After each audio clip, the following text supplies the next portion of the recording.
Good morning, ladies and gentlemen. From the shores of Mercer Lake in West Windsor, New Jersey, we welcome you to the 2014 IRA Regatta, Intercollegiate Rowing Association National Championships. And as we get started this morning, let's pause a moment to give honor to America with the playing of our national anthem.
We're going to turn our attention immediately up the course to the starting dock for the first event of the morning.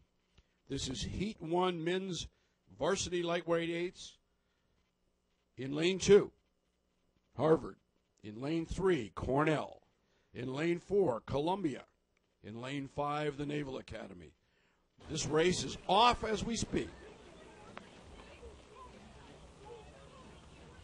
Boy, they're spinning it up, too. No one wants to be this one crew that doesn't advance to the finals this afternoon. Columbia out at 46. Columbia's at 47 right now as we speak. Harvard, 47.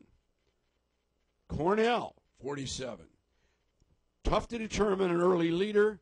I would go with Cornell right off the bat here. Navy's up in there, too. All four crews are doing very well off the line.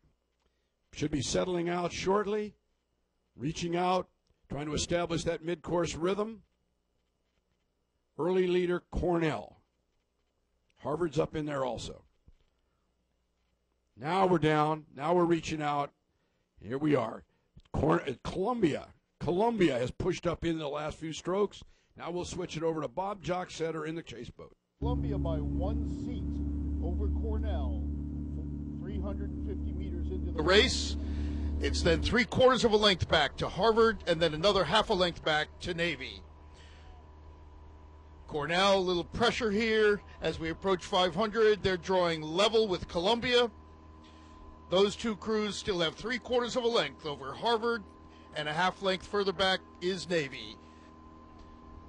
Columbia not letting them go through easily. Cornell pushing. But those bow balls have been pretty level for the last 150 meters. As Cornell tries to break through and take the lead, Columbia hanging on, staying right with them. Now Cornell gets its nose in front. Cornell is now starting to move pretty quickly, too. It's gone from 1 seat to 2 to 2.5, all within about 10 strokes. This puts Harvard about 1 length behind Cornell and about 3/4 of a length ahead of Navy as we cross 750. So Cornell is rowing 35 strokes a minute. They got that couple of seats, and now Columbia is digging back in. It's Cornell by a couple of seats over Columbia. Harvard a length back, and the fight for third, which is all important to advancement. It's Harvard by nearly a length now over Navy. Cornell took it up for a little burst there. They're 36.5. Columbia rowing 37.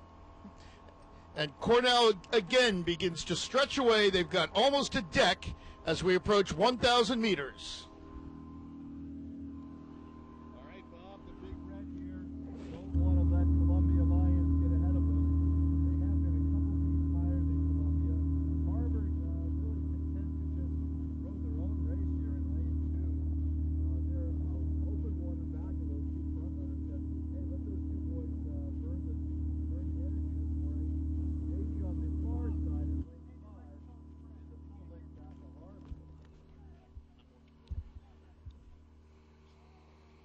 So Harvard content to be open water back of Cornell and Columbia at this point. Cornell rowing a couple beats higher with 12:50 gone. Now Cornell beginning to take a half a length away from Columbia. And Harvard showing a little bit more energy here, coming back on Columbia a bit. Harvard clearly decided to let, just to qualify this morning, no sense in emptying the tank. And they looked almost like they were out for a practice row.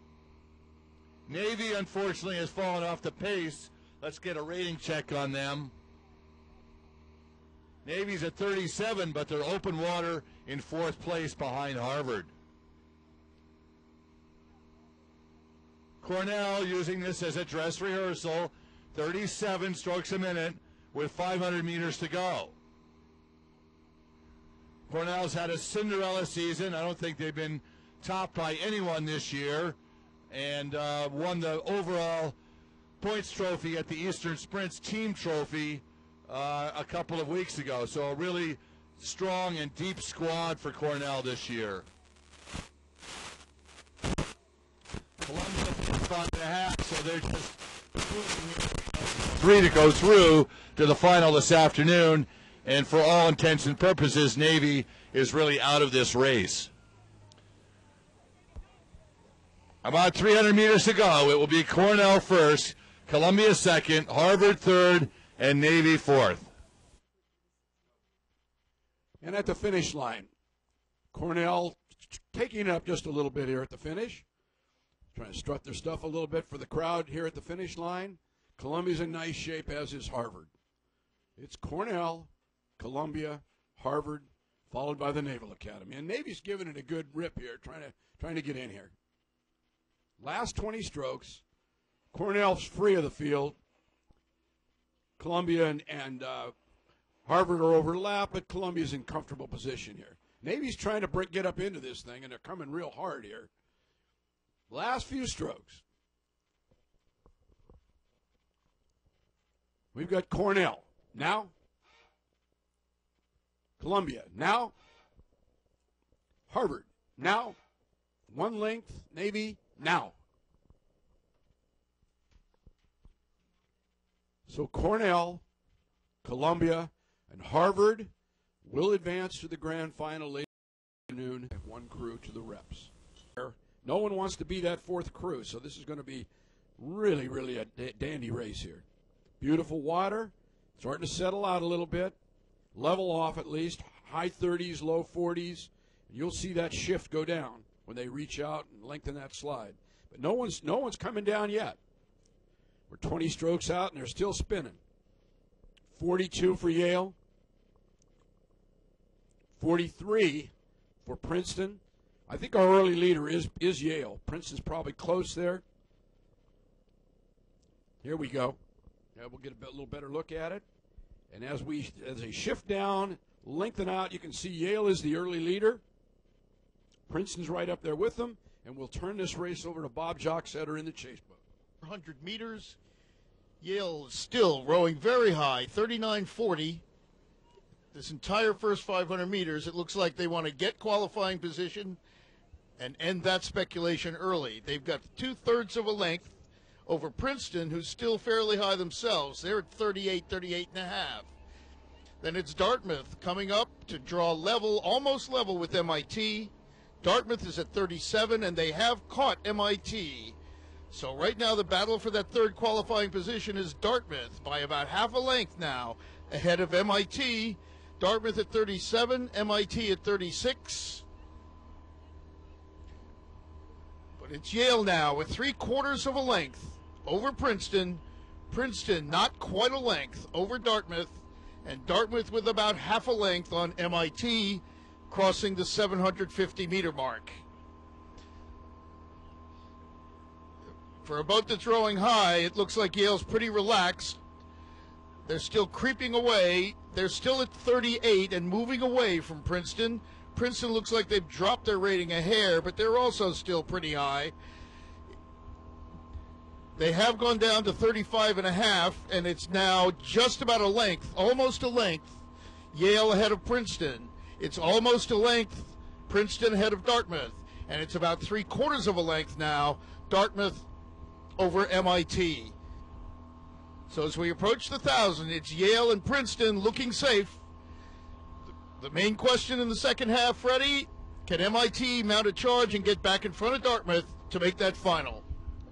Okay, Bob, Yale shot out of a gun here, really stroked high for the longest of all four of these crews. 38 was the lowest we saw them, and now they're taking another move at the 1,000, at the 1,100, like they really need to. Princeton a length back. Dartmouth and MIT, well, Dartmouth definitely ahead of MIT by about 3/4 of a length. Dartmouth, though, kind of rowing like a training piece on the Connecticut River, 34 strokes a minute long, and very unconcerned about where they are in terms of Princeton and Yale. Obviously, they want to be in that solid third spot. 7:50 to go. It's Yale by just about a full length over the Tigers. Yale's still rowing a bit higher. Check that, 36 now for Yale. Princeton, they're down probably 35.5 would be my guess. Yep, 35. And Dartmouth down at 34. MIT, this is do or die time for them, and they've had a really nice season. I expected them to be a little bit more in the hunt early on, but they just seem a little flat this morning.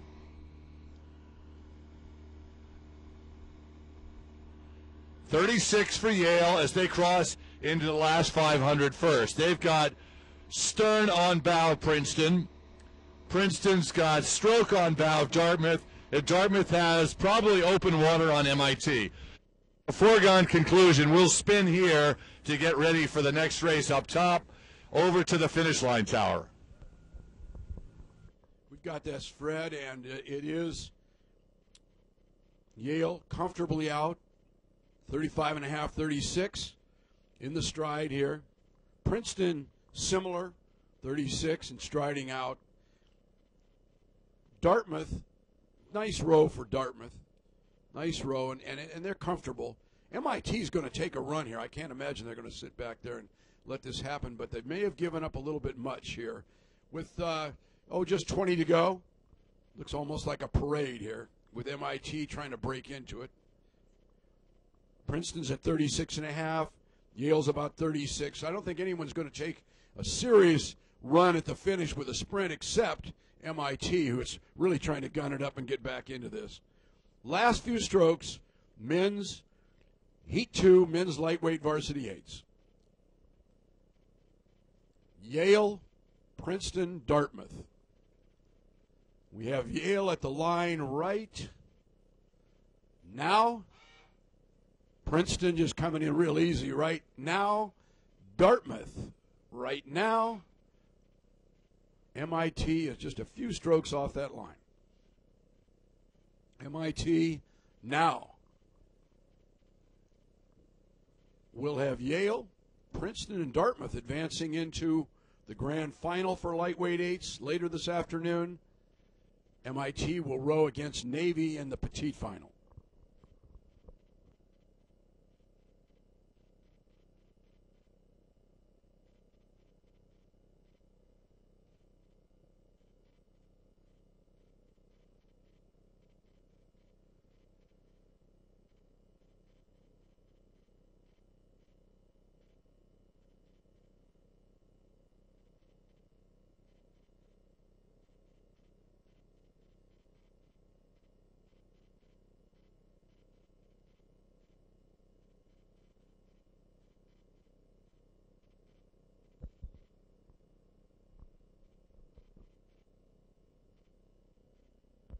We have the unofficial results for Heat 2 lightweight eights. Yale in first place, 549.018.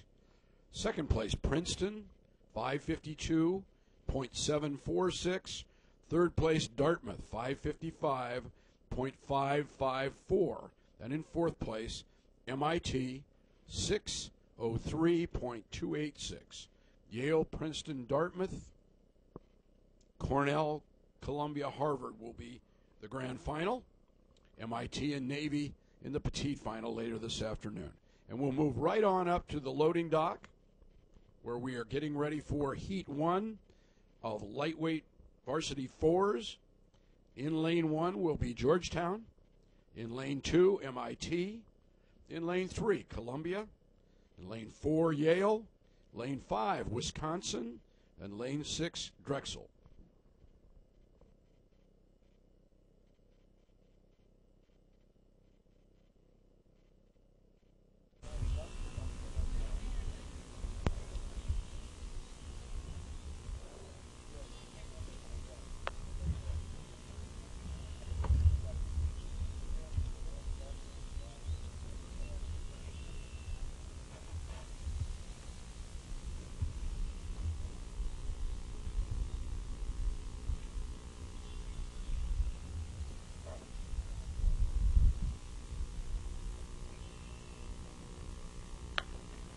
Columbia, warning, late to the line.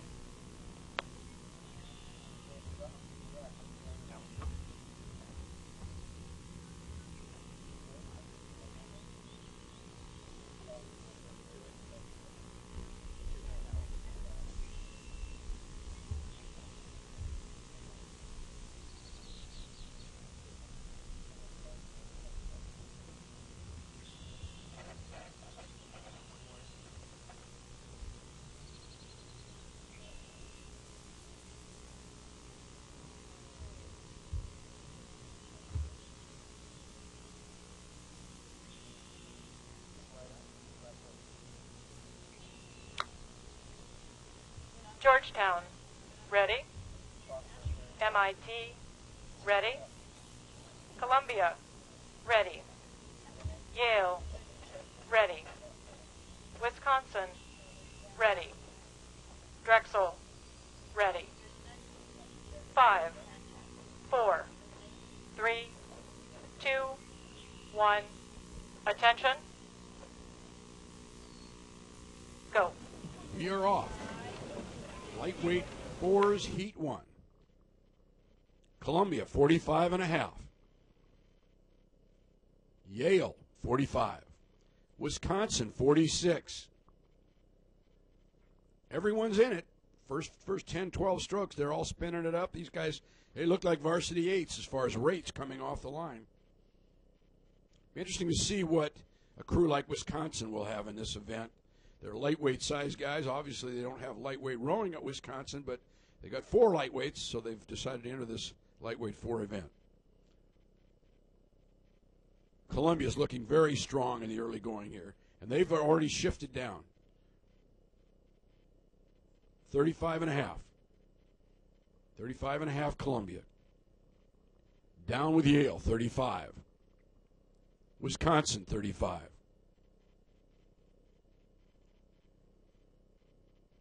All right, we're shifted out here. We'll move it over to Bob Jocksetter in just a moment. Early leaders, Columbia, Yale, Wisconsin. Town. It's about a half a length back from Georgetown to MIT, and Yale moving up just about level now with Georgetown. Drexel has dropped back into 6th. They're about a length behind MIT. So it's Columbia now with about almost a half a length over Wisconsin. Yale moving up quickly.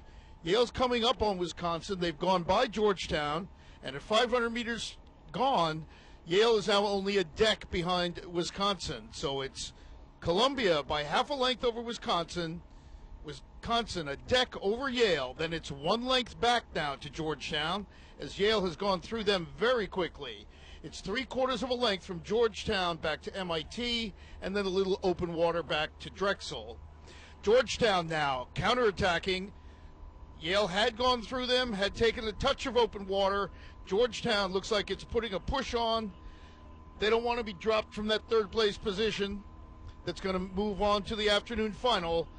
But that little surge didn't last long. Yale has stopped their move, and now it's Yale by a little open water again. So it's 7:50 gone.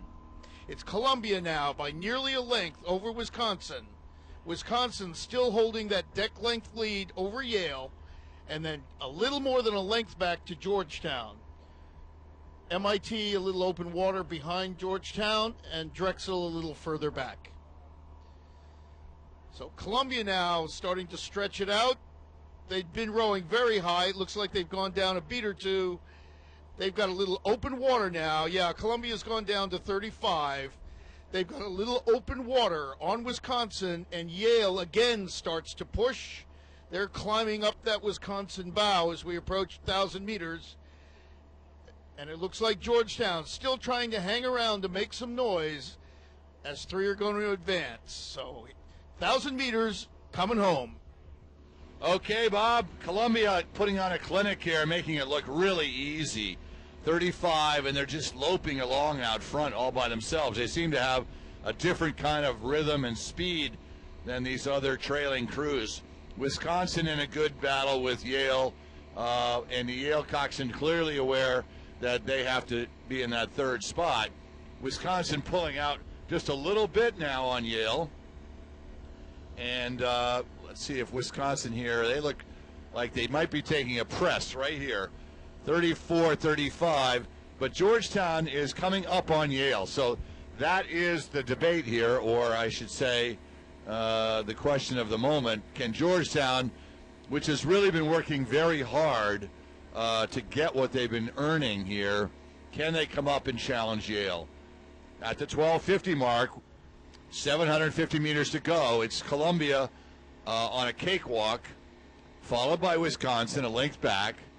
Then Yale about 3/4 of a length back of Wisco, and Georgetown doing everything they can to catch the Eli.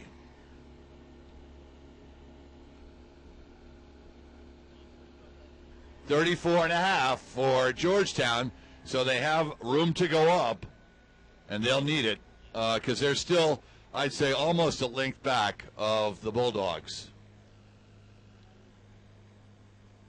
Yale looking very smooth and comfortable. I think now taking a 10 themselves just before 500 to go. We'll just try and defend now and hold Georgetown off. Yale's gone up a little bit, 35. And this is kind of like the way it's going to finish up here. I don't see a dramatic change here. Georgetown is going to have to really throw the kitchen at it, everything but the kitchen sink. And I think they're coming up. I think Georgetown is making a bit of an impression here. 36 now. So they've got about 450 meters to go. Can they close? So turn your eyes to the outside lane, lane number 1, versus Yale in the other blue shirts in lane 4.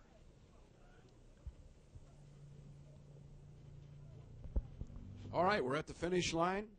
See Columbia out there in front looking really good. They came out of an excellent second varsity crew to win the sprints. Excellent rowing. And Yale is doing fine. And Georgetown is definitely mounting a charge on Yale. Wisconsin, and Yale's answering. You can see it here at the finish. Wisconsin's been in second place all the way. I see Yale driving the rate up, and Georgetown on the far side coming strong. Yale well out in front. Then 3 crews for those next 2 slots. It's 3 to advance. Wisconsin still holding second. Georgetown's coming up hard on Yale. We'll take a look at it with a little better angle here, but it's definitely Columbia, definitely Wisconsin. And here we go. Columbia, now Wisconsin. Now it's Yale, now, and Georgetown now. Top 3 to the final. That would be Columbia, Wisconsin, and Yale.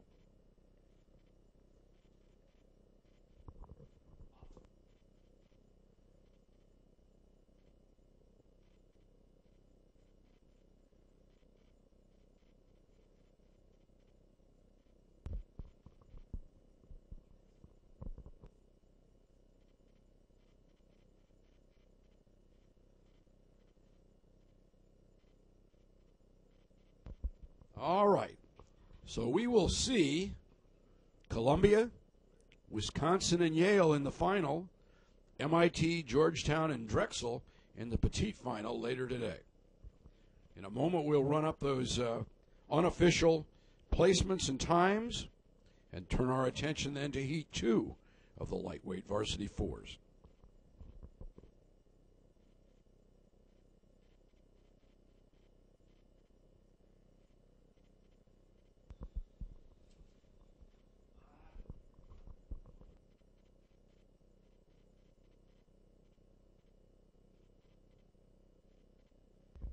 And we have those unofficial results for Heat 1 lightweight fours. First place, Columbia, 637.902.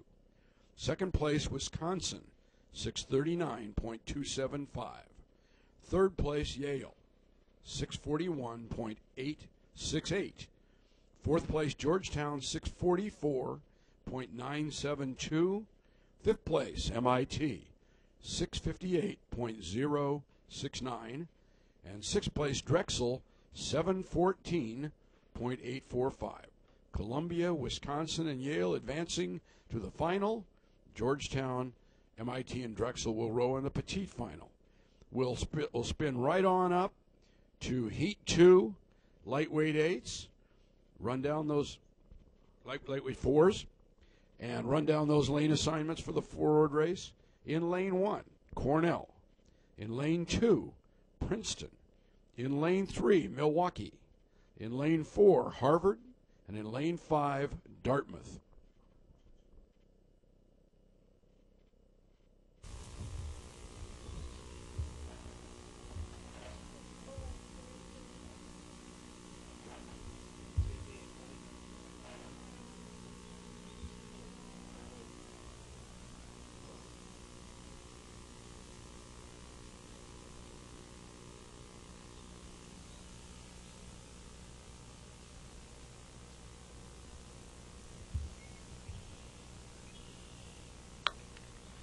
Cornell, ready. Princeton, ready. Milwaukee, ready. Harvard, ready. Dartmouth, ready. Navy, ready. 5, 4, 3, 2, 1. Attention. Go. They are off in Heat 2 lightweight fours. Spinning it up here. Cornell, 43. Princeton, 44. Harvard, 44. Right on up to 47 in that Cornell boat. Nobody's stretching it out. No one's going to they all want to be in that top 3. They all want to get out of this start being contenders. Down a little, stretching it out a little, but still above 40. Now we start to see some signs wanting to shift out, lengthen out, find that rhythm and length for that middle 1,000. Harvard, Princeton, and Cornell are all up in this thing. Dartmouth giving a good run at it also. And as we get up near the 250, we will turn this race over to Bob Jocksetter. Cornell has taken the early lead in the lightweight fours. Looks like Cornell with about a half a length over Milwaukee School of Engineering, Princeton, and Harvard, who are tightly bunched. Then it's another half a length back to Dartmouth and Navy, about a couple of seats behind Dartmouth. So it's still Cornell in the lead, still half a length. It's pretty level between Milwaukee School of Engineering and Harvard, with Princeton a seat or two back as we cross the 500-meter mark.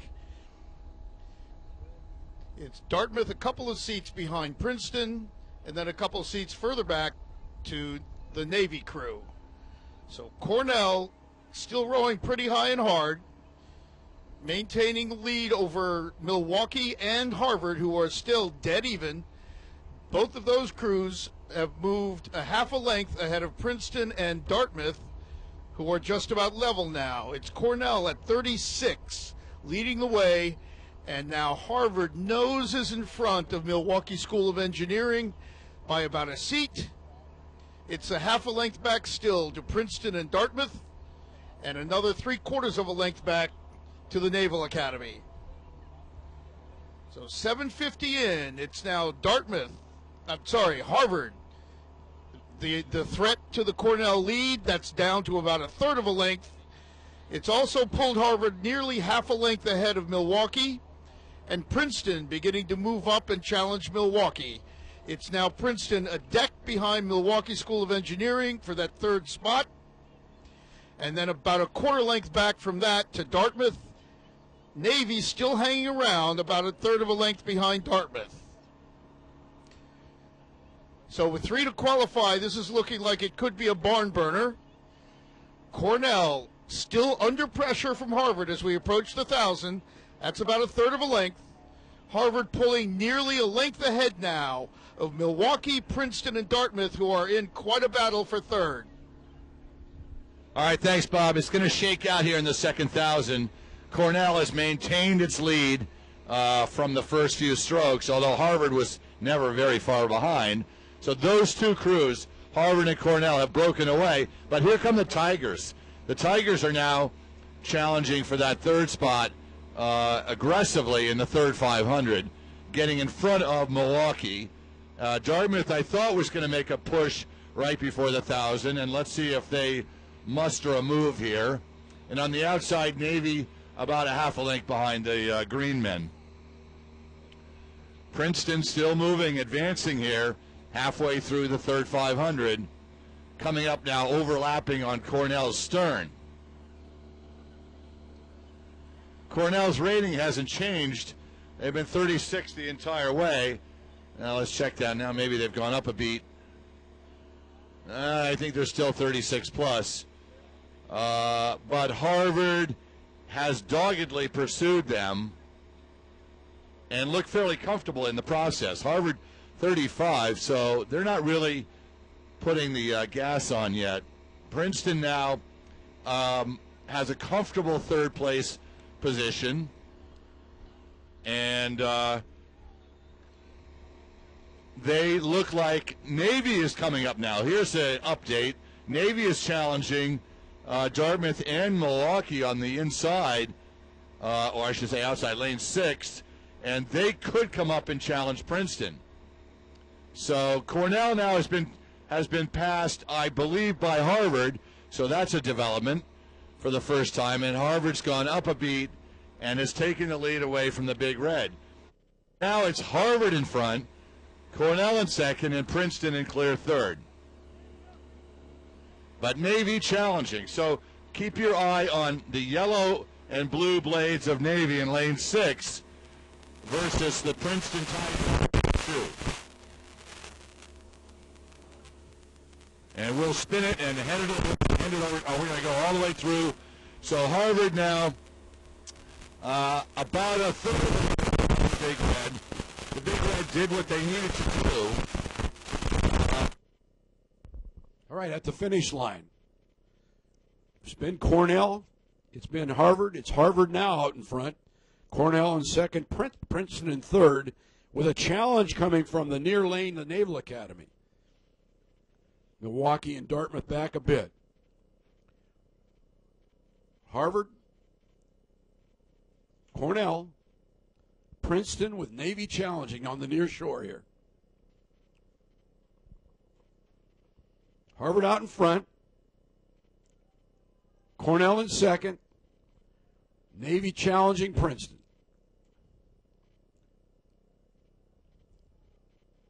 We're at the finish line here. It's clearly Harvard. Looks like it's going to go Harvard, Princeton, and Cornell. Harvard, Cornell, and Princeton. There's Harvard, Cornell, Princeton. Oh, real close here between Navy and Milwaukee, and Dartmouth. All right, so we have Harvard, Cornell, and Princeton advancing to the final. Dartmouth,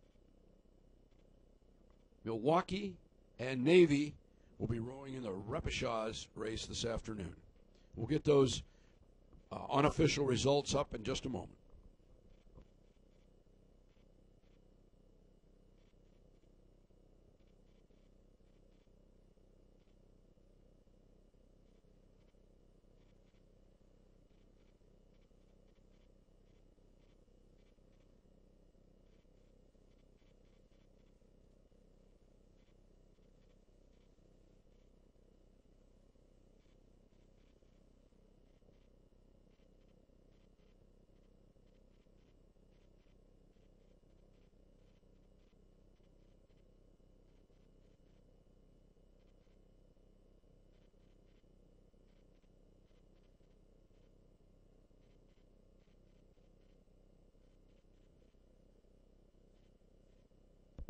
We have the unofficial results for Heat 2 lightweight fours. In first place, Harvard, 635.829. Second place, Cornell, 638.559. Third place, Princeton, 640.637. It was Milwaukee in fourth place, 642.959. Fifth place, Navy, 643.821. And sixth place, Dartmouth, 647.414. So Harvard, Cornell, and Princeton will go advance to the final, and Milwaukee, the Naval Academy, and Dartmouth will row in the petite finale this afternoon. We'll move our attention up to the starting dock, where we have the men's Masters 8s race. Very unique to Rowing's National Championships to have a Masters event. The lane assignments for this race: Lane 2, Pennsylvania; Lane 3, Syracuse; and Lane 4, Cornell. All three schools, Steward schools, going way back in the history of the regatta, the IRA Steward schools. These men know each other well. They do this each year, and it means a lot to them. So here we go.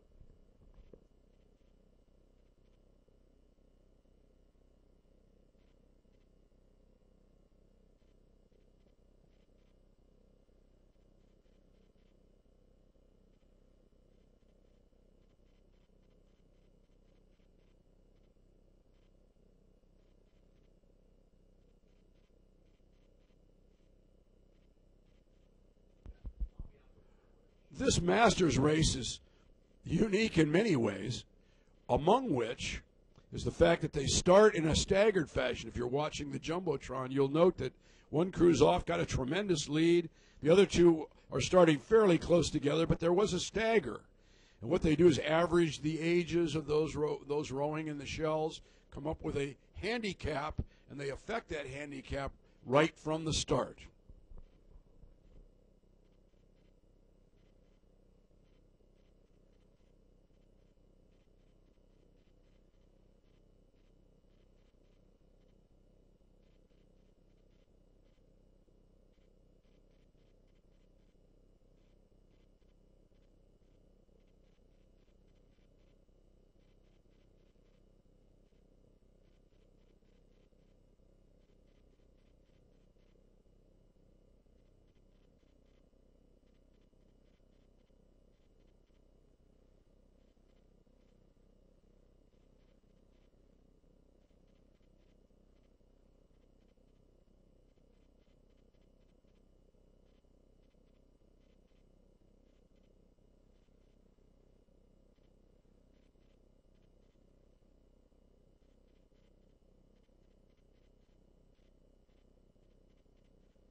So we're down in the last 20 strokes of this men's Masters race with the Syracuse University out in front. Pennsylvania in second, Cornell in third at this point. Syracuse striding it out there.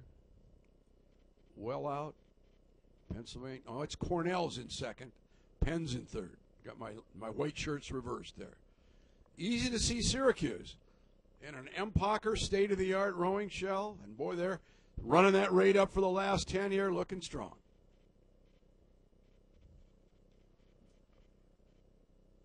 Way out there. Syracuse across the line right now. Comes Cornell.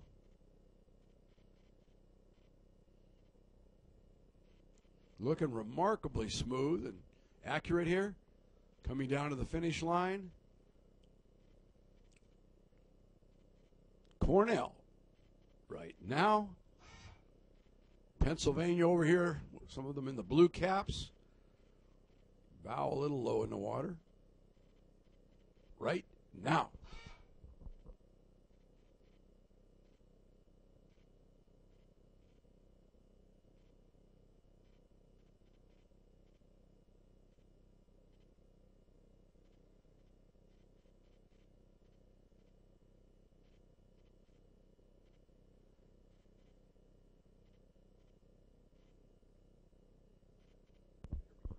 And we're turning our attention back up the course to race 6.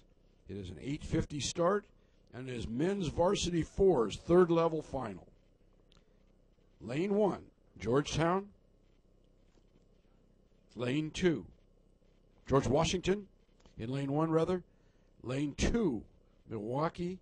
Lane 3, Loyola of California. Lane 4, Pennsylvania. Lane 5, Drexel. And lane 6, Dartmouth. Third level, varsity 4 width.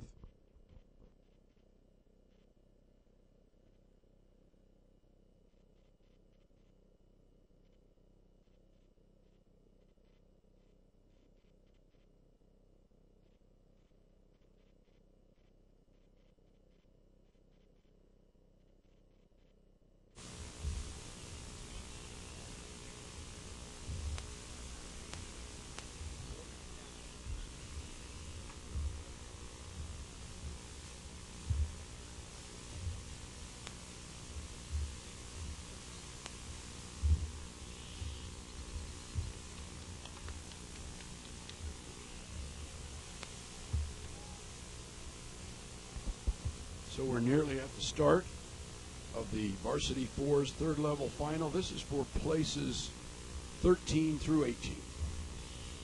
Men's varsity 4's up at the line.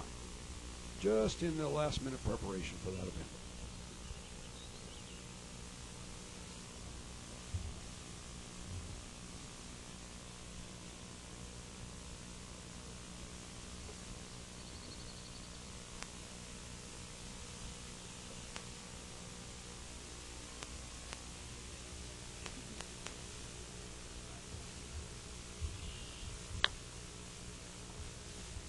George Washington, ready. Milwaukee, ready. Loyola Marymount, ready. Pennsylvania, ready. Drexel, ready. 5, 4, 3, 2, 1. Attention. Go. We're off. Third level, varsity 4. Pennsylvania, 44. GW, 42. They're really spinning it up here. They want to get away.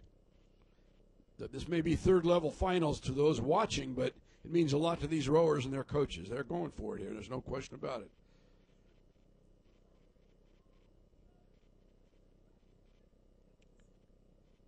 Milwaukee's out with a nice start also.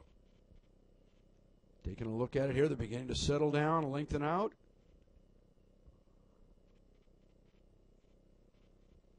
Drexel up in there. We're going to turn this race over to Bob Jocksetter in the chase boat. Over to you, Bob. It's four crews pretty much level fighting for the lead. It's Drexel, Penn, it's Milwaukee School of Engineering, and George Washington, all within a seat or so. And it looks like Ola has dropped about 2/3 of a length back from that pack.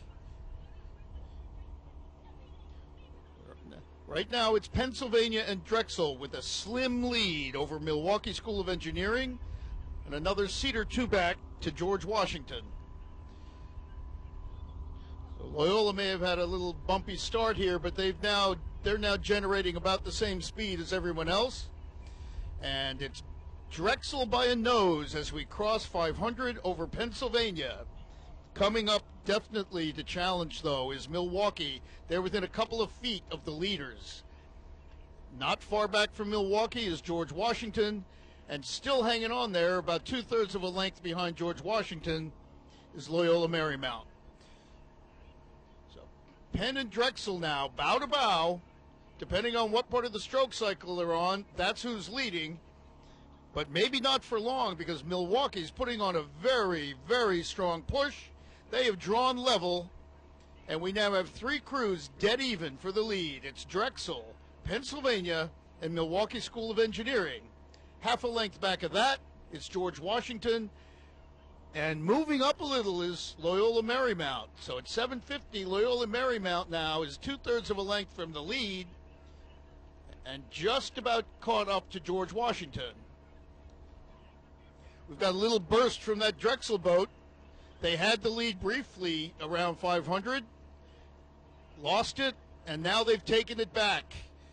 They've got two seats on Pennsylvania and Milwaukee School of Engineering, but Loyola Marymount definitely charging up. Loyola's within a third of the length of Penn and Milwaukee, and level now with George Washington, with Drexel about a third of a length in front. From first to fifth, first to last, is about 2/3 of a length, Fred, as we get to the 1,000-meter mark. Here we go. It's Drexel on the inside in lane 5. The spectator shore has carved out a little bit of a lead.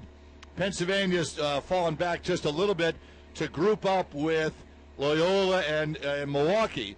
GW, not to be denied, is only a half a length behind Milwaukee. So it is a pretty exciting pack, very tightly packed field here, except for Drexel in lane 5. Middle of the third 500 coming up. Not too much change in the last 30 strokes or so, last minute. As Bob said, Loyola had a little bit of a slower start, although their rating was quite high, up high 40s. But now they're making a nice press right here, and they're trying to take over third from Milwaukee. Loyola probably rowing a beat higher than Milwaukee. Let's see what their rating is, 37. So they're up there a little bit. Pennsylvania two-man having a look over to see them coming up. Pennsylvania at 35. Milwaukee just sort of holding their own there, but a little bit lower. They're at 33.5, so they have gearing to go up. And GW running in last place, 5th place, but only still overlapping with Milwaukee. So here comes Drexel in lane 5 in the yellow Empacher. You can see them closest to the spectator shore, followed by Penn next to them in 4. In lane 3, Loyola, a couple seats back of the Quakers. Then it's a full length back to Milwaukee, and another 3/4 of a length back to GW. We'll spin it here in this third level final as they come near the alumni tents. All right, we've got it here at the finish line, coming down into the last 35 strokes of the race.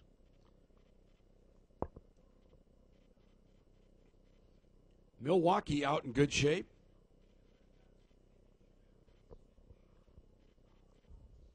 This is a really dandy race, actually.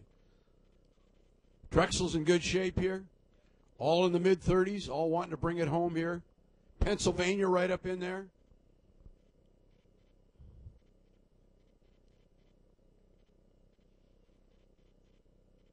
Loyola up in there, too. Doing a nice job.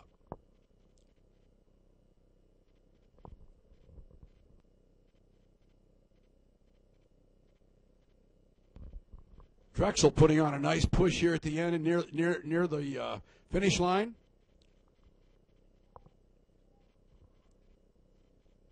Drexel's got the lead, and boy, are we packed in for the next few. Pennsylvania looks like they're good for second here.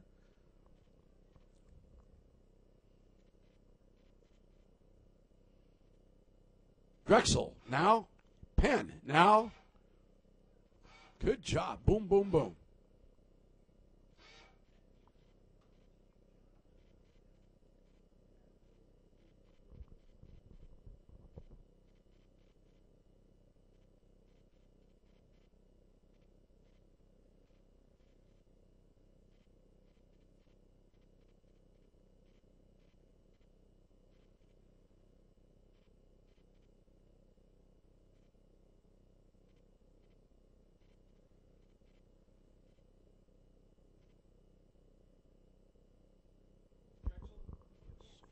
The winning crew, Drexel, sitting here up on the big screen and on your monitors at home.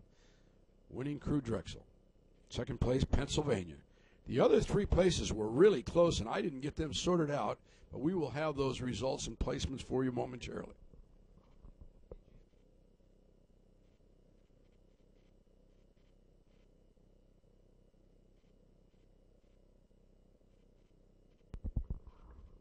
We have here on the screen now the winning boat from the Masters 8, the Syracuse crew, receiving their medals.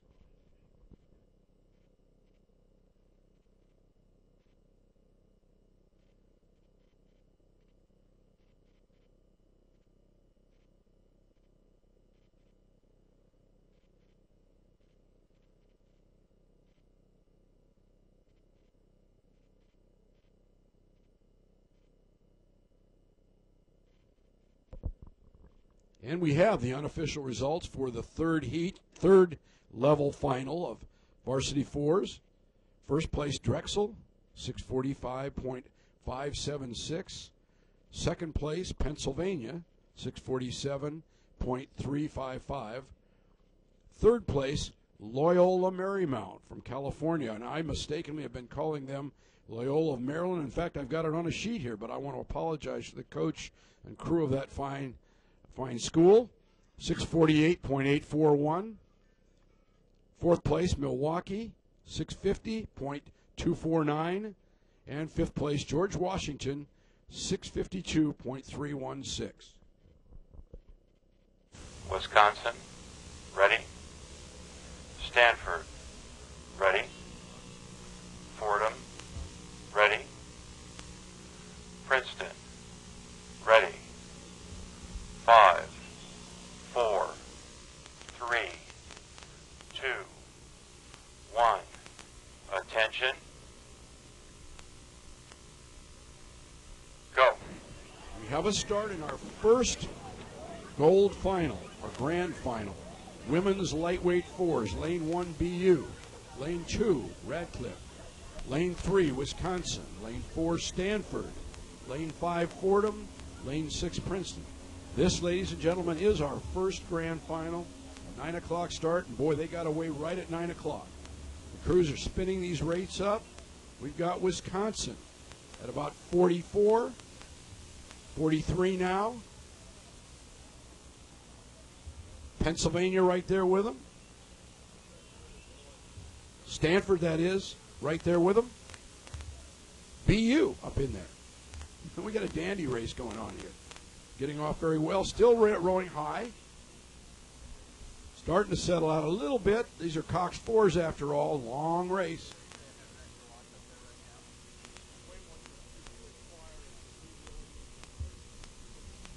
BU is off well. Radcliffe is up in there. Wisconsin looking strong. We'll turn this race over to Bob Jocksetter in the chase boat. Looks like BU and Wisconsin are the early leaders. Not far back to Radcliffe, Stanford, and then a touch further back to Fordham. Only Princeton has really lost contact with the field. So Wisconsin taking a nice push. It looks like they're nosing into the lead just barely over BU. Radcliffe still 2/3 of a length behind Wisconsin and just about level with Stanford and another seat back to Fordham. So as we cross 500, it is Wisconsin by half a length. BU has dropped back a little bit, and now it's pretty much a four-way battle for second. BU, Radcliffe, Stanford, and Fordham. A little open water back to Princeton. So right now it's Stanford putting the pressure on Wisconsin.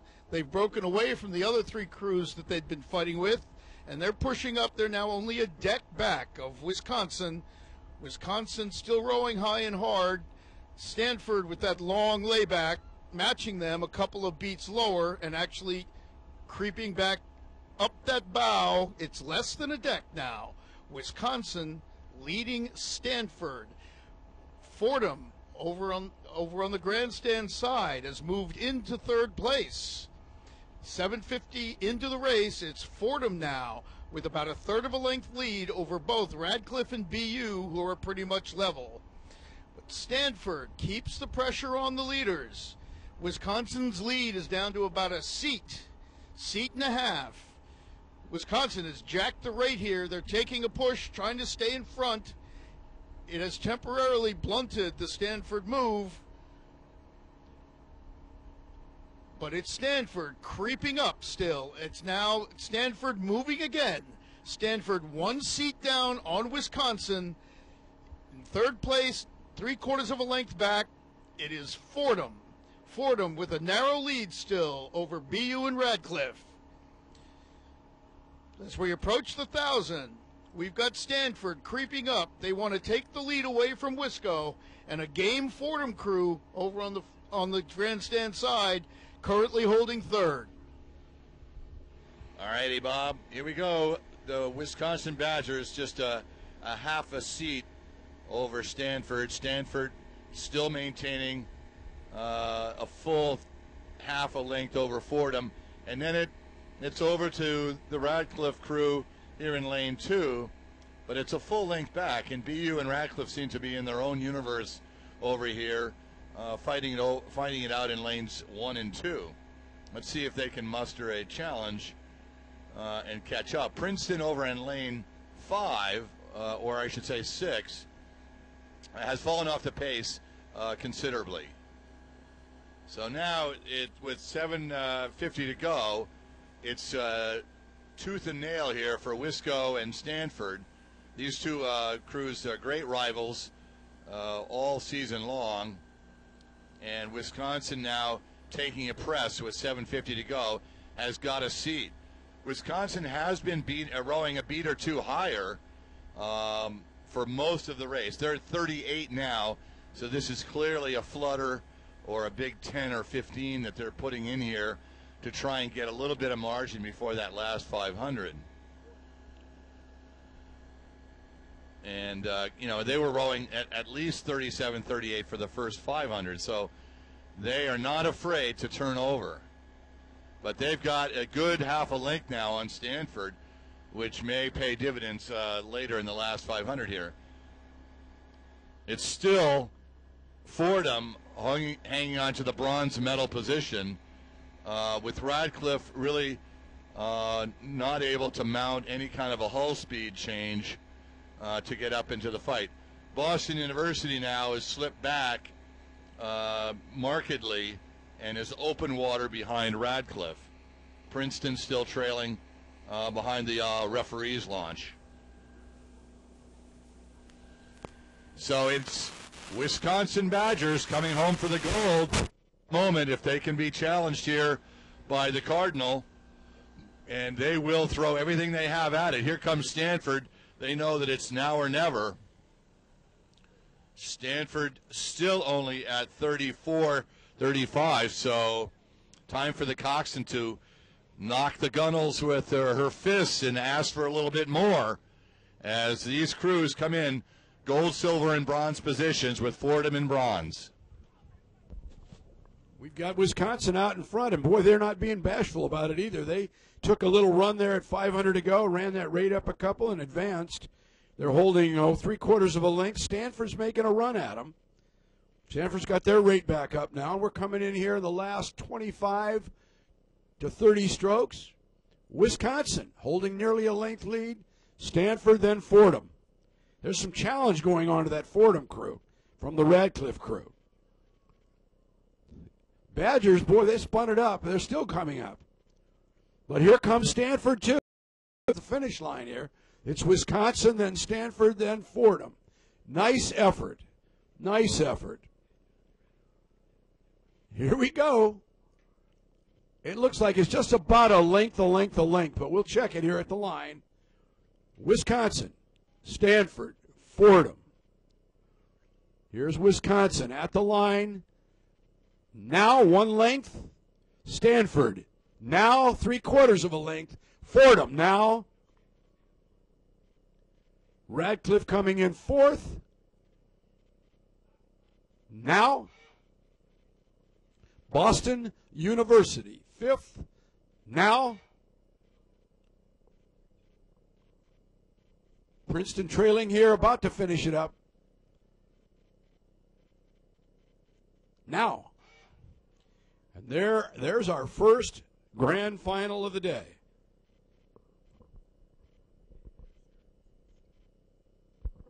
Wisconsin, Stanford, and Fordham, the medal winners. We'll be seeing them here in front at the award ceremony in just a moment. We'll run those unofficial placements and times up as we move to our next race, which is a 9:10 race, and it is the petite final of the men's varsity fours.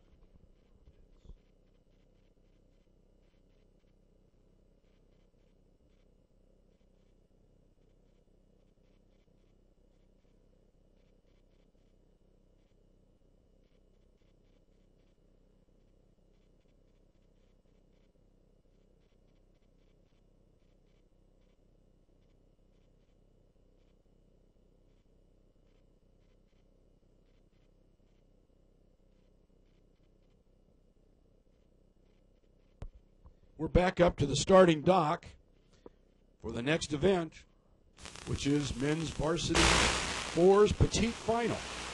Lane 1, Princeton. Lane 2, Temple. Lane 3, the Naval Academy. Temple. Lane 4, MIT. Lane 5, Northeastern. And Lane 6, Colgate. We should have a start momentarily.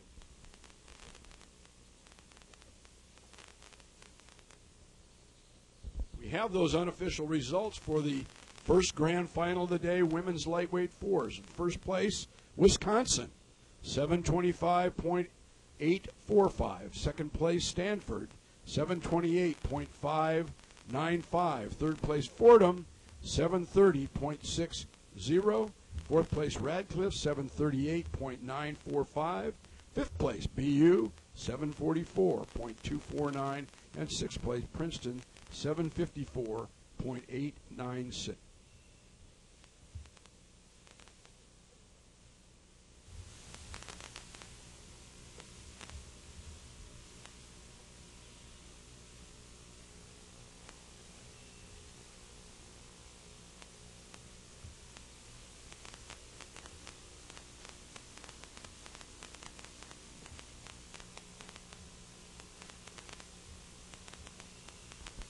We're up to the start for the men's varsity 4 petite final. Run those lanes one more time quickly for you. Princeton lane 1, Temple lane 2, Navy lane 3, MIT lane 4, Northeastern lane 5, and Colgate lane 6.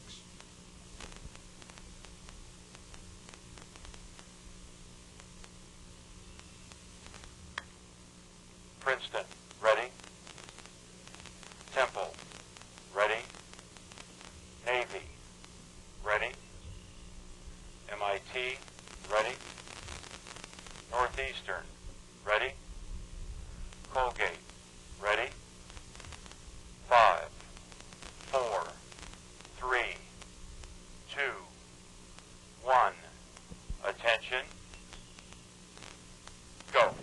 have a start in the petite final of men's varsity fours.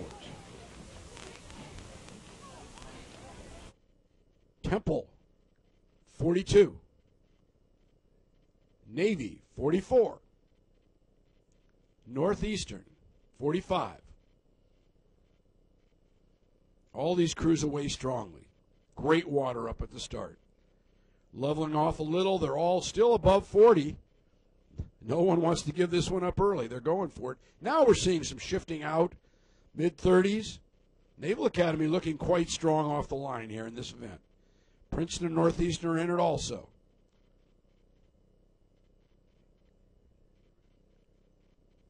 Northeastern up in there.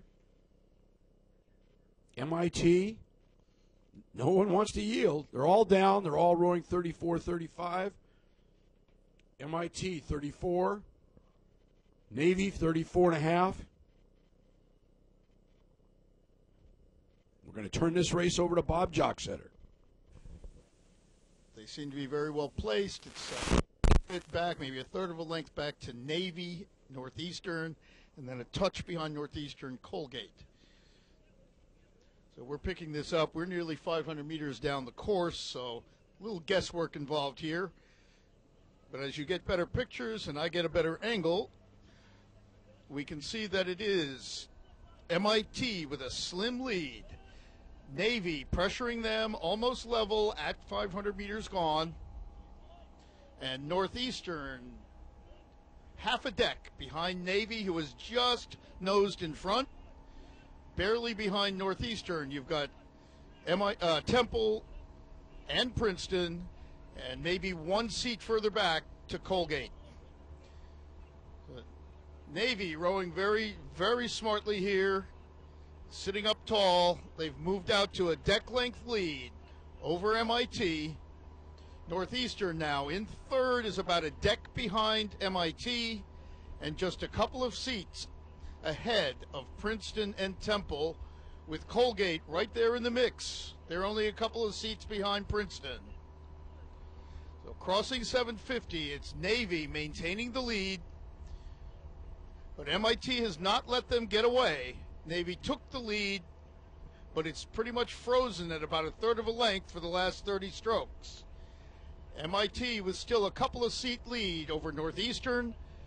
It's Princeton and Temple a couple of seats behind Northeastern. And on the grandstand side, Colgate is making a push. Colgate is drawing level with Temple and Princeton, and they're moving up on Northeastern for third place. So this is still a good six-boat battle, less than a length from first to sixth. Right now, as we get close to the 1,000, it's still Navy, MIT, Northeastern, and Colgate and Temple battling for third. Okay, Bob, it is the midshipmen from down Maryland way out in front, 2 or 3 seats ahead. And then MIT and it looks like Northeastern are vying for that second spot. Then all the way over to Colgate, as you indicated. But making a nice push here in lane 2 is Temple. Temple is only a couple seats back, and they may have actually passed Colgate. And then it's back to Princeton in lane 1, about a length back.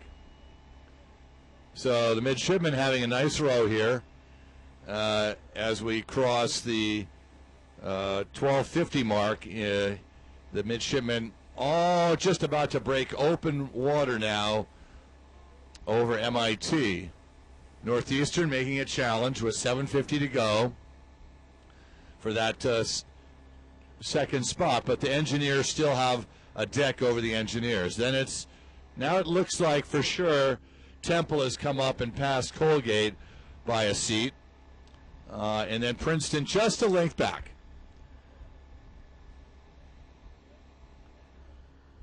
About 6:50 to go. The midshipmen out front. No particular zip in the rating. Here we go. Now Navy comes up as they sense an opportunity to really stride out. They're at 38 now, so they took it up 2 beats, and it's they've got the power and the rhythm here just to pull away from the field. So they're trying to say, hey, you know, we may be in the petite final here, but we're going to compare our times to the final anyway and see where we would have placed had we. So MIT still in second, Northeastern third, and then it's a toss-up between Colgate and Temple over in lane 2 with Princeton in last. All right, at the finish line, last 300 meters here, Naval Academy, open water out. Doing a nice job, stretching it out, 37 strokes a minute. They took it up a couple there at the 500 to go, kind of seal the deal here. Looking in good shape. MIT holding second, that bright red boat. Number of challengers for third place is getting real tight, with Northeastern being the one that I think is holding it. Navy, MIT, Northeastern. Naval Academy holding an open water lead over MIT. Northeastern's coming up, wants to challenge their neighbors there on the Charles, MIT. Colgate's making a nice run here at the end. Here you are at the finish line. It's Navy. MIT's taking a run at them. Maybe overlapping now, but most of a length lead for the Academy. Now it's opening up. The Academy has really gone high now. They're up above 40. They're bringing it home. MIT in second. Northeastern in third. Navy at the line now. MIT now, and Northeastern just that quickly. Colgate.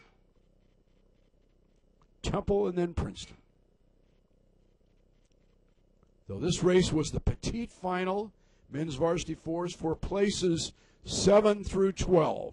The Naval Academy would be 7th then in this regatta. We're going to turn almost immediately to the next race, the 9:20 race, which is the men's varsity gold final, the second gold final of the morning. Varsity 4.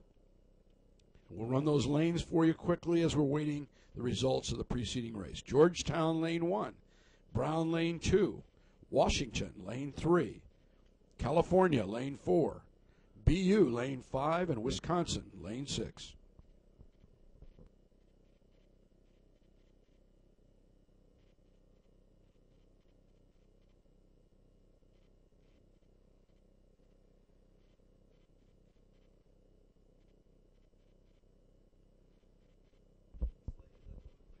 And up in front of the finish line area here, we have the gold medal winning women's lightweight 4 receiving their gold medals and about to paddle back to the launch area. Well done, Wisconsin.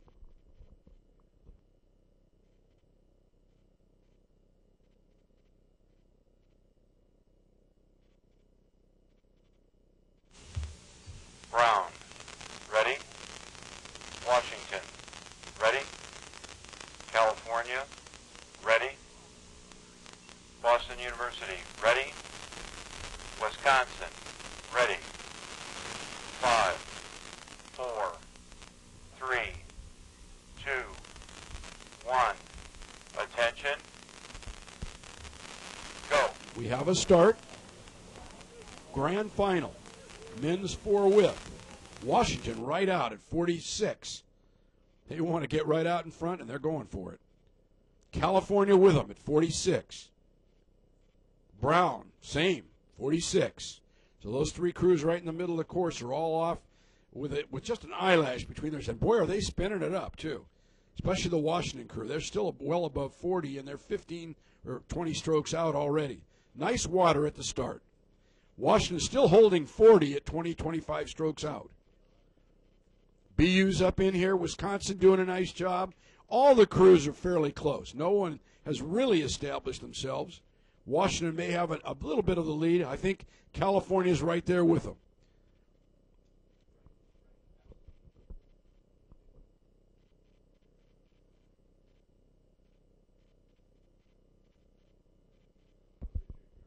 All right, California, Washington out there among the early leaders. Wisconsin got a great start. I'd say those are your first 3. Brown perhaps in 4th. We'll turn this over to Bob Jocksetter in the chase boat. Sports by California and Washington, and Wisconsin on the far side, actually the grandstand side, up with the leaders as well. It's not that far back to Brown and BU. Just about everybody's rowing within a beat of 36 here. As we cross 500, it's a very evenly matched field. It looks like Washington and Cal now nosing in front. Still Wisconsin in third, barely ahead of Georgetown, who is barely ahead of Brown and BU. So it's the Washington Huskies now moving into the lead. They've got half a deck or more on California. California with about 3 seats on Wisconsin, and Wisconsin with about 2 seats on Georgetown, 1 seat further back to Brown, and 2 seats further back to BU. So we approach 750. It's Washington now by nearly half a length over California. California half a length over Wisconsin and Georgetown, just a hair back to Brown, and then half a length further back to BU. Looks like there might have been a little trouble in that Wisconsin boat. They suddenly dropped some distance there. It's put them behind Brown and Georgetown, who are just about level. Here's Wisconsin now. They've righted themselves. They're only about a seat back of those two and a seat ahead of BU. So coming up to the 1,000, it's Washington with 3/4 of a length. There's a pretty good winning streak here, Fred. Washington having swept all the events last year on the heels of sweeping the events the year before. And here they have a length lead at the 1,000. Okay, it's the Huskies out front. California clearly in second. Now Brown making a nice bid for the bronze medal. Wisconsin and BU slipping back a bit. The big 3-man in the Husky shell looks like he belongs on a basketball court. He's about 6'8", and his knees come up level with the shoulders of the stroke. He's so big. And they have open water now. Open water for the Huskies. Bruno challenging Cal for the silver medal now. Only a half a deck behind. Georgetown running very close to fourth now, along with BU. But it's all Washington right now. Bruno knocking at the door. Wants to come up and challenge the Golden Bears for that silver medal. And I call him level, Bob, right now with about 7:50 to go. And with momentum. Lots of momentum. So let's see if the Huskies can hold off these crews. The Huskies took a big push in the middle 1,000, but now they've been checked by California and Brown. Brown doing the nice Bruno creep here is coming up, but it's still open water for the Huskies from Seattle.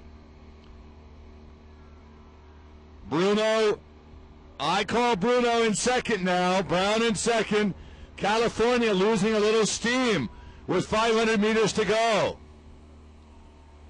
All freshmen in that Husky boat, 4 freshmen in the varsity 4, putting on a clinic here. Still has room to go up. Stroke man taking a look over, 35.5 for Brown, and they have a clear hold on second place. California taking the rating up. They're going to try and get back into Brown. Let's see what Cal's rating is here. Cal 36.5, 37. And that's probably the way it's going to finish up here. Washington, your clear winner. All right, at the finish line, we've got Washington out in front, but Brown has really got momentum. They are really, really bringing the rate up and coming after this thing. They've gotten through California. California's taken a run back at them, but Brown's the crew that's got a lot of momentum. Washington's had the lead all the way from the 500 and looking strong. Brown closing fast. Cal's taking a run at it.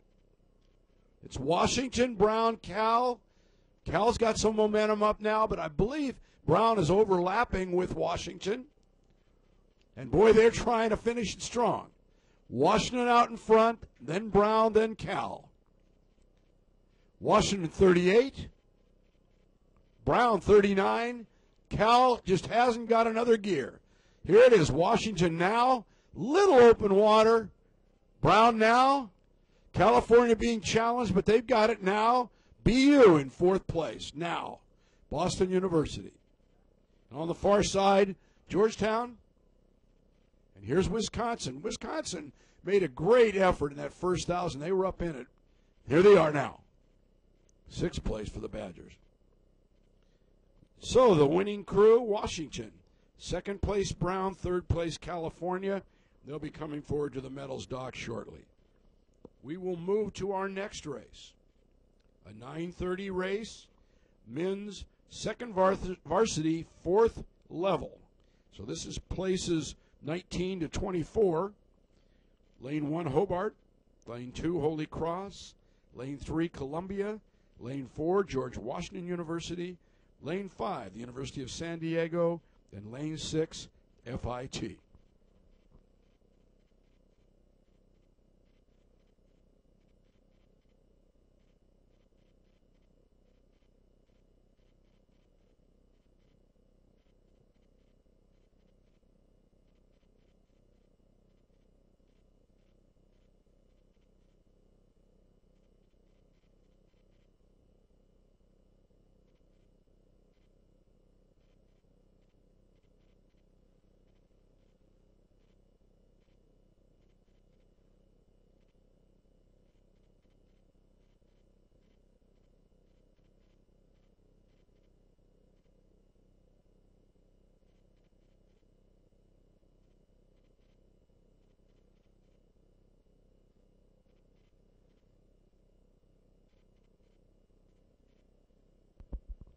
We have the unofficial results for the men's varsity 4 grand final.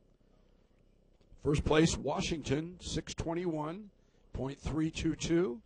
Second place, Brown, 624.619.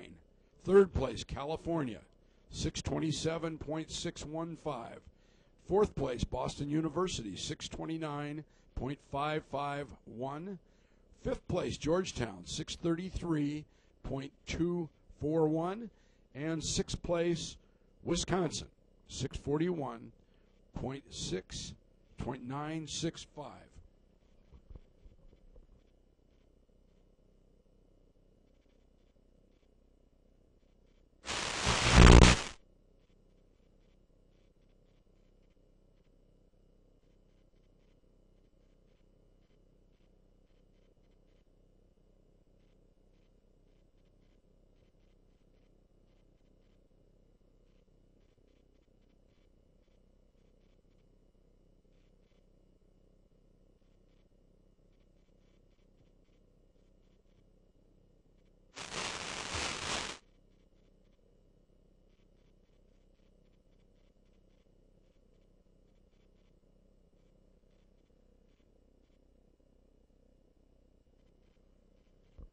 Second varsity 8s, fourth level final.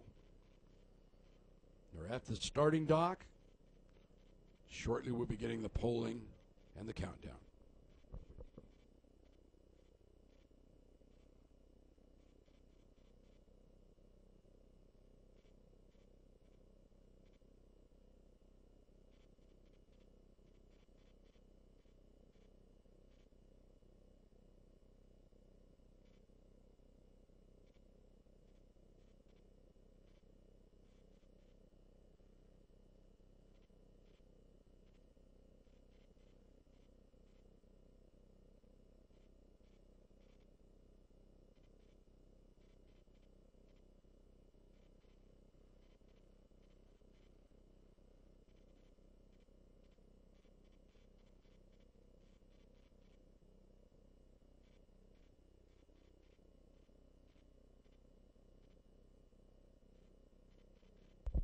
Got to start.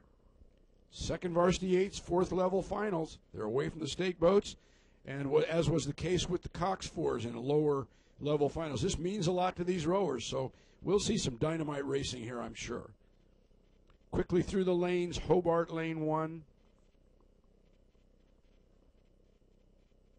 Hobart lane 1, Holy Cross lane 2, Columbia lane 3, GW lane 4, San Diego lane 5, and FIT. Early leader, Columbia, I believe, rowing about 40 yet. They haven't settled it out yet. Out there with them, George Washington. Here we go. We'll get it over to Bob in the chase boat. But early leaders, Columbia and George Washington.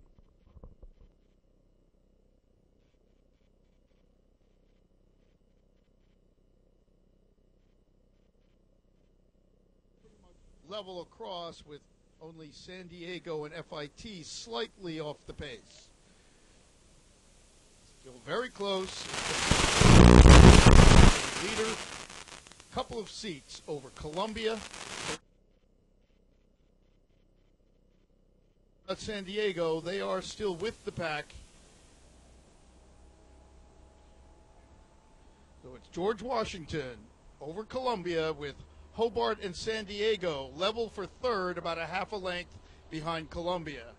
Then it's a quarter length further back to Holy Cross, and Holy Cross has maybe a quarter of a length on FIT. So Columbia now coming up to press George Washington. The George Washington lead is about 3 to 4 seats over Columbia. Columbia taking a little burst here. It looks like they've raised their rate just a hair. So as we approach 750, it's a quarter length. George Washington back to Columbia. That has moved Columbia 3/4 of a length ahead of Hobart, who currently holds third by a couple of seats over Holy Cross and San Diego. FIT still in it. They're about a quarter length behind Holy Cross and San Diego. George Washington reasserting itself. They're definitely now rowing higher than Columbia, and they're moving out. They've got a half a length again, and they're continuing to extend that. George Washington, 36.5, 37, maybe 2/3 of a length over Columbia now as we approach the 1,000. Then it's Hobart in third, and San Diego and Holy Cross fighting for fourth. All right, thanks, Bob. GW looks very nice here as they took a big push at about 750 and got about 3/4 of a length on Columbia. Hobart was kind of slow off the line, but they've worked their way back into this very nicely, and they're running in third now ahead of San Diego. Then it's Holy Cross, and then over to FIT in lane 6. Holy Cross has about 3/4 of a length on FIT. George Washington continues to lead the pack here, about 8 seats ahead of Columbia. Columbia about 36.5, also 1 length ahead of Hobart. Can Holy Cross come up on San Diego now for that 4th spot? That's the question that we're asking in the launch here. But San Diego is definitely a beat or two under Holy Cross, so once they decide to sprint, they could have a little bit more speed. San Diego at 34 right now. It's all George Washington for the moment. The Colonials have done a nice job this year. Their program is getting deeper and deeper, and they are showing really good technique and speed here this morning. Columbia coming up, trying to challenge them. And this is the order in this 4th level final as they go into the last 500. GW first, Columbia second, Hobart a half a length from San Diego, and we'll turn it over to the tower. All right, at the finish line. We've got a little bit of a parade here yet as it's spread out, with George Washington about a length up in first place over Columbia, who has about a length over Hobart. Coming down into the last 400 meters, it continues to be George Washington, and I'm sure this race means a great deal to George Washington. Columbia's coming up. Hobart has really mounted a bit of a challenge here. Yeah, doing a nice job. GW's out in front, though. Columbia, Hobart. Hobart coming strong over there on the far side from the finish line area. GW at 38, Columbia at 38, Hobart similar, 38. All going for the line in the last 15 here. George Washington out in front, followed by Columbia, who's mustering it up here, moving a bit. Hobart coming up over on that far side, but I think this is going to hold. It's George Washington by 3/4 of a length as we get into the viewing area. Hobart coming strong on Columbia, but there's a half a length in there. George Washington University at the finish now, 1 length to Columbia now, and 1 length to Hobart. San Diego now, FIT now, Holy Cross now, and that is the 4th level of second varsity men's eights. GW, Columbia, and Hobart in that order.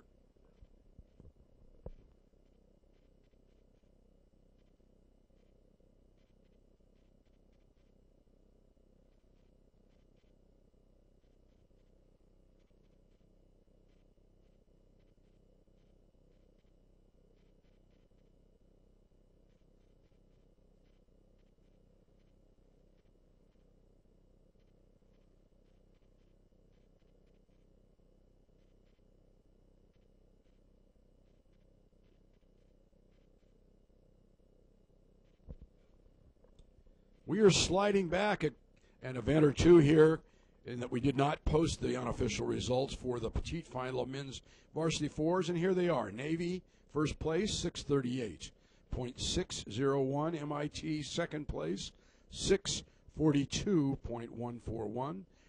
Northeastern, third place, 642.402. Colgate, fourth place, 644.644. Fifth place, Temple, 646.108. And sixth place, Princeton, 649.301. Now we have the unofficial results for the 4th level second varsity eights. Up, George Washington, 555.174. Second place, Columbia, 558.305. Third place, Hobart, 601.780. Fourth place, San Diego, 604.295. Fifth place, FIT, 606.626. And Holy Cross, 610.638.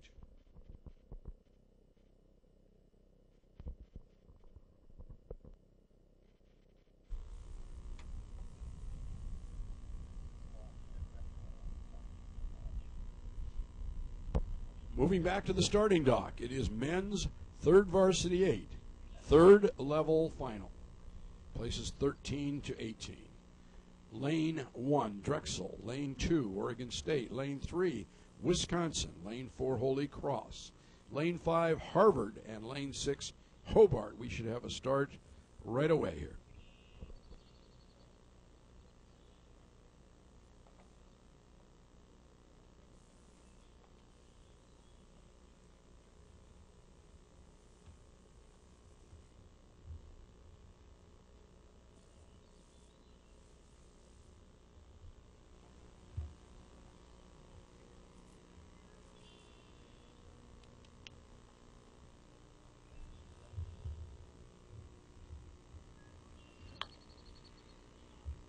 Drexel, ready. Oregon State, ready. Wisconsin, ready. Holy Cross, ready. Harvard, ready. Hobart, ready. 5, 4, 3, 2, 1. Attention. Go. We have a start in men's third varsity eights. Right off the line, Harvard, 48. Harvard's moving right out with this thing. Oregon State's getting a nice start in here, too. Wisconsin's up around 47. They're all spinning it up here, but Harvard's out pretty hard there at 48, still holding 45. It's Harvard, the early leader, with Wisconsin. Oregon State probably holding third from our perspective here. Yeah, that's looking good. Oregon State's looking good. Harvard's looking good. And Wisconsin's out a bit. Wisconsin and Harvard, the early leaders. Holy Cross is up in there, but we'll turn this over now to Bob Jocksetter with Wisconsin out in front. Right off the start, Wisconsin has a half a length on Oregon State. Oregon State just barely ahead of Holy Cross and Hobart. Then it's about a half a length back from Hobart to Harvard and a half a length further back to Drexel. So Wisconsin in the lead, trying to push away. They're stroke for stroke with Oregon State, and they're holding about a third of a length lead now over Oregon State. Oregon State feeling a little bit of pressure now from Hobart and Holy Cross. Those two are within a couple of seats as they cross 500 meters. Then it's another half a length back to Harvard and 3/4 of a length back to Drexel. So Wisconsin rowing in front, looking very solid, good connection with the water, and they may be easing away again from Oregon State. Oregon State about a half a length behind Wisconsin, 6:50 in. It's then Oregon State with about a 2-seat lead over Holy Cross. Holy Cross barely ahead of Hobart. 2/3 of a length behind Hobart is Harvard, and then 3/4 back of Harvard, Drexel. So crossing 750, Wisconsin now with 2/3 of a length on Oregon State. Oregon State with half a length on Holy Cross. Holy Cross with a 1/4 of a length on Hobart. Harvard moving up slightly. They're now about a half a length behind Hobart. And Drexel 3/4 of a length behind Harvard. So as we approach the 1,000, we've got a big opening of the backs of that Wisconsin boat. They're really digging in. They're trying to end this contest right now as they take a move. It's Wisconsin over Oregon State with Holy Cross putting the pressure on the Beavers. Aha! So it is the Badgers as they cross through the 1,000-meter first. But it looks like Oregon State is taking a press here as they raise their rating at least a beat. And they're in a real battle with Holy Cross over in lane 4. Those three crews now have open water on the field. And I would say then it goes back over to Hobart in lane 6, followed by Harvard, a half a length back to them, and then Drexel in 6th place over in lane 1. Wisconsin has open water now in the middle of the third 500. And they're really excited. They're just pushing the legs down and prying the boat and getting away. So the real race in front of the reporting boat here is Oregon State and Holy Cross. And give credit to these guys. They're really fighting hard, pushing it all the way down with 7:50 to go. And I would give the advantage to Holy Cross by 2 or 3 seats right now. Maybe not quite 3, but 2 anyway. Then it's open water back, and it looks like Harvard has perked up a bit, and they're getting past Hobart at this point, or at least running very much level, and Drexel still in 6th. 500 meters to go. We'll turn it over to the tower early, and it's Wisconsin open water ahead of Holy Cross and Oregon State. Then it's open water back to the next two, Hobart and Harvard, and Drexel trailing.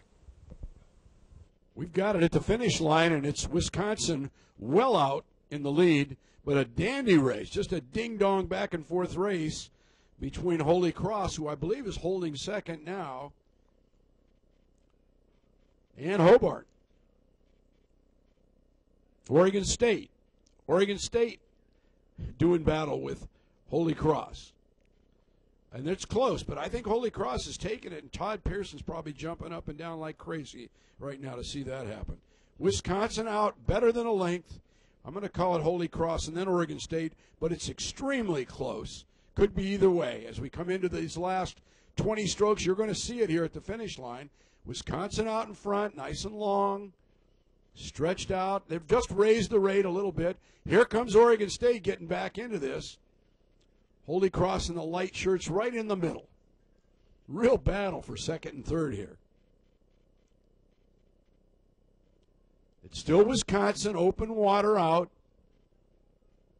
37 strokes a minute. Here comes Oregon State hard on the outside there, trying to get it back from Holy Cross. That's going to be real close. Wisconsin coming up another notch. Both the other crews have shifted. Holy Cross has really come up. And at the line, it is Wisconsin now. It's going to be Holy Cross now, Oregon State now. Less than a deck between those two crews. Harvard in fourth place. At the line now, Hobart. Now, and way over on the far side, Drexel coming in.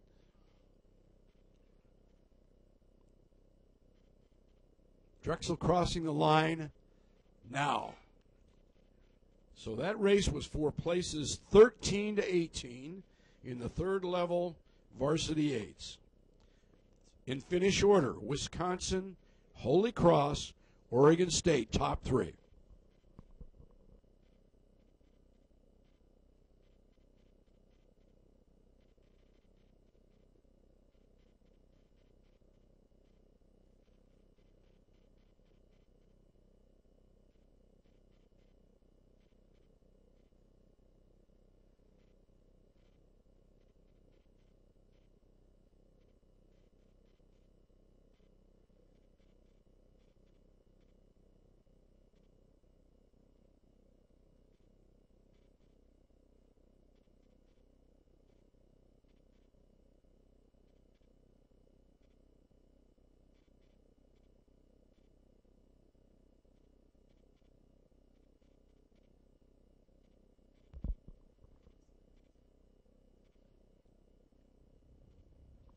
We have the unofficial order of finish and times for men's third varsity 8 third level, and the winner was Wisconsin, 601.006. Second place, Holy Cross, 603.230. Third place, Oregon State, 603.871. Fourth place, Harvard, 611.697. Fifth place, Hobart, 616.170. Sixth place, Drexel, 629.309.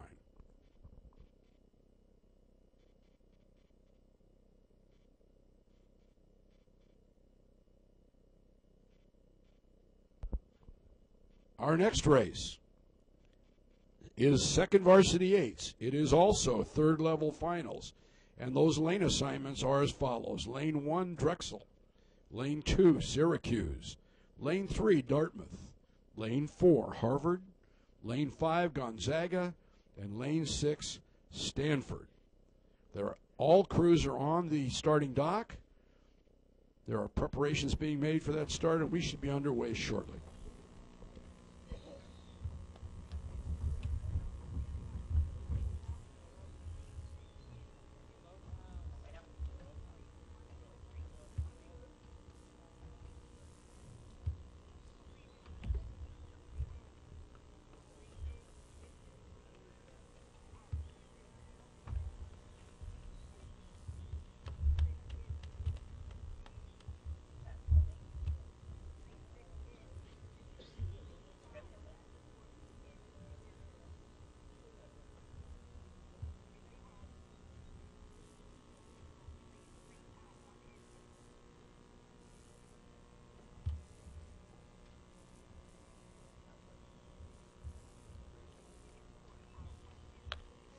Drexel, ready. Syracuse, ready. Dartmouth, ready. Harvard, ready. Gonzaga, ready. Stanford, ready. 5, 4, 3, 2, 1. Attention. Go. And we're off. Men's second varsity eights, third level final.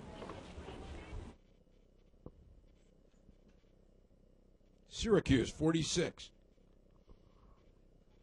Dartmouth, 45. Harvard's at 45. All the crews are up in the mid-40s. They're all winding it up. No one's trying to level off yet. Looking at Dartmouth at 45 still. Stretching it out a bit, maybe down to 40, 41 now. No one's settled. Great water up there at the start. Now we're getting some settle. Harvard 38. Dartmouth's right there with them, 38. All right, we're ready to turn it over to Bob Jocksetter in the chase boat. Here's into the second varsity 8, level 3 final. It's pretty straight across here. Everybody's within a deck. Your early leaders are Syracuse and Dartmouth, just barely now, nosing in front. It's Stanford in third. They're a couple of seats back. And then it's just about the other three level, Gonzaga, Harvard, and Drexel, a third of a length behind the leaders. So crossing 500 meters, it's Dartmouth just by a nose ahead of Syracuse. Stanford a deck back, and Drexel moving up into fourth. Drexel has 2 seats on Harvard. Harvard has a couple of seats on Gonzaga. So line these boats up, and we're getting a pretty good race here. It's 700 meters in, and from first to sixth is about 3/4 of a length. First is still Dartmouth, just barely over Oregon State. And Stanford still running in third. Drexel in fourth. Harvard moving up, closing in on Drexel. And then a third of a length back to Gonzaga. Crossing 750, it's still Dartmouth in the lead. It looks like Stanford pressuring now, trying to get second place away from Syracuse. And Stanford now has pulled level with Syracuse. It is Harvard now moving past Drexel into fourth, and Gonzaga about 3/4 of a length now behind Drexel. Approaching the 1,000, that slim Dartmouth lead is growing. Stanford and Syracuse essentially level for second, and Harvard moving into fourth.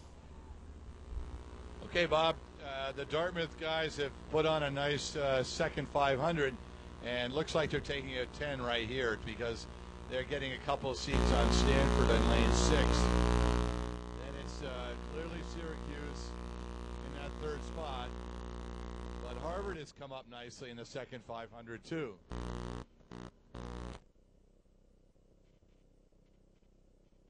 Up on Syracuse, challenging for third. Not much separating Stanford, Harvard, and Syracuse for that second spot. Really just a half a length, if that. Then it's over to Drexel, who would be running in fifth, then back over to Gonzaga in lane 5, running in sixth. Nice row by the guys from Hanover. They've got almost a length on the field, and look pretty smart doing it. They look clever. They look light, not too labored, and they're really having a nice row. The field will compress, though, in this last 500 as Harvard continues to advance, and I think Harvard is just about to take over a second spot from Stanford on the inside there in lane 6. So with 500 to go, we'll turn it over to the tower. It's all Dartmouth, and now Harvard is clearly taken over second, with Syracuse and Stanford fighting for third. We've got it at the finish line here, and it is Dartmouth. Boy, Harvard, though, is really spinning it up. They want to get back to Dartmouth, and they're going to come as hard as they can, obviously. Syracuse is also making some good speed over there. Harvard, I would really like to get this, and we're going to have a dandy finish, but it is Dartmouth out in front, Harvard moving strongly, Syracuse moving strongly, nice racing, rates up in the high 30s now. Harvard's making a real run at this, so's Syracuse, but Dartmouth's still out in front. Dartmouth's at 40 now. Harvard's got to be right there with them. It's Dartmouth. Syracuse doing a nice job over there. They're up at 40. It's still Dartmouth. Question between Syracuse and Harvard. I'd call it maybe Syracuse, but it's going to be tight. Here we are at the finish. Thank you. Last few strokes. Dartmouth out in front. Nice, clean win for this crew. Wire to wire. Dartmouth right now. And it's Syracuse, then Harvard. Stanford. And Gonzaga. Drexel was in there just ahead of Gonzaga. Once Dartmouth established themselves in that race, they really did do a nice job of holding on out there, staying long, and fending off several challenges, the latest of which was Harvard and Syracuse.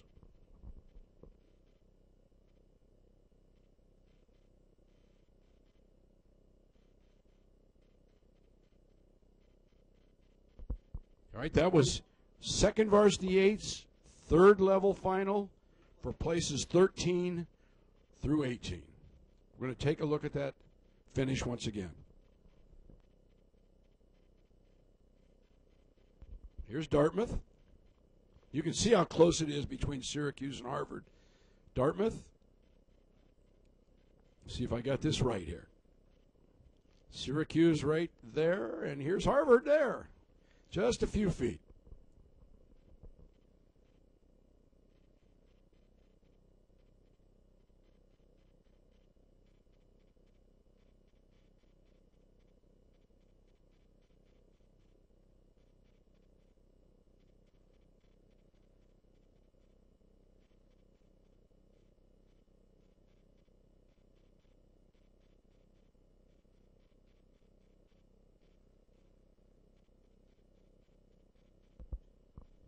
Our next event will be lightweight fours, the petite final. We'll set these lanes up in just a moment here. Lane 1, Drexel. Lane 2, Navy. Lane 3, Georgetown. Lane 4, Milwaukee. Lane 5, MIT. And Lane 6, Dartmouth. We should have a start shortly.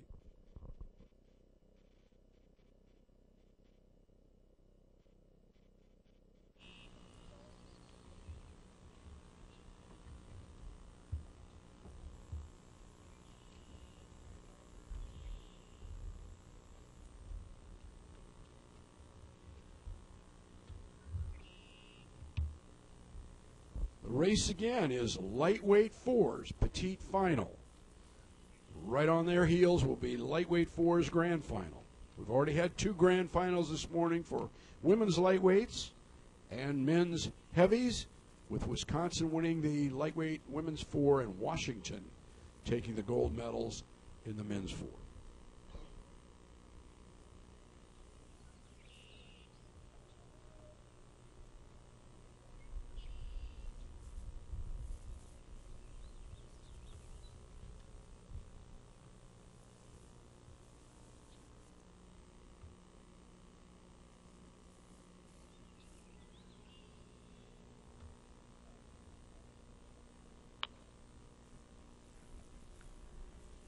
Drexel, ready. Navy, ready. Georgetown, ready. Milwaukee, ready. MIT, ready. 5, 4, 3, 2, 1. Attention. Go. We've got to start. Petite final, lightweight 4 width. Georgetown, 47. Navy, 46.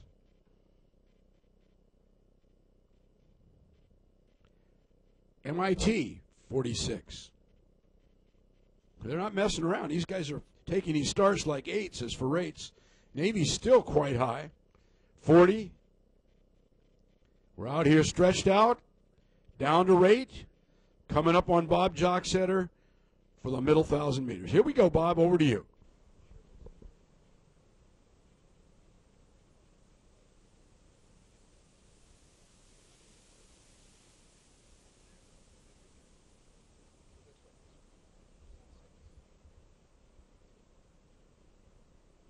So the petite final of the lightweight fours underway, and it looks like Milwaukee School of Engineering has taken the lead. They've got about a half a length lead over Harvard. I'm sorry, not Harvard. Over, sorry, Navy and Georgetown. Navy and Georgetown with about a third of a length over Drexel, and MIT just about level with Drexel. So it's Milwaukee now moving in front. They've got nearly a length now as we approach 500 meters over Georgetown and Navy, who are very close for second place. Then it's a half a length back to MIT and a couple of more seats back to Drexel. So Milwaukee charging at this.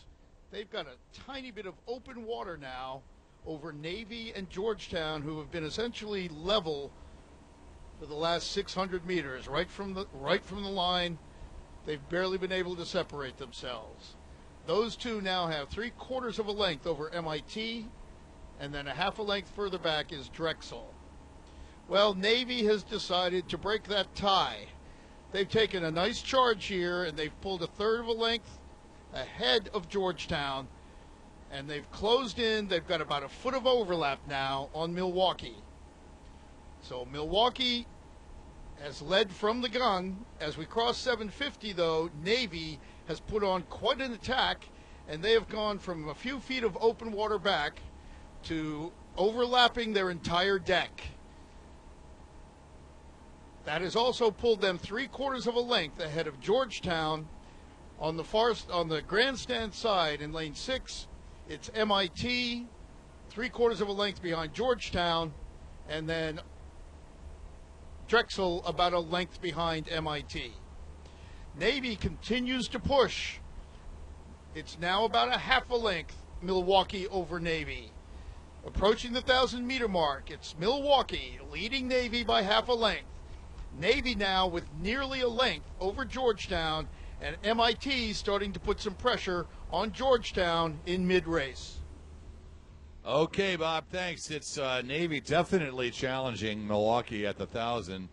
And from the spectator shore, you can see their red shirts with a horizontal white stripe on them. Those will be easy to identify in lane 4. And they are having a great fight with the midshipmen here. Those two crews have slipped away now from Georgetown, MIT, and Drexel. About 750 meters to go coming up. And the engineers are still hanging on to a 2-seat lead over the midshipmen. Good hard racing in this petite final for men's lightweight fours. Engineers still holding on. 7:50 to go. Georgetown slightly ahead of MIT, and then about a splash of open back to Drexel. Now Navy has taken the lead with not quite 700 to go. They've taken a burst of energy and have taken 4 seats on Milwaukee. That was an impressive Naval Academy maneuver there. They must have really called for nuclear power as they pulled ahead of Milwaukee. Yeah, go Navy, I hear yelling on the sidelines. They clearly had a planned move there, that this is when they were going to take control of the race. So over to the finish line as the midshipmen now have a full length on Milwaukee. Well, the Naval Academy's actually just moved into some open water on Milwaukee, and they did raise that rate to 37 and drive right through Milwaukee as they drew level. So now it's the Naval Academy, followed by Milwaukee, and we've got some battles going on behind, but your leader now clearly is the Naval Academy, and they're out in front by open water over the Milwaukee School of Engineering.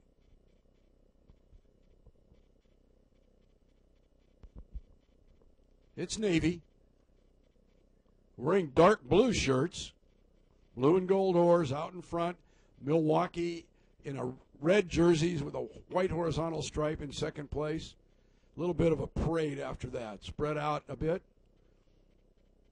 Midshipmen just nice and long. They're not having to sprint. Rates hasn't gone up yet, and we're at 15 strokes to go. Milwaukee's brought the rate up. They've spun it up some. MIT's bringing their rate up. Dartmouth's bringing their rate up. They're all trying to sprint at home now. But it's Navy out in front. 38 strokes a minute now. This is their kick in, and here comes Milwaukee right behind them. But it's open water, Navy, as we get down near the finish here. Navy, then Milwaukee, then MIT. Here we go. Navy, now open water, then Milwaukee. Now real close here, real close here. Oh, a deck length. Now.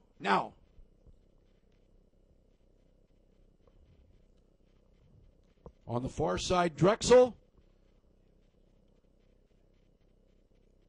Now.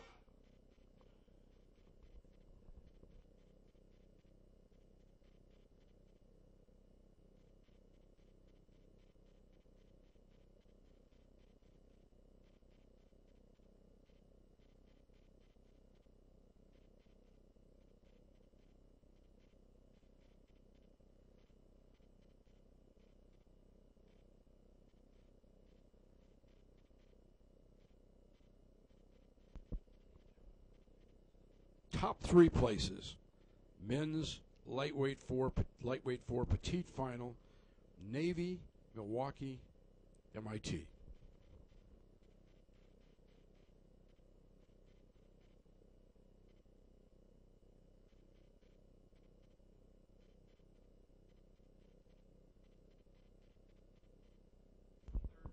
We're going to take a look at that finish, third, fourth place.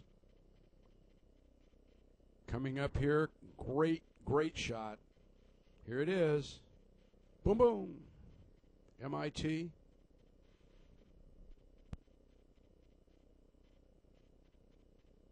MIT, then Georgetown. Our next race, and we'll get those results posted very quickly, men's lightweight grand final. So this will be our next grand final, and it's for lightweight fours.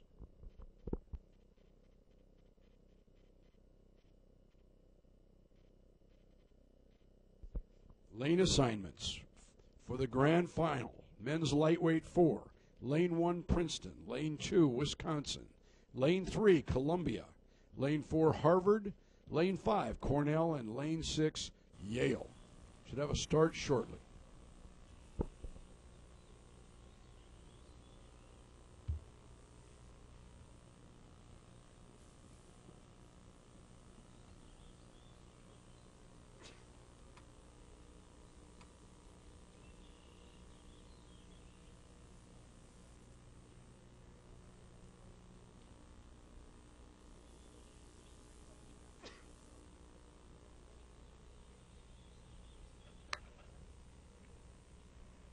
Princeton, ready. Wisconsin, ready. Columbia, ready. Harvard, ready. Cornell, ready. Yale, ready. 5, 4, 3, 2, 1. Attention. Go. We have a start in the grand final for men's lightweight fours, and boy, are they coming out of there. Wisconsin, 45.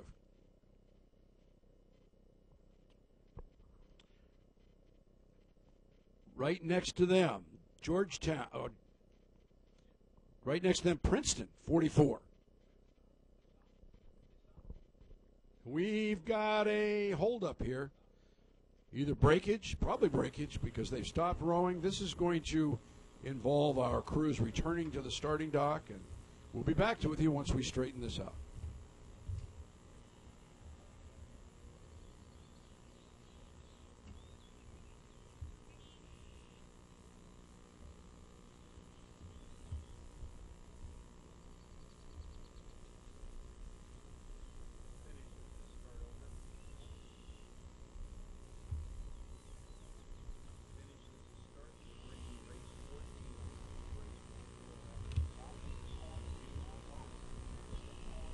So we've had a stoppage in that grand final for lightweight fours. The crews are returning to the starting dock. That can be breakage. Could be that someone just didn't get away from the line. We didn't really get a real good look at that. But we'll get to the bottom of it and be back to you in just a moment.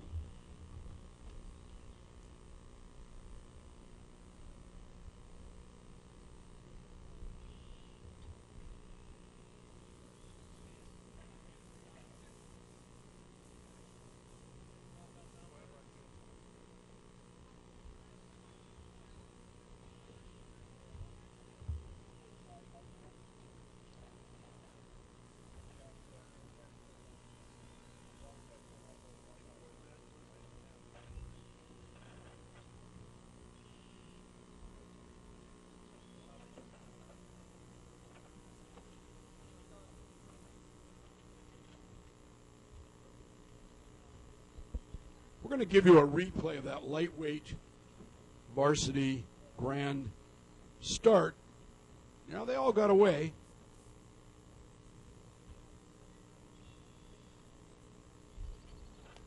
Yep, you can see right away we had some trouble over on the far side. But they're still rowing. Now they've already shut down in the middle there. So they must have called it from the stands pretty shortly. What will happen is the referee will sound an alarm, and that means that start is off. They're all back to the dock, and most of them are on the dock, so we should be having a second start in this lightweight four-width event shortly. In the meantime, as pointed out to me, we have the unofficial results of the lightweight four petite finale. First place, Naval Academy, 647.688. Second place, Milwaukee, 650.999. Third place, MIT, 656.871. And that really close, fourth place, Georgetown, 657.528. Fifth place, Drexel, 709.135. Wisconsin, if your boat is fit to race, please wave at me. Thank you.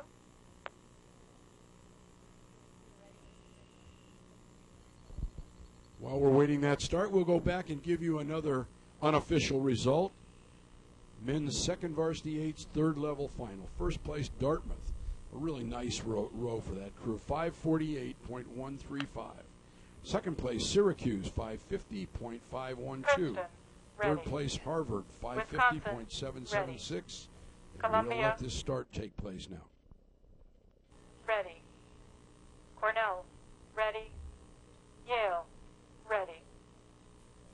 5, 4, 3, 2, 1. Attention, go. And our restart is underway.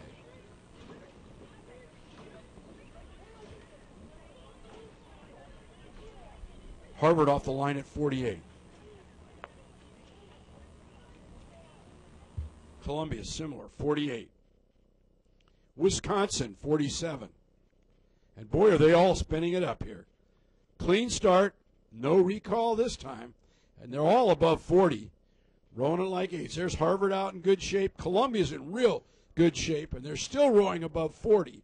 They want to get the lead here, and they had a good row this morning, that Columbia crew, which is coming out of that great second varsity lightweight crew that we saw at the sprints earlier. We're going to turn this race over now to Bob Jocksetter in the chase boat.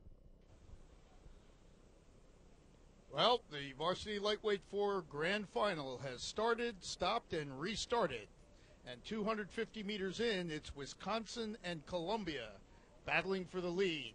Those boats are about half a seat apart, and they've already got nearly a length on the rest of the field. It looks like right now Princeton is in third place, just barely ahead. No, I'm sorry, they are not in third place. That would be Cornell over on lane 2 in third place. Lane 5, my mistake. Cornell, 1 length behind Columbia, and about 2/3 of a length behind Wisconsin. Moving up to challenge Cornell for third is now Harvard. Harvard has moved to within 2 seats of Cornell, and they are 2 seats ahead of Yale. The Princeton boat, which had a good start, is beginning to struggle, and they are now in 6th. But it's Columbia now with half a length over Wisconsin. Wisconsin with half a length over Cornell, and Cornell with 3 seats over Harvard, about 700 meters into the race. Yale is another third of a length behind Harvard, and 3/4 of a length behind Yale is Princeton. So as we approach 750, it's Columbia with another nice little burst. They've added a bit to the lead over Wisconsin. It's now 3/4 of a length. Columbia leading Wisconsin, but the Cornell crew beginning to close on Wisconsin. That half a length has shriveled to a deck length. So Cornell over in 5, putting the pressure on.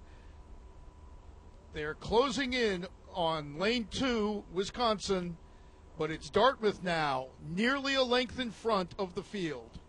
Harvard, another push. Harvard drawing level with Cornell and challenging Wisconsin for second place.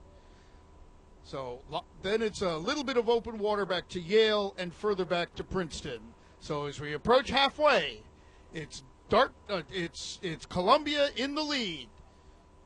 Wisconsin clinging to second place over Harvard, with Cornell right behind the Crimson. Okay, Bob, it's the Lions out front, and then Wisconsin's been knocking at the door all the way down. Harvard is taking a move here to try and challenge. Cornell is slipping back a little bit, so Harvard clearly in that second, third spot.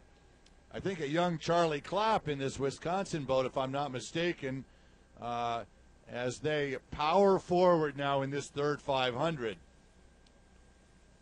Columbia still 3/4 to a length. Harvard clearly now in second place. Well, not clearly, but they're right up there with Wisconsin. I would say, yeah, Harvard has a seat on Wisco, and Cornell slipped back a seat. So it's Columbia with 7:50 to go. Columbia first, Harvard second, Wisconsin third, Cornell 4, Yale 5, and then over to Princeton here in lane 1, 6th.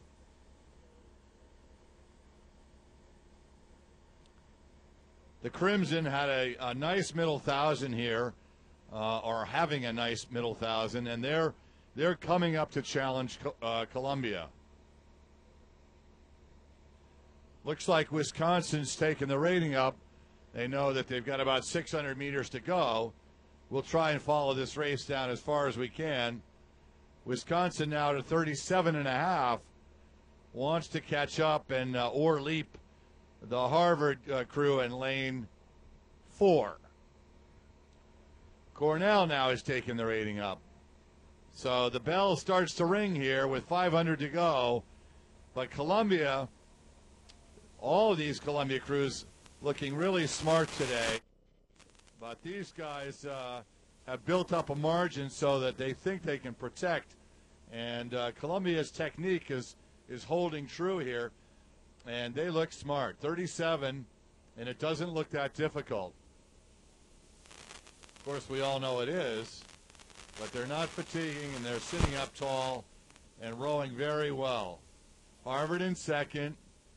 Wisco can't quite get back into the Harvard second place position. And then it's Cornell in third. Could Cornell come up and challenge? That's the question against the Badgers. But it looks like the Badgers will hold on for that bronze medal. All right, we've got it, and here it is. It's Columbia out in front, Wisconsin in second, Harvard challenging. Wisconsin and Harvard have gone back and forth for the last 400 meters.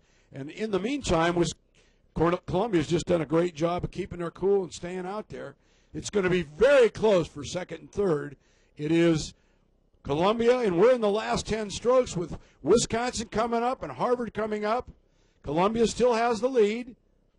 Right now it's Wisconsin out there, but Harvard's coming hard. Columbia now. Oh, that's a dead heat. And then Cornell. We got a real close one there between Wisconsin and Yale crossing the line here in 5th, Princeton in 6th. I will stay out of that result, Wisconsin and Harvard. It was just that close. we'll let the officials sort that. They're able to have stop frame, and we may be able to slow it down and see it here with our camera, but it was so close. Clearly, Columbia won it. Both Harvard and Wisconsin will take medals home. It's just a matter of who will take the silver and who will take the bronze at this point.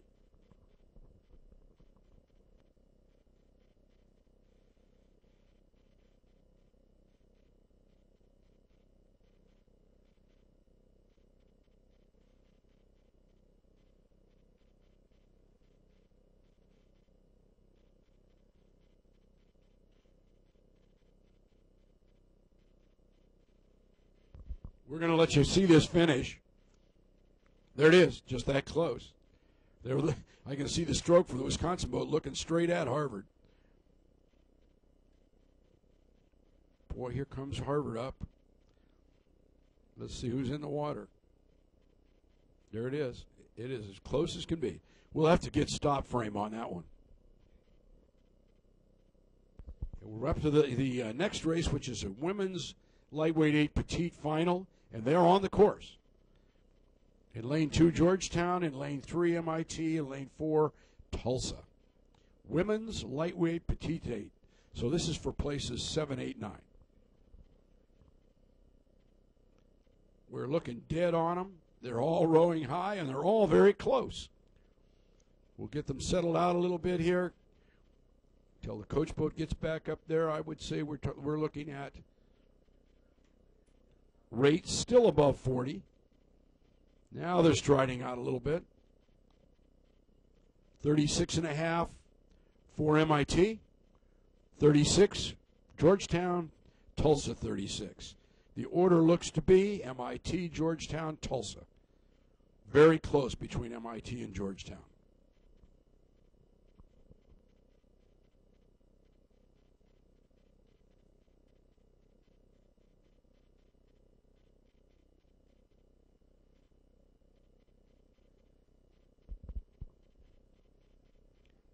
MIT still rowing 36. Looks to be a little bit up on Georgetown. Tulsa's hanging in there. No one's really fallen back that far, but it is MIT, then Georgetown, then Tulsa in that order. Georgetown making a little bit of a challenge. Rowing 36 also. But MIT holds on to the lead.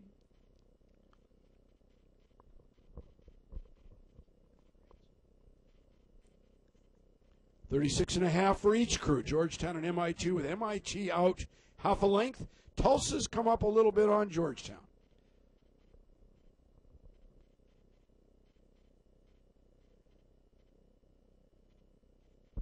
The leader remains MIT.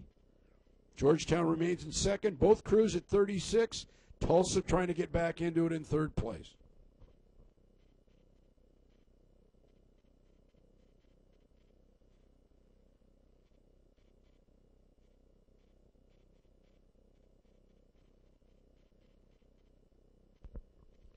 MIT continues to lead, followed by Georgetown.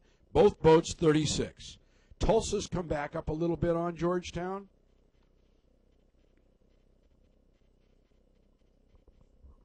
MIT 36 in the lead, pretty solidly in the lead. Georgetown and Tulsa pretty close. All boats within half stroke of one another.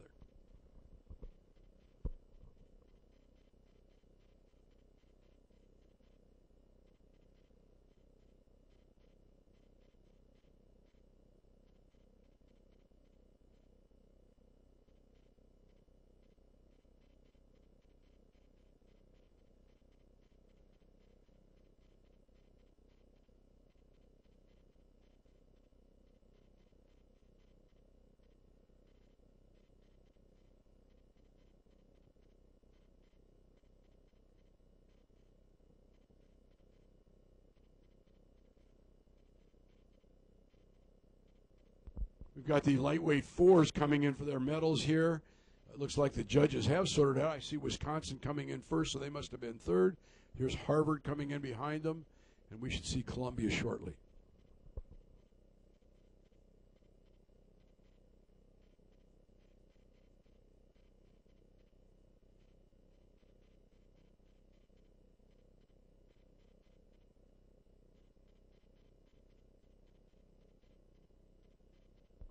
So here we are out as we get these medals for the lightweight fours.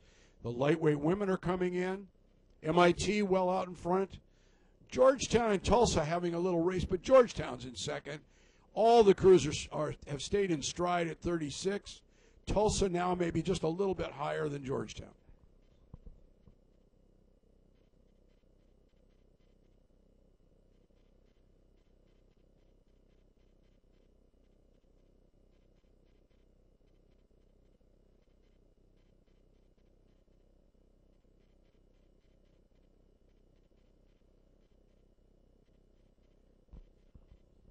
And it's MIT here at the finish. This is, again, petite final women's eights. This is for 7, 8, and 9th place. And it's MIT now. This is Tulsa. Tulsa now. And Georgetown now.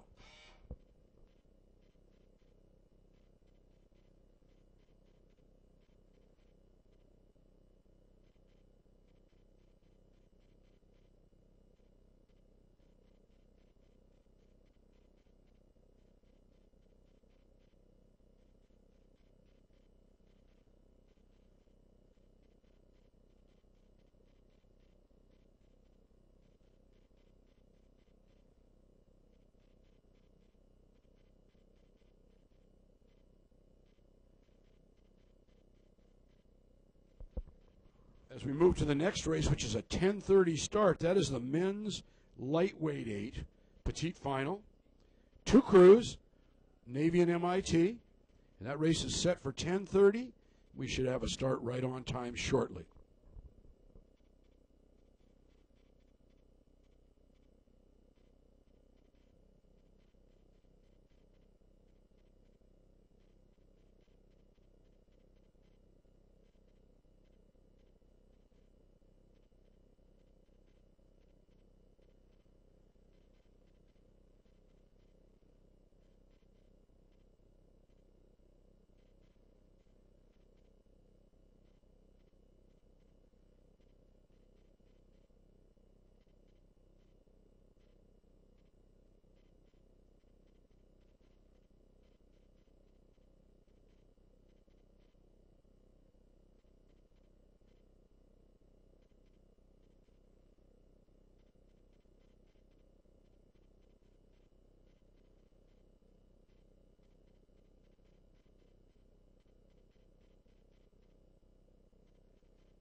We're back up to the starting dock for the petite final of the lightweight 8s. Naval Academy in the near lane and MIT in the far lane. As we look at it from the coach boat perspective here, or from the starting dock perspective, they're pulling the crews, and we should have a start momentarily.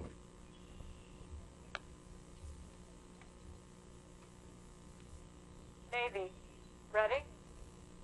MIT, ready. 5, 4, 3, 2, 1. Attention. Go. And we've got a start after one of the longest delays I've ever heard in a racing start. Navy off the line at 43.5. MIT a little higher than that, 45 maybe. Both crews spinning it up. This is just a dual race on a Saturday in May. 2-boat race right down the heart of the course here. Navy, 48 now. MIT's right up there also, 48. Nobody wants to settle yet. They're both above 40. Navy a little the higher, 41. MIT 40. MIT's really busting a few strokes right here now. And now we're reaching out and settling in. Navy and MIT for places 7 and 8 in the lightweight varsity event. In the early going, I would say MIT is out a bit. We're going to turn this race over to the chase boat right now. Bob, take it.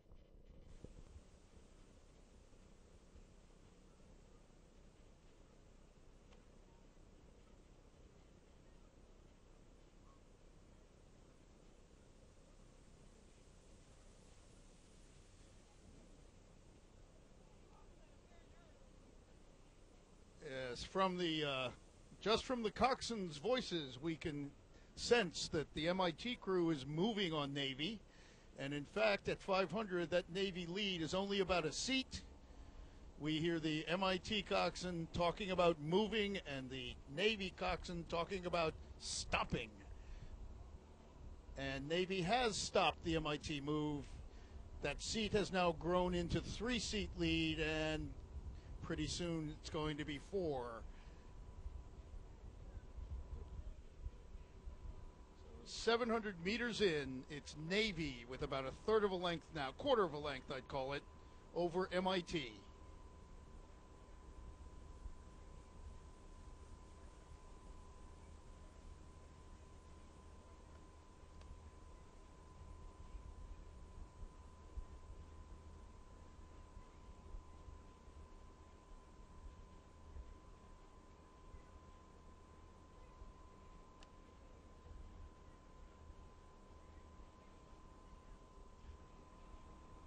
Navy continues to creep away. We're about 900 meters into the course. The Navy coxswain is now past the MIT bow ball, and it looks like right around 1,000 meters, the midshipmen are going to have a length lead. Crossing the 1,000, and Navy does, in fact, have a 1-length lead mid-race.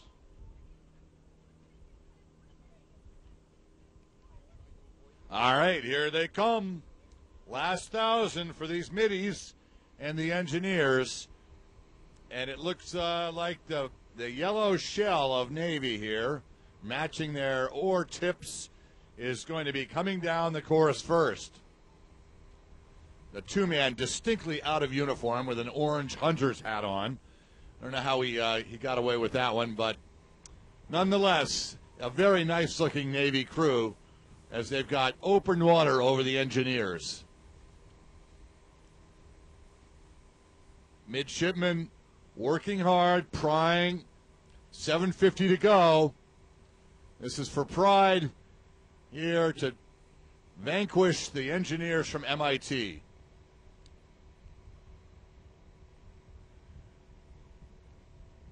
Coxswain, not for a lack of words, cheering her team on as they now have a quarter of a length of open water.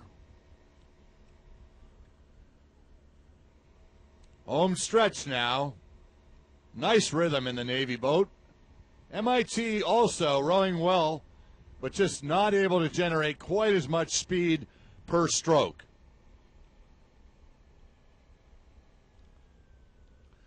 Okay, ring the bell. 500 meters to go. Here they come. Petite final for men's varsity lightweight eights. Navy clearly in first. MIT in second. We've got it here at the finish line. Navy well out, half a length of open water, rowing 38. MIT trying to muster a challenge, but Navy's really enjoying this. They're swinging it out. This is for places 7 and 8 in the lightweight championship portion of this regatta program. Navy at 37.5, MIT at 37.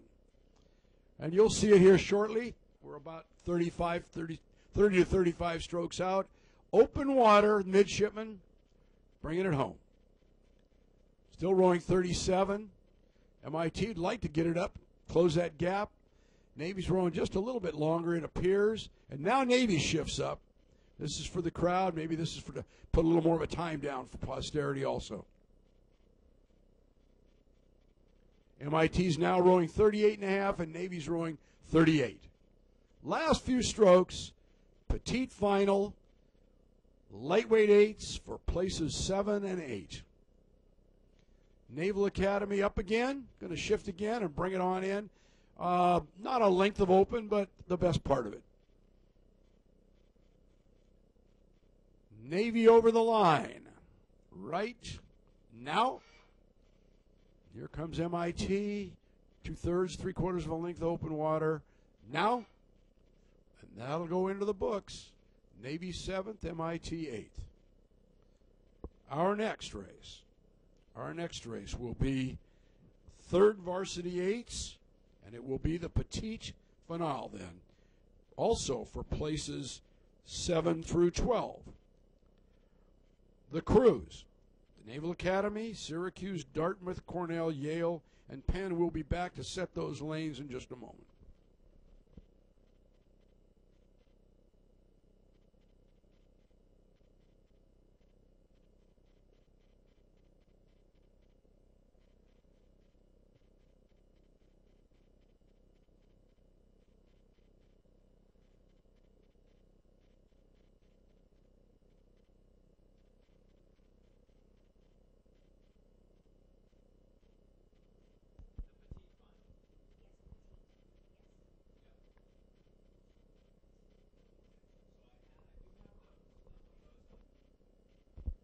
We're back and we're backing up to show you the unofficial results of the petite final for women's lightweight eights. First place, MIT, 653.134. Second place, Tulsa, coached by Kevin Harris, 658.825. And third place, Georgetown, 705.025. That is women's lightweight eights petite final.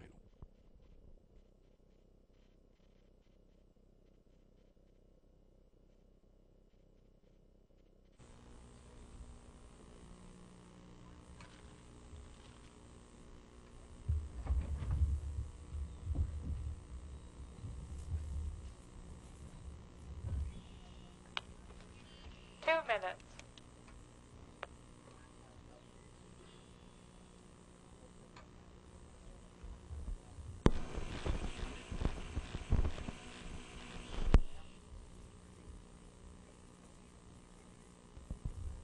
We're looking at our next race as the men's third varsity petite final, places 7 through 12 in that event, a first-year event at the IRA third varsity eights.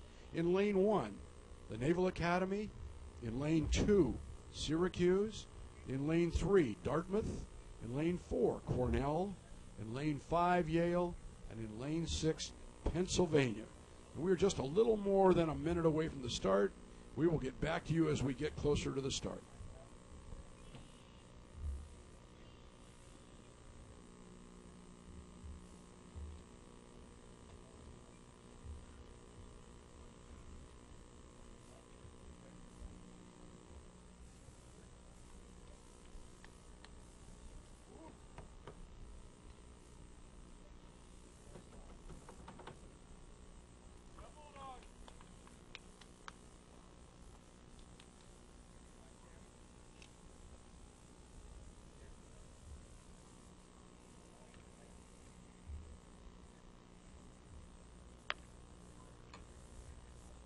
Navy, ready.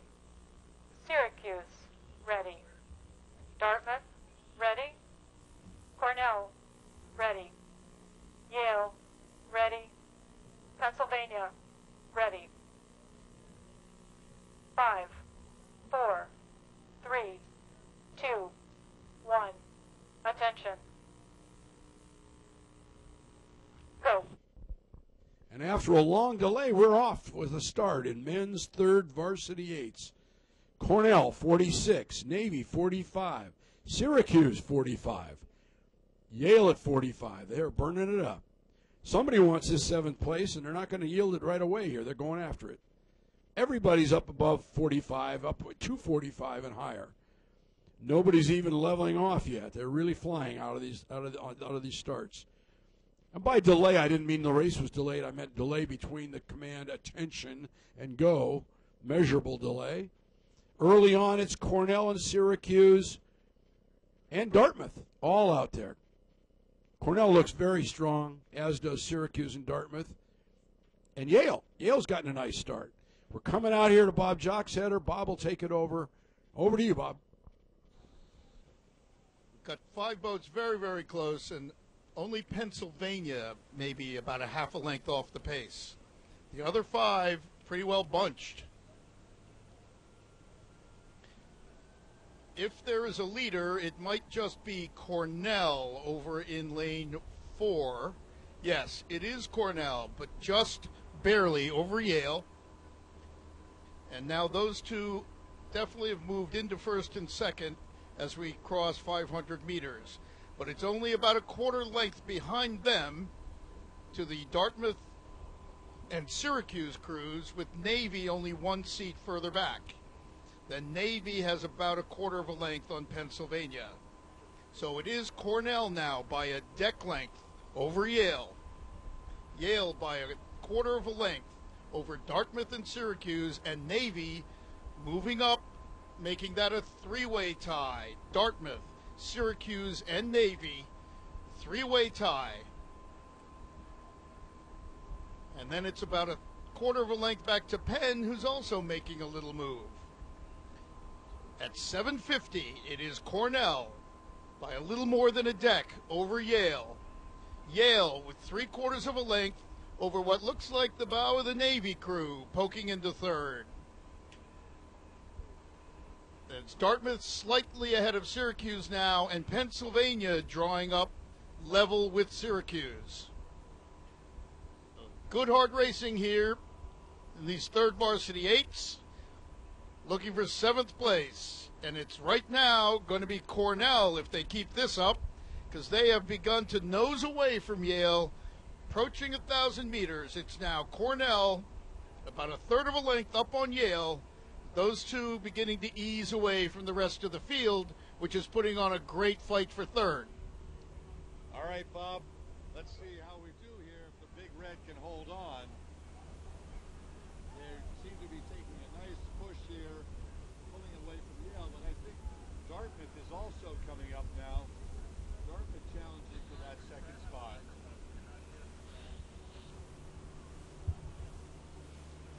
So Dartmouth making a nice run along with Navy in this third 500 to challenge Yale for the second spot there, the number 8 spot. But Cornell clearly walking away with open water now over Yale. 7:50 to go, just around 2 minutes.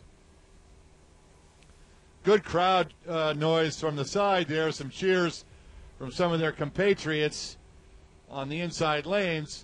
Yale really attacking it now. Yale has a clear grip on second. They're about three-quarters of a length up on Navy, and Yale's jacked the rating up to get that lead. Cornell still comfortably in first, and we'll keep an eye on them to find out when they take their rating up. But Yale is up to 37.5, and they're doing a nice job of holding off the midshipmen here in lane 1. The mini is still at 36.5. So Cornell's lead has been cut into by Yale. Yale's bow is now on the Cornell's coxswain. Then it's over three-quarters of a length back to Navy. Then it would be, looks like, Dartmouth in 4th, Syracuse 5, Penn 6. Here they come, the last 40 strokes. Cornell in front, Yale in Navy third. At the finish line, Cornell out in front comfortably. Yale pushing. Navy's making a charge into Yale, but Yale's still holding second place. All the crews are up close to 40. Navy's really gone up. They're probably above 40. Cornell's out in front. Navy charging on Yale here in second place. Last 15 strokes of the race, and then that next grouping behind is pretty tight also. But it's Cornell. Cornell holding out there almost of a length lead. Navy charging for second. Yale's been in second all the way up until now. Looks like they still have second. Navy has third, but we'll see what it looks like as we get perpendicular here. It is Cornell by open water. It is Yale in second. It is Navy in third. And at the line, Cornell, open water. Cornell now. Yale, just a bit of open water back. Now, Navy, three-quarters of a length up on Syracuse now. Syracuse, ooh, that's a dead heat. On the inside here, Pennsylvania.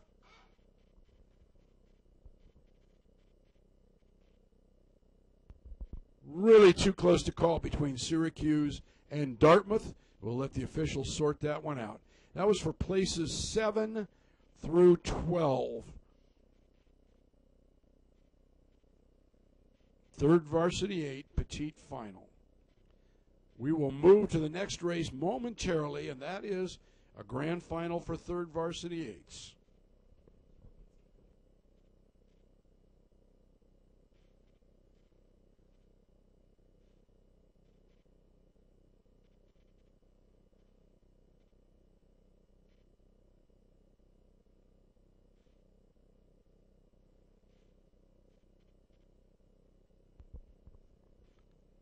First three, Cornell, Yale, and Navy, pretty clear.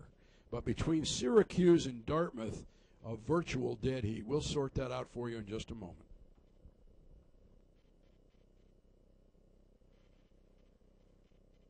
There's the finish. Yale's over the line. Here, watch these bows. There's Navy over the line. Now it's the next one we want to watch very carefully because it is exceptional. Because there is Dartmouth right there, and I can't tell. Looks maybe like Dartmouth might be just a tiny bit ahead. Let's let the officials sort that one out. That's too close to call.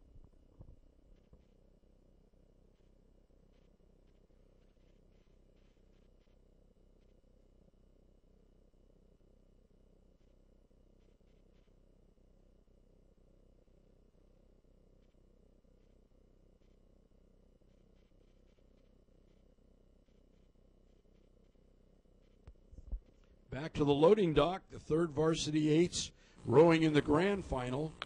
Getting onto the loading dock, a first ever third varsity 8 grand final. So these people got to be pretty excited. They're history makers right here as we watch them get onto the starting dock. We should have that start shortly. Here are the lane assignments. For the grand final, men's third varsity 8. Lane 1, Boston University. Lane 2, Northeastern University. Lane 3, Washington. Lane Boston 4, University. California. Warning. Lane 5, Lane to the Brown, right. and Lane 6, Princeton.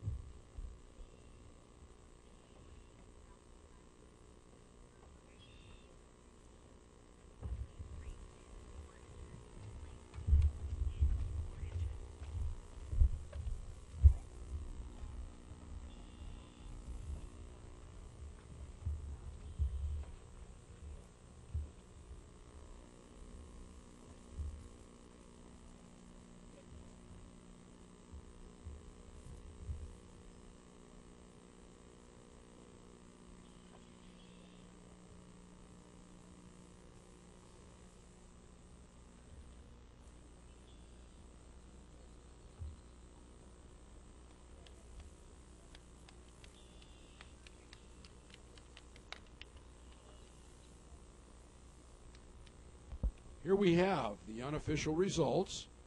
Men's third varsity 8 petite final, first place, Cornell, 553.343. Second place, Yale, 556.798. Third place, the Naval Academy, 559.887. Here's this close call. Fourth place, Dartmouth, 602.202. And Syracuse in fifth, 602.229. So we're talking about 0.02 of a second difference. And sixth place, Pennsylvania, 607.405.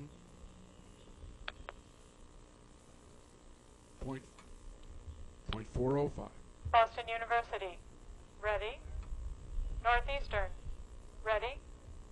Washington. Ready. California. Ready. Brown. Ready. Princeton. Ready. 5, 4, 3, 2, 1. Attention. Go. We got to start, and it was a quick one. Brown right off the get-go out at 46. Cal 45. Washington 45. Northeastern's up in there at 46. Washington is moving away and with California on Brown, but it's close. Everything's within a deck right now. Nobody's back. Everybody's still high. I don't think there's anybody under 40 yet. Washington and Cal and Northeastern are all the early leaders, but they're not out by very much. We will turn this race over to Bob Jockstetter for a better placement and rates right now.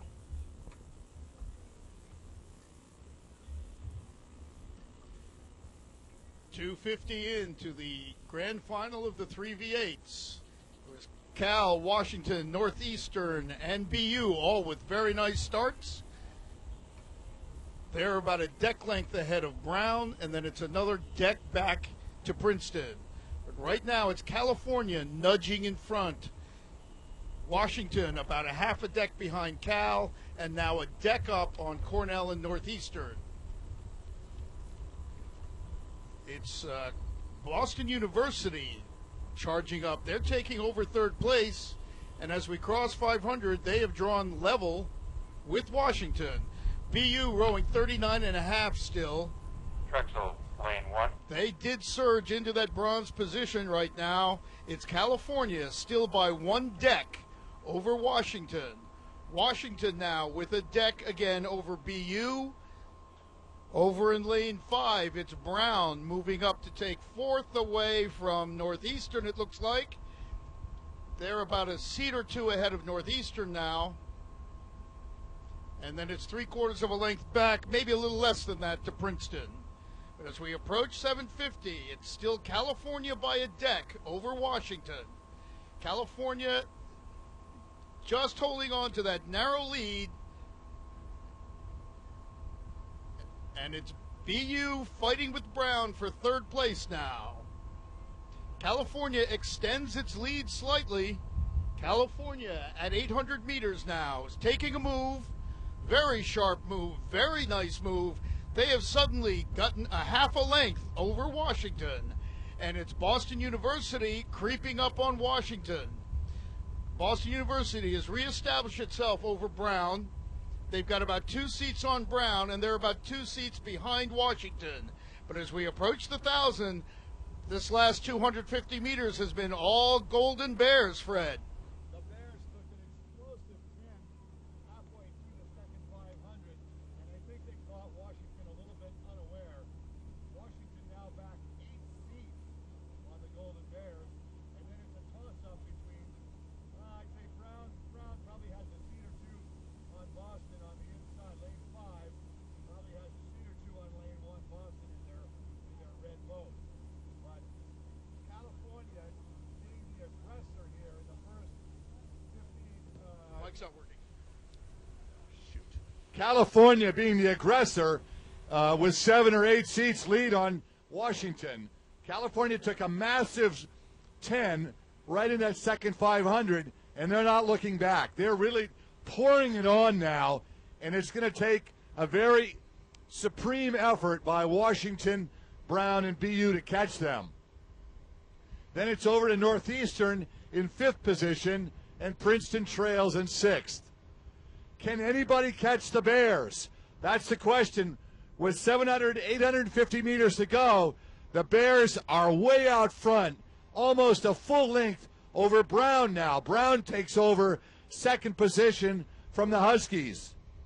Are the Huskies going to ramp it up here? It's time for some razzle-dazzle from the boys from the West Coast. Washington at 35.5, very content, but they're running out of water. 500 meters to go, and the Golden Bears smell victory. Brown taking the rating up. Brown is up now to 38 plus for Brown, and Washington still down too low. When is 38 now? Washington going up,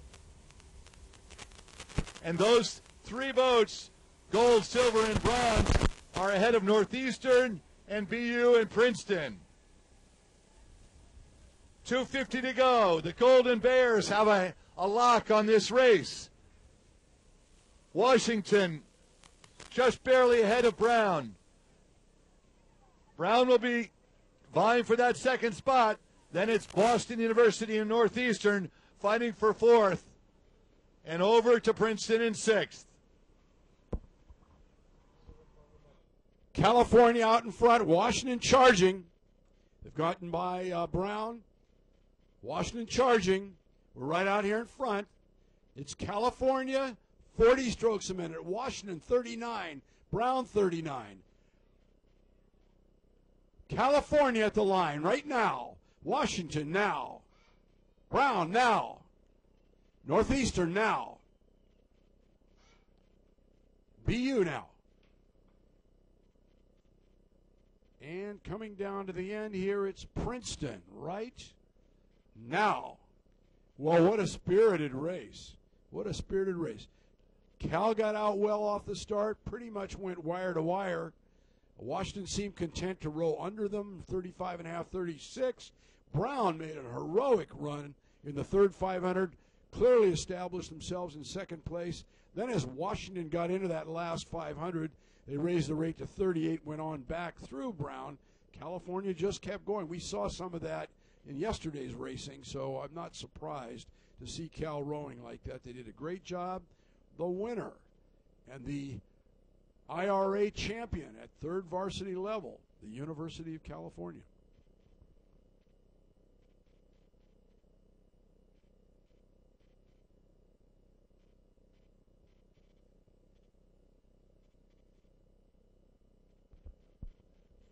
So our medalists in third varsity eights, in reverse order, third place, bronze medalist Brown. Second place, the University of Washington. First place, California.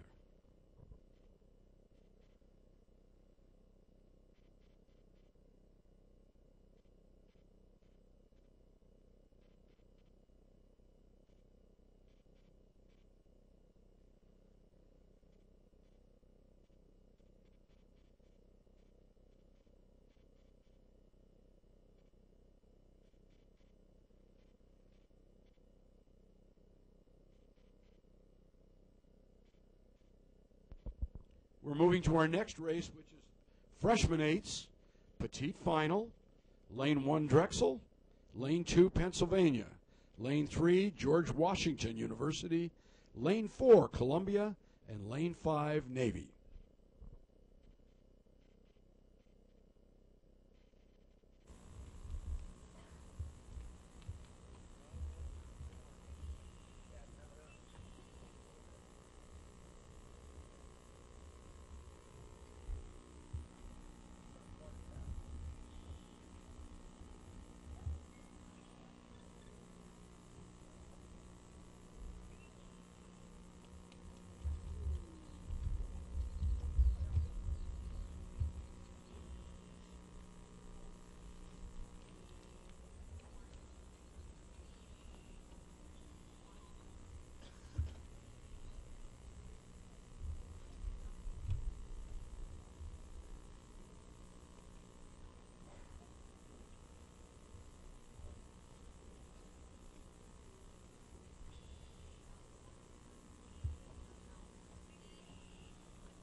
So we have our Drexel, third eights coming ready. in here before the right after the finish line. Ready. In finish order. George Washington, ready. Bronze Brown. Columbia, ready. Navy, ready. 5, 4, 3, 2, 1. Attention. Go. And we have a start in men's freshman eights petite final. Cruiser all the way cleanly. George Washington, 44 strokes a minute. Early leader. Just got out by a little bit. Now they're down to 40, up to 45, spinning it up. GW, Columbia's at 45, Navy's at 43. Pennsylvania, 44. Now the crews are beginning to level off, stretch it out, find their cadence for that mid-course portion of the race. GW 36, Columbia 37, Navy 38, The Naval Academy 38. GW stretched it out to 36. And GW is the early leader, I believe. Columbia's right up in there. Pennsylvania's close. Navy's up in there. There's still contact. Drexel has fallen back. And we'll turn this race over to the coach boat and Bob Jocksetter.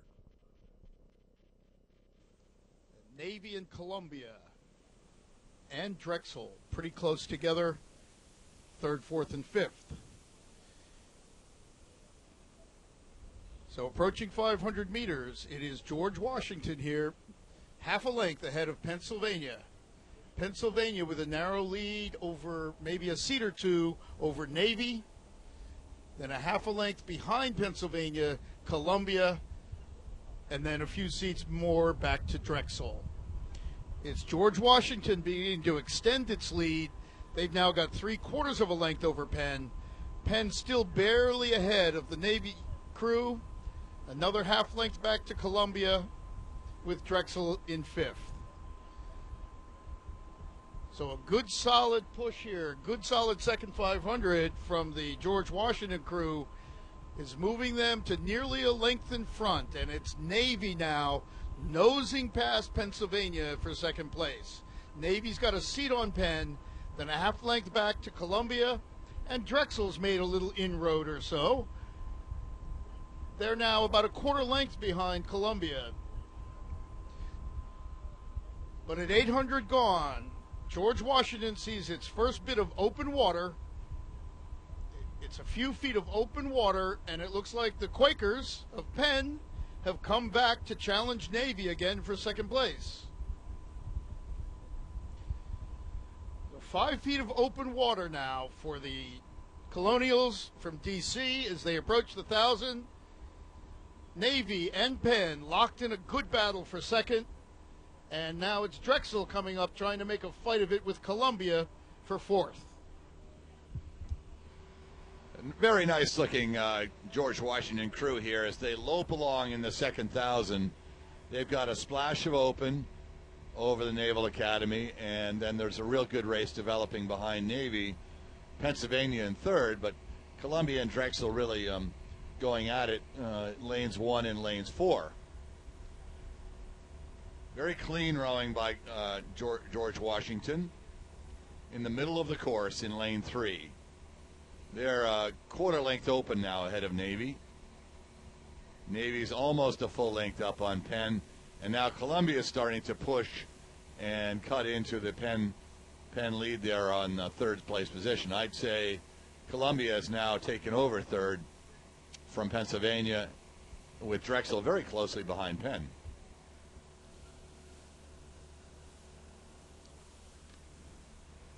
Middle of the third 500 now, or past the middle. The Colonials from Washington, D.C., really way out in front. You'll see their boat first, as they've got a good splash of open over Navy. Really in control, 35.5 strokes a minute for these freshman crews. 34.5 for Navy. We call them plebes down at the academy. And they push their way into the last 500. So it's pretty spread out. Colonials in first place, open water ahead of Navy. Navy's a length up on Columbia. Columbia's got a seat or two on Drexel, and now Penn's trailing in fourth.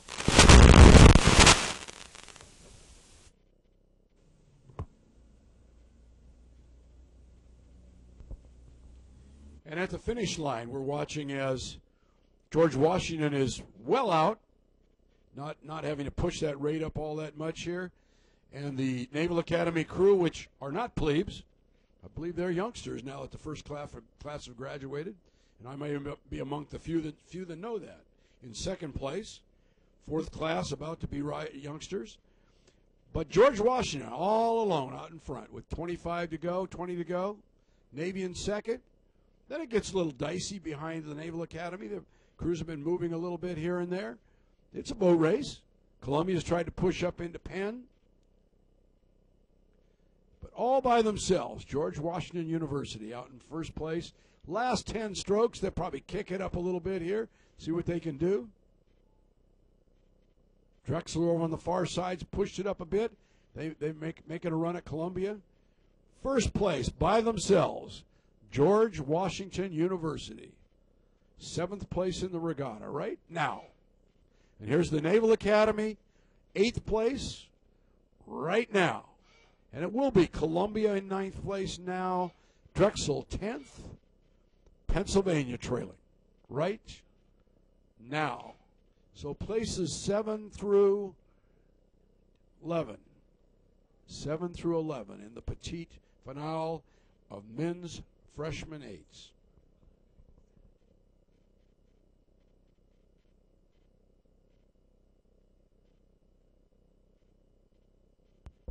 We'll be moving very shortly to another grand final, this one for freshman eights. I'll run the crews down and we'll set the lanes for you. Harvard, Brown, California, Washington, Cornell, and Wisconsin. This should be a dynamite rowing crew race. We'll look forward to this event in just a moment.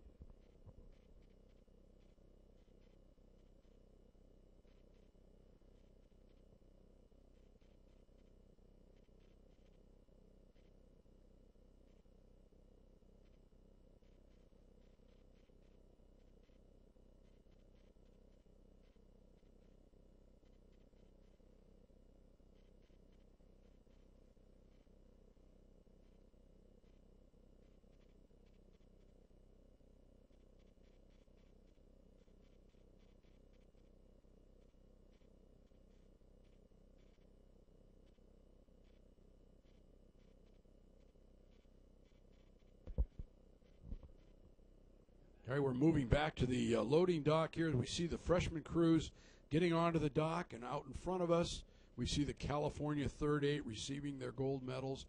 The first championship row for third varsity eights in IRA history, as far as I know. Here we see the lane assignments now for the freshman 8 grand final. Lane 1, Harvard. Lane 2, Brown. Lane 3, California. Lane 4, Washington. Lane 5, Cornell. And Lane 6, Wisconsin. All of these freshman crews are pretty special as far as I can see, and I've looked forward to this myself, to see this race unfold. National Championship or IRA Championship for freshman eights. We should have a start in just a moment.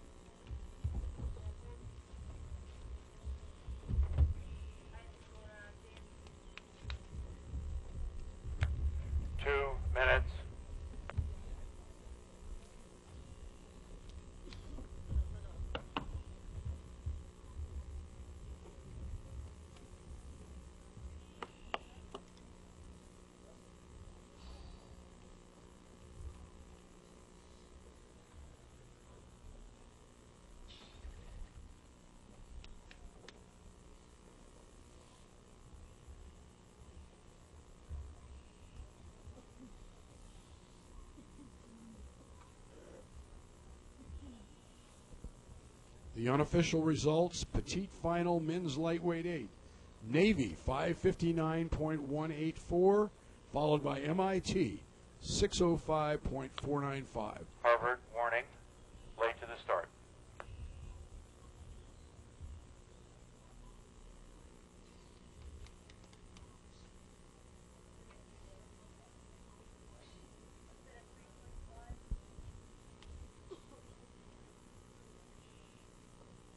Unofficial results and placement and times for the third varsity eights. We've seen those medals given out just moments ago. First place, California, 547.554. Second place, Washington, 549.750. Third place, Brown, 550.794. Fourth place, Northeastern, 553.282. Fifth place, Boston University, 554.804, and sixth place, Princeton, 604.807. We'll swing right up to the start for the grand final men's freshman eights.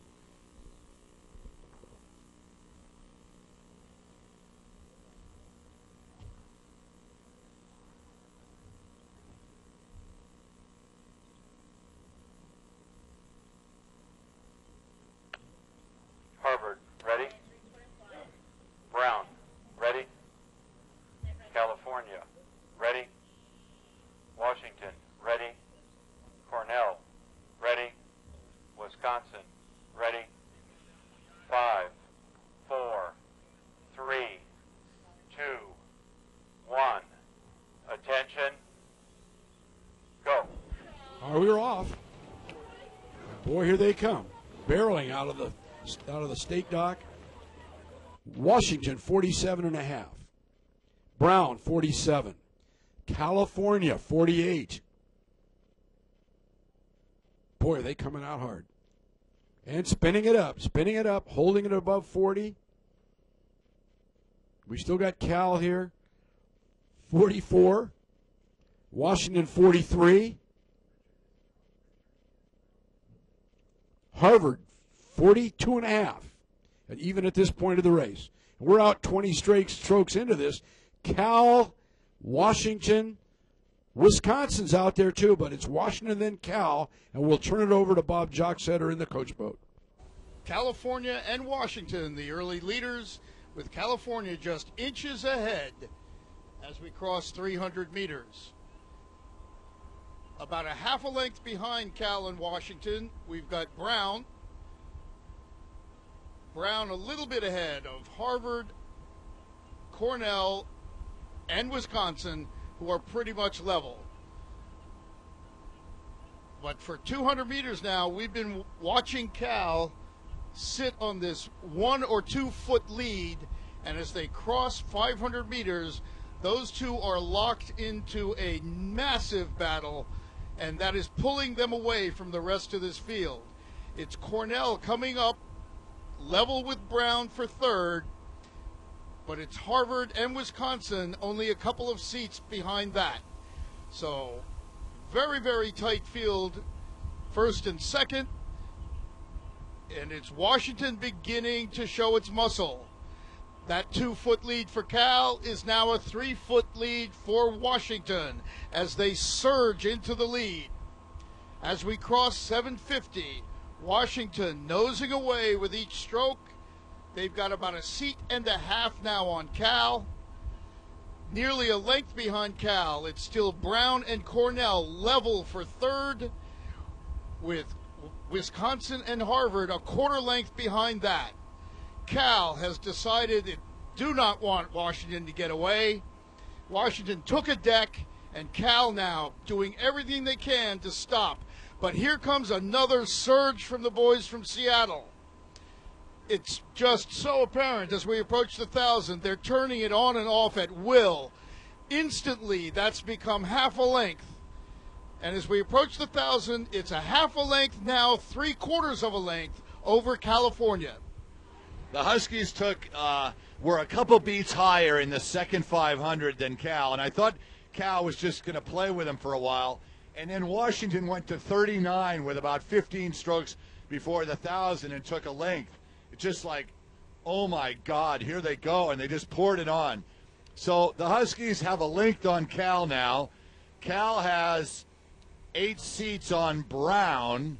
Brown has half a length on Harvard. Harvard has, a third of a length on Cornell and Wisconsin.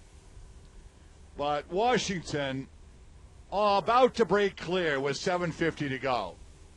Kind of on paper, this is what I thought might happen. The Huskies, really a polished and experienced freshman crew, pouring it on now. They've beaten Cal several times this season already. And I thought Cal might be a little chippier in the first 1,000. But here they come. They're not out of it yet, but they're still a full 3.5 seconds back. Brown and Harvard are coming up on Cal, trying to get into that second silver medal position. Credit to Harvard, they're right with Brown as we go 7:50 to go. 500 to go, sorry. It's Washington a full length up on Cal. Cal 8 seats up on Brown. Brown 6 seats up on Harvard, but on the inside, that looks like Cornell coming up to challenge Harvard for fourth. Can Cornell catch Brown?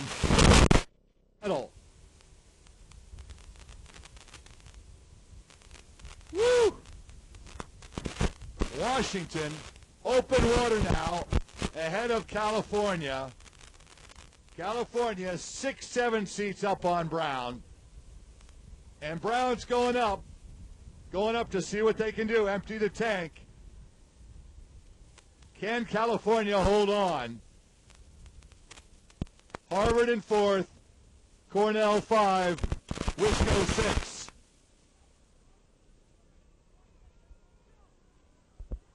Washington out in front. Brown trying very hard to get back into it with California. And on the far side, Harvard making a run. But it's Washington, nearly a length, if not a full length, maybe a little open water in the last 10 strokes. And it is open water. Washington, California, Brown, Harvard. And at the line here, first place, freshman eights, Washington. California, now. Brown, now. Harvard, now. Wisconsin comes up and gets it over Cornell. That order again. Washington, California, Brown, Harvard, Wisconsin, and Cornell. So the medalists, Washington, California, and Brown. Brown the bronze, Cal the silver, Washington the gold.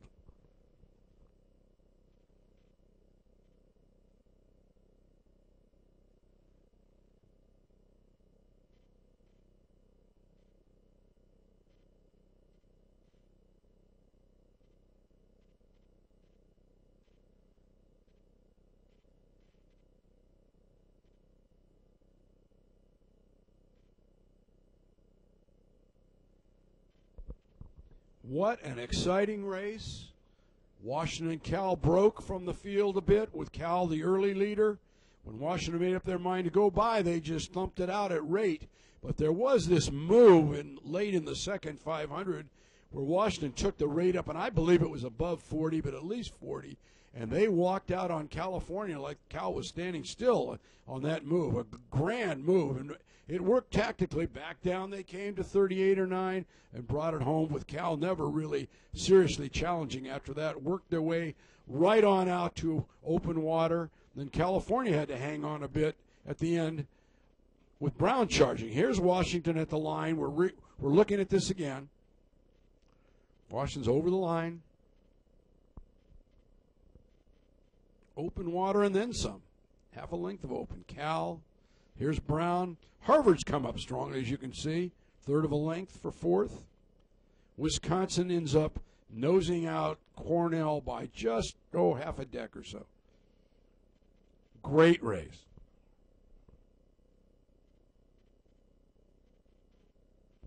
Let me repeat that. Wisconsin noses out Cornell by just a little bit at the end there. Now we're going to move right on back up the course. We'll see some medals presented shortly to the freshman eights. This next race, an 11:20 start, is second varsity petite finals. Lane 1, Yale. Lane 2, Wisconsin. Lane 3, Boston University. Lane 4, Cornell. Lane 5, Pennsylvania. Lane 6, Oregon State.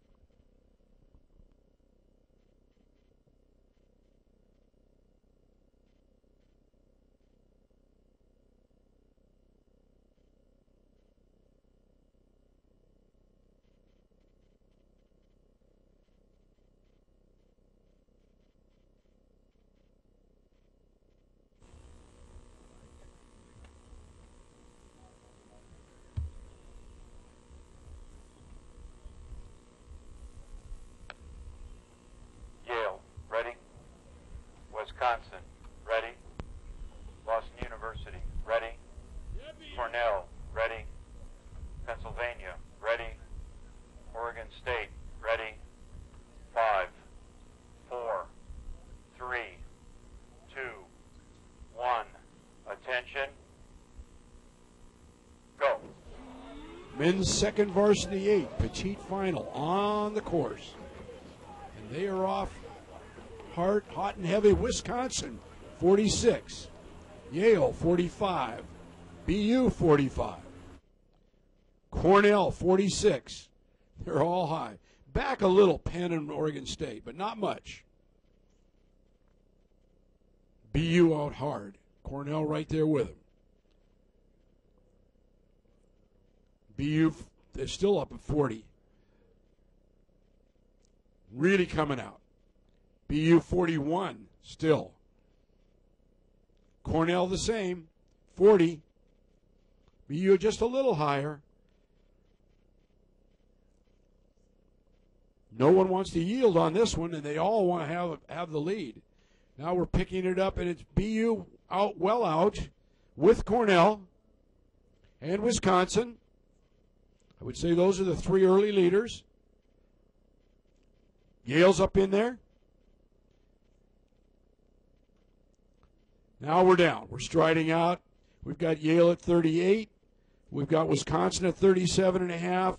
BU, the very, very, very early leader, along with Yale, both cruising the 37-38 range. Now Yale's down. Wisconsin's down to 35.5. We'll turn the race over to Bob Dockstetter in the coach booth. Bow to bow, although Wisconsin seems to be nosing into third place. But it's Boston University, nearly half a length on Pennsylvania. Wisconsin and Cornell pushing up on Penn. They're now about a deck length back, and it's a deck length further back to Yale and Oregon State.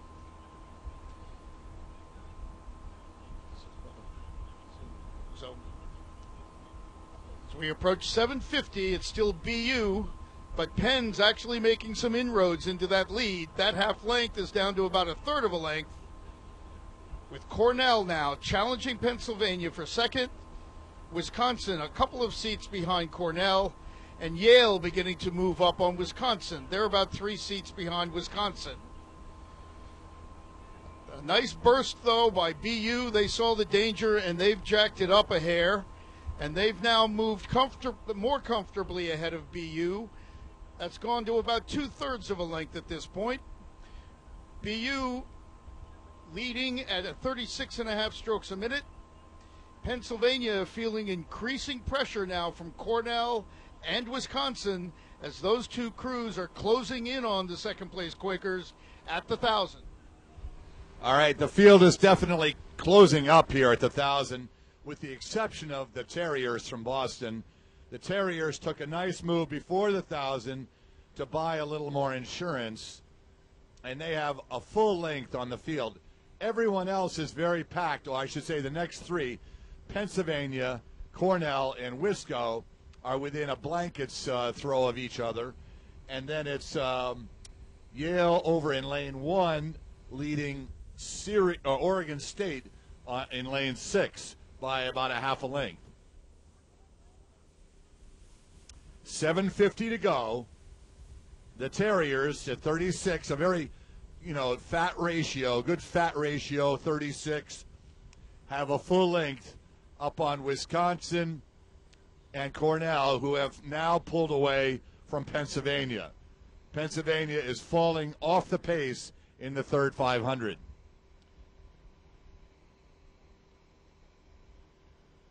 The Terriers still in front in their Empacher,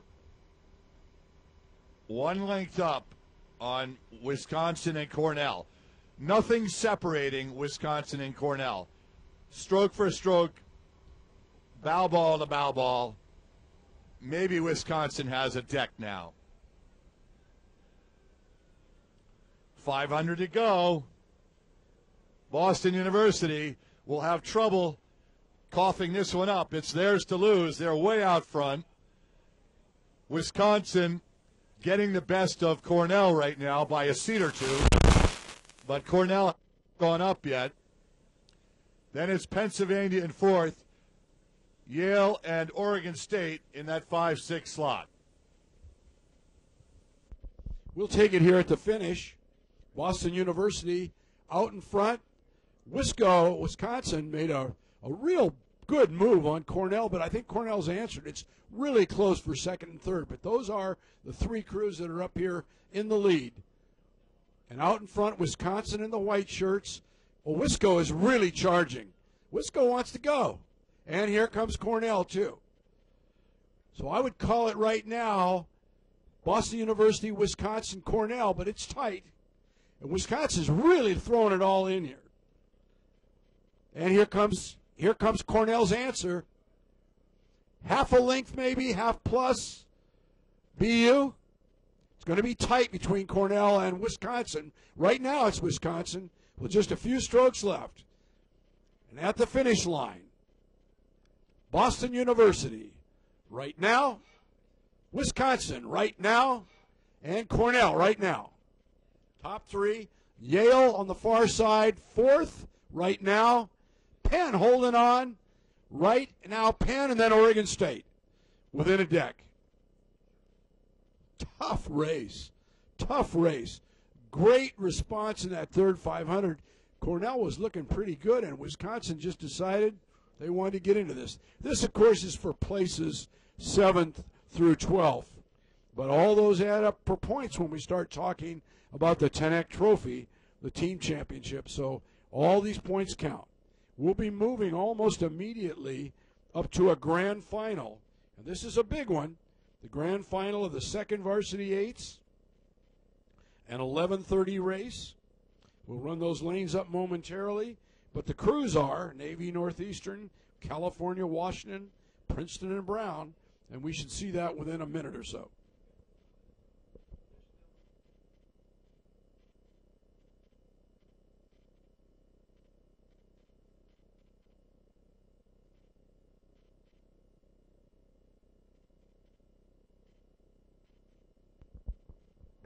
Nice ceremony out here in front of the finish line tents.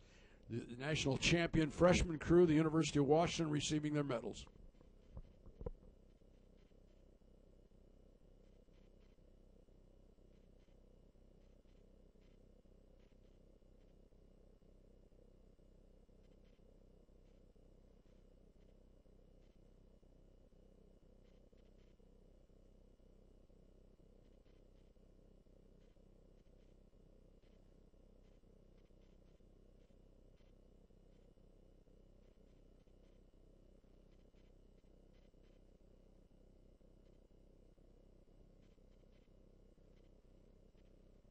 Brown, warning, late to the start.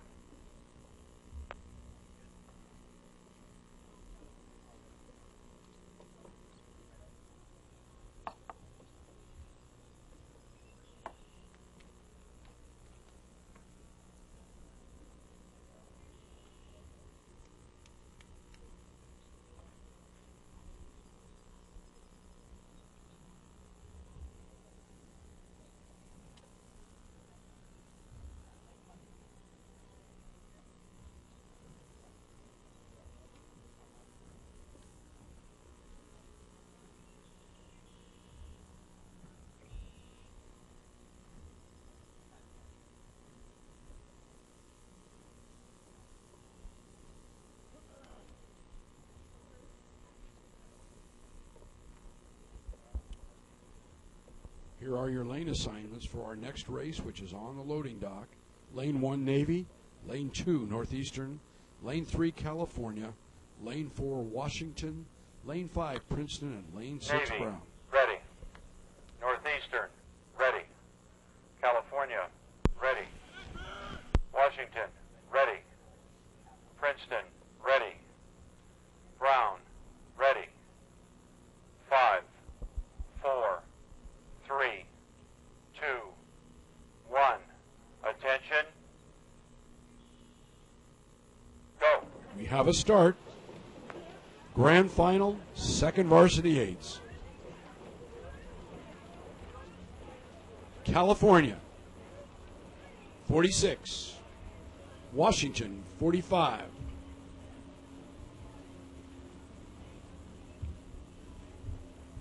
Washington still holding 40. 40 plus. They're winding it up. They want to get out there on Cal. Of course, they had a dandy race in the West Coast Championships. Early leaders, California and Washington. Northeastern's up there.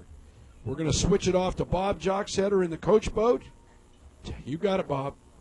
We've got the second varsity Fully eight crossed, final lane 1. crossing 250 meters. It's a good start from Northeastern. They're hanging right up there in the lead. Looks like California, Washington, and Navy also bunched up there, and over in lane 5, also Princeton. So Brown may be a tiny bit off the lead here, and Navy may have dropped back just a hair. But 4 crews battling for this lead. It's Northeastern with a slim margin now over California and Princeton. Princeton actually moving up as we get to 500. They're challenging Northeastern for the lead, but that California bow not far back, and another 2 feet back at California, it looks like the Washington bow.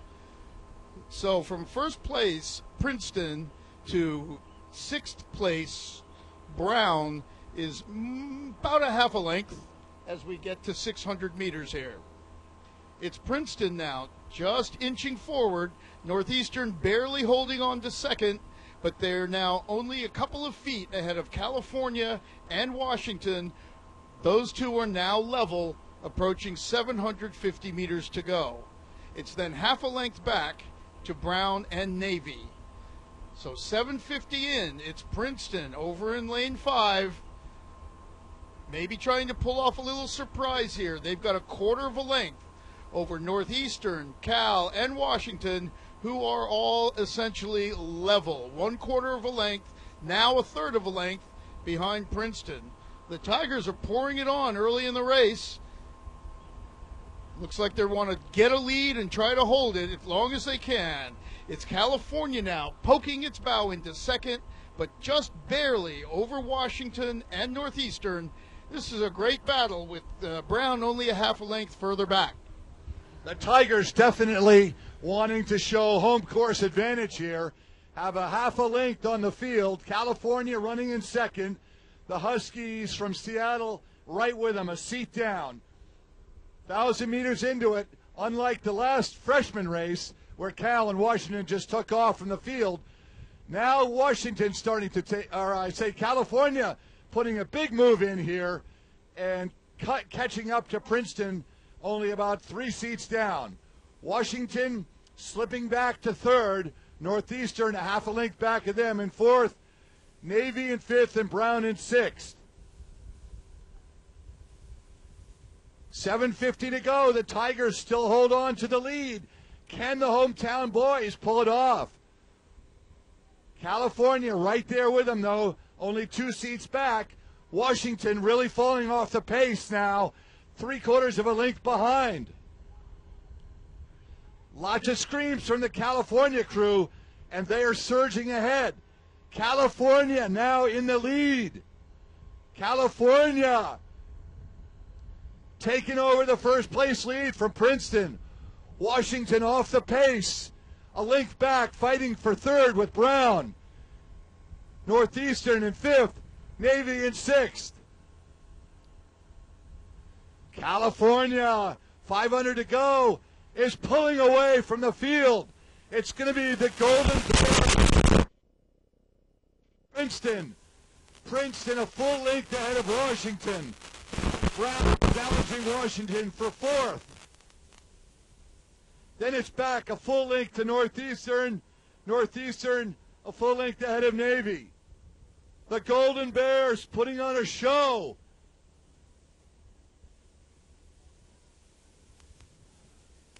The Bears now pulling away from Princeton. Washington defenseless, unable to mount a charge. Brown will be fourth in this position. Brown is fourth, Washington fifth, Northeastern 5, and Navy 6.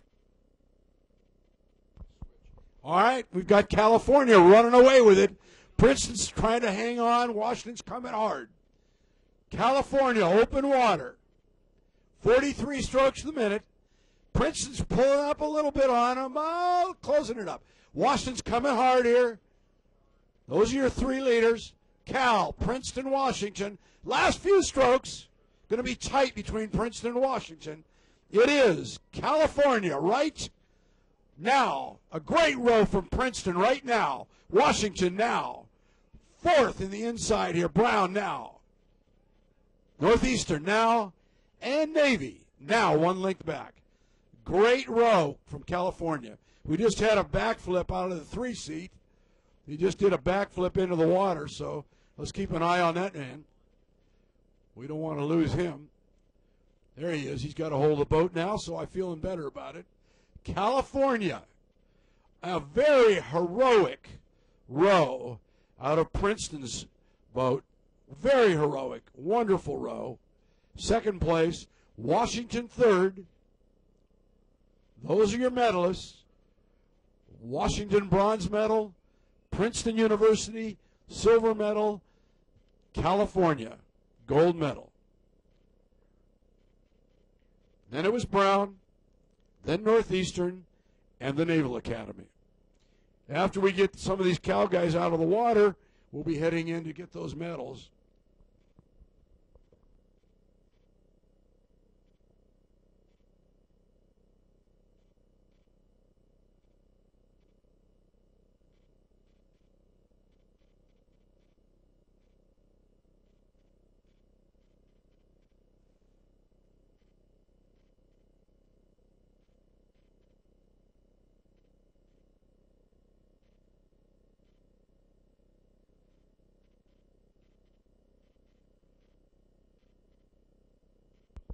We're going to move up. We're 2 minutes away from a start, and the race is varsity eights, fourth level.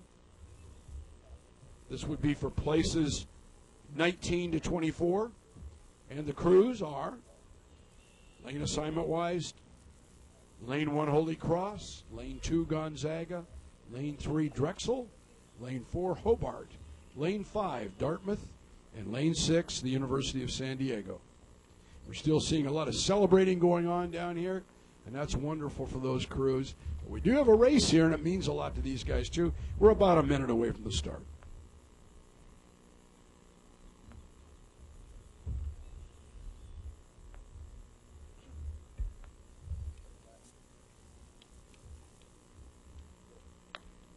San Diego, warning, late to the start.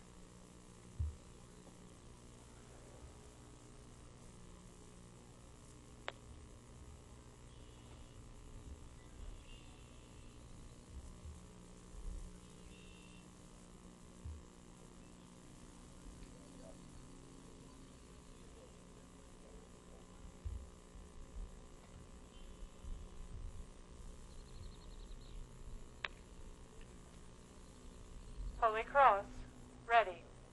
Gonzaga, ready. Drexel, ready. Hobart, ready. Dartmouth, ready. San Diego, ready. 5, 4, 3, 2, 1. Attention. Go. Men's varsity fourth level final off the stake dock. Early out. Dartmouth 43.5. Hobart 44. Drexel 44. We got Holy Cross at 48. So they're all coming out hard. Fourth level finals. Nobody wants to settle down just yet. Probably in this 10, 15 strokes out there rowing 40, 39. No one's settled. Now I see a shift. And we're down to 36. Dartmouth 36. Great water. What a beautiful, beautiful day and a wonderful setup for the Intercollegiate Rowing Association National Championships. Early leaders, Dartmouth and Hobart. Gonzaga's out there too. Nice job. We're all settled in. We're down to pace. And we'll turn it over to Bob in the coach boat. Apparently Holy Cross in lane 1 has had a very nice start. They and Hobart may be the leaders here. Looks like a little further back will be Gonzaga.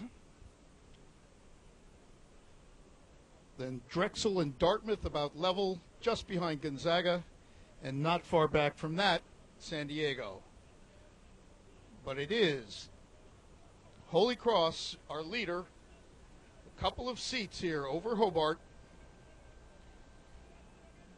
We're 650 meters in. It's Holy Cross just barely over Hobart And now moving into third, it appears to be Dartmouth coming up on the inside there in lane 2. So it's Holy Cross by a seat or two over Hobart, 3 seats Hobart over Dartmouth, and then a half a length back from that to Drexel. Drexel has 2 or 3 seats over Gonzaga and San Diego. But 750, it's closing in here. Hobart moving up. They're now only a seat or so behind Holy Cross, and now it looks like they've drawn even. Lurking right behind them, Dartmouth has come up to within 2 seats. It's Hobart just about level now. Holy Cross is fighting back. As we approach the 1,000, it's Hobart trying to get by the Holy Cross crew. Dartmouth squeezing up on the inside, and now Hobart has just managed to take the lead at halfway. Thanks, Bob. Hobart is taking over. This field is stretching out now. Holy Cross in lane 1 on the far side of the spectators, doing a nice job here, running pace with Hobart. Then on the inside of Hobart, the boys from Hanover, as I like to call them, they're hanging in there in that 3rd position. Then it's back over to Drexel in 4th. Then it's a toss-up between San Diego and Gonzaga for that 5-6 spot. Coming up on 7:50 to go now. Hobart, in the middle of the course, has a couple of seats advantage over Holy Cross.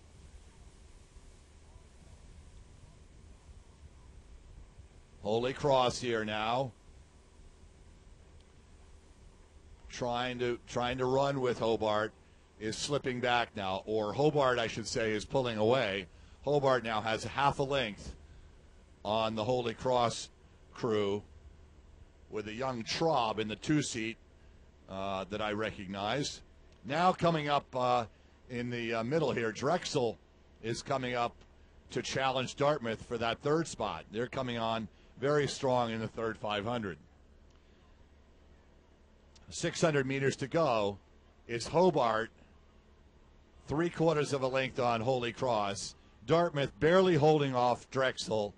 Drexel a full length up on San Diego. San Diego 3/4 of a length up on Gonzaga.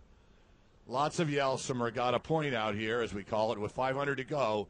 It's the boys from Hobart still leading the race ahead of Holy Cross and Drexel and Dartmouth.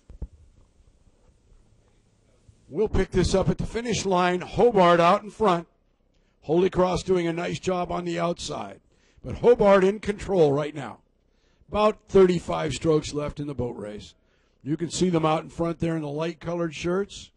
Holy Cross on a far lane from the finish line side here. Drexel up in there. Hobart close by in the white shirts, out in front. Dartmouth pulling up a little bit, but it looks right now to be Hobart, Holy Cross, and Drexel.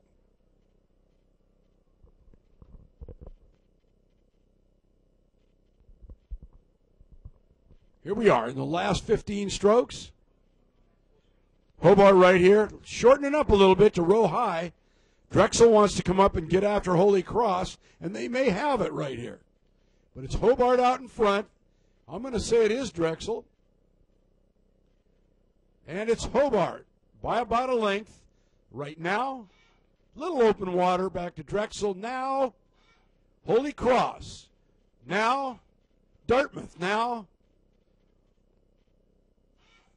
San Diego just across the line, and Gonzaga.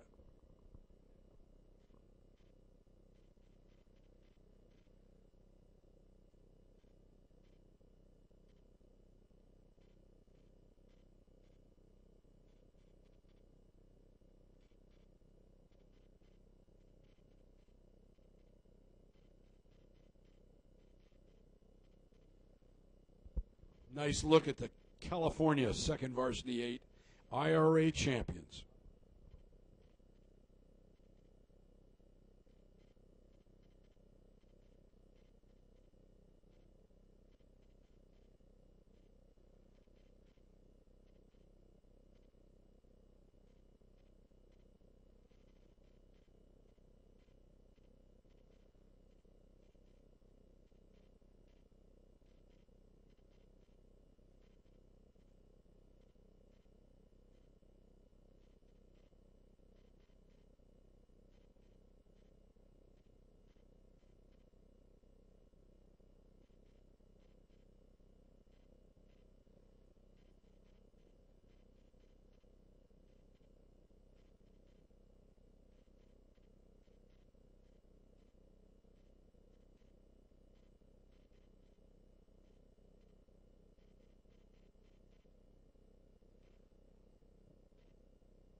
lightweight 8, grand final, 5 minutes.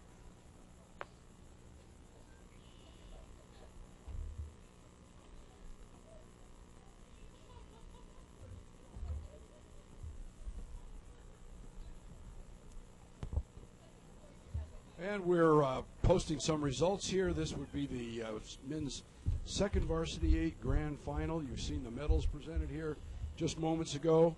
In first place, California, 542.880.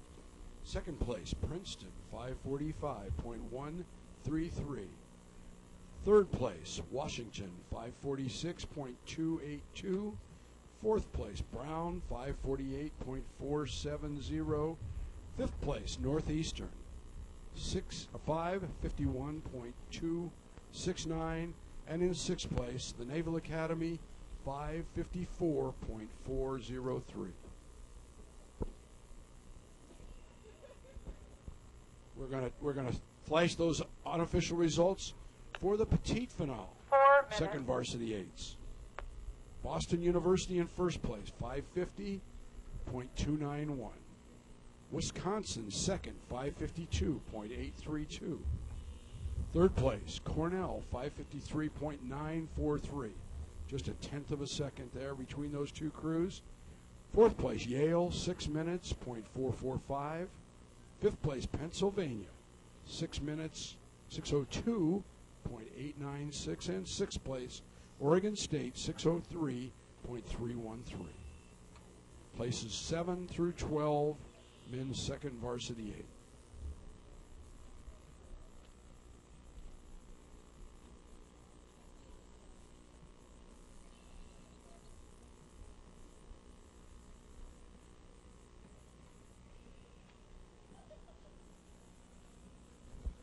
Our next race, women's lightweight 8 grand 3 final. minutes. Lane 1, Wisconsin. Lane 2, Bucknell. Lane 3, Stanford. Lane 4, Radcliffe. Lane 5, Boston University. And Lane 6, Princeton. Women's lightweight 8 grand final due up in about 4 minutes. We'll get back to you as we get just a little closer to that start.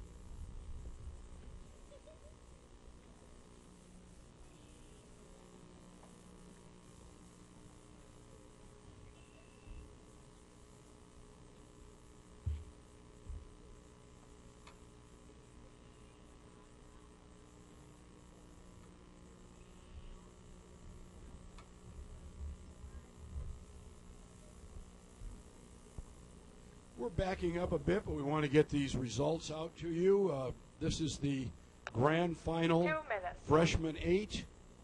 Really an exciting race. First place, national champions or IRA champions of the freshman category, Washington, 546.324.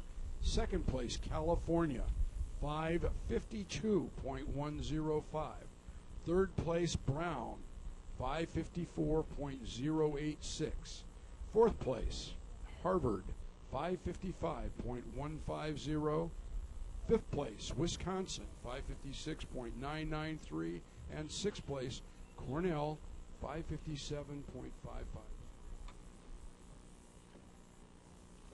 We're following that on with places 7 through 12 in freshman 8s. Seventh place, or first in the petite finale, George Washington University, 605.587. Second place, that would be 8th overall, the Naval Academy, 611.264. Third place, Columbia, 614.260. Fourth place, Drexel, 615.686. And fifth place, Pennsylvania, 620.412.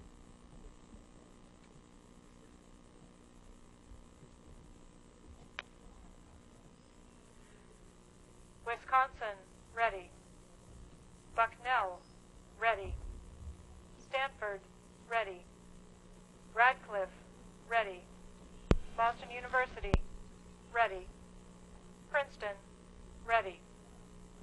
5, 4, 3, 2, 1. Attention.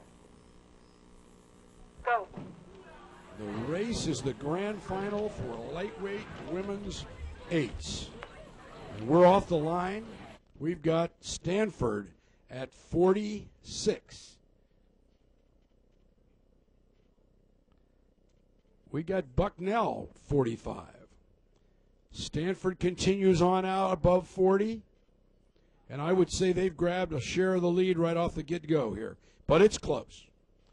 No one wants to come down. They all want to spin it up. Stanford continues to move. Stanford still 40.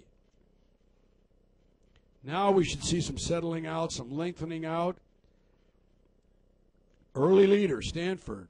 Out there with Radcliffe has gotten a nice start too. As has Boston University. We're going to turn the race over to Bob Jocksetter in the chase boat. Of the women's lightweight 8. We've had a good start from Stanford. Stanford has taken the early lead. It's Stanford by about a deck over Bucknell. Another seat or two back from that to Radcliffe. And then a big bunching of the rest, only a couple of seats further back. So it's Stanford now by about a quarter of a length over Bucknell. Bucknell with a couple of seats over Radcliffe. Radcliffe a couple of seats over Boston University, then a few more seats back to Wisconsin and Princeton. So crossing 500 meters, it's a third of a length now for Stanford. Bucknell in second, but Radcliffe pressing. Radcliffe moving up on Bucknell, taking away second place right there. So it's Radcliffe barely ahead of Bucknell in second. Bucknell about 3 seats in front of Boston University, a half a length back from Boston University, Wisconsin, and Princeton. So it's Stanford to the front. Stanford at 650 has about a half a length. It's now Radcliffe by 2 seats over Bucknell. And over on the lane 5 side, it's Boston University trying to get back in this mix. They're only a couple of seats now behind Bucknell, and at 750 meters, it's Stanford still drawing away. Stanford has 7 seats now on Radcliffe. Radcliffe has 2 seats on Bucknell, and Boston University has pulled to within a couple of seats of Bucknell. It's then a half a length from Bucknell back to Princeton and a little bit further back to Wisconsin. So Stanford took the early lead. Radcliffe hung around in 3rd, 4th place early on, but they are now the ones making the charge. They've drawn to within about a half a length of Stanford, with Bucknell right behind them as we approach the 1,000-meter mark. All right, thanks, Bob. Stanford definitely has control, and Radcliffe ratcheted the rate.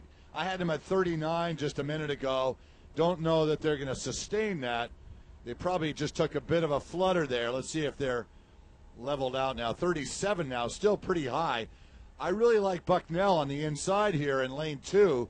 They've been very steady the whole way and just biding their time at 36. So we'll see what Bucknell can do.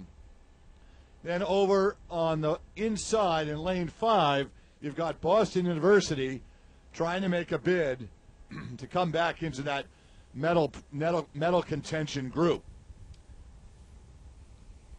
Wisconsin and Princeton have fallen off the pace now, a length back of Boston. Stanford maintains 7 seats over Radcliffe. Can Radcliffe really challenge them here for the gold medal? That's the question. And Bucknell, with room to go up, can also mount a charge.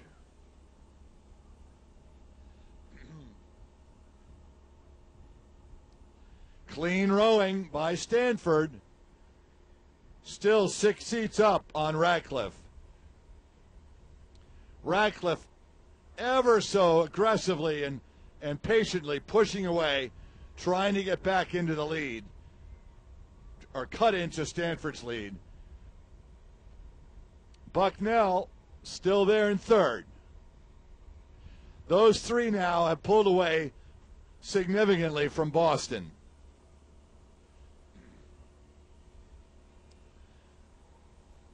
The Cardinal with 500 meters to go, is 7 seats up on Radcliffe.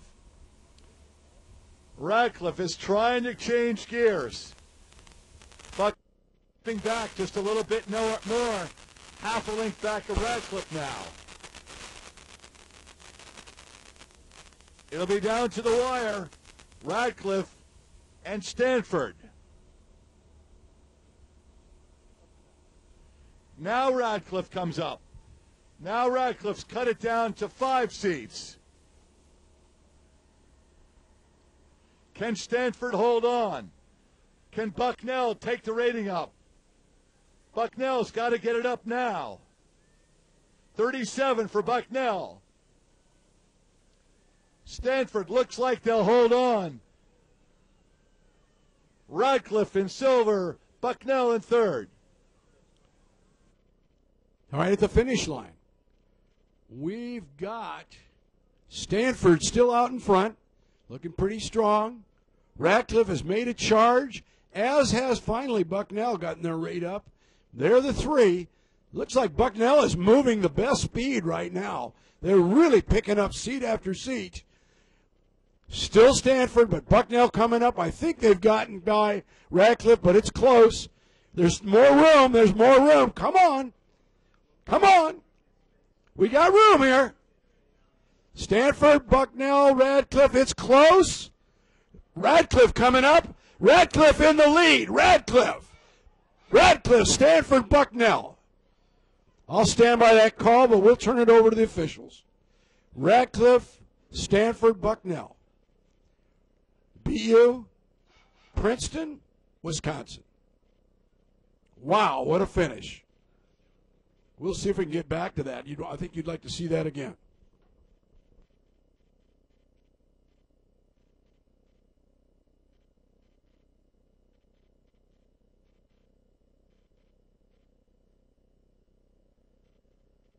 What a treat that finish was. Boy, there was some people digging very deep in the last 15 strokes of that race. But from my perspective, it was Radcliffe narrowly over Stanford, narrowly over Bucknell. Hats off to Bucknell out of the Patriot League for that wonderful row.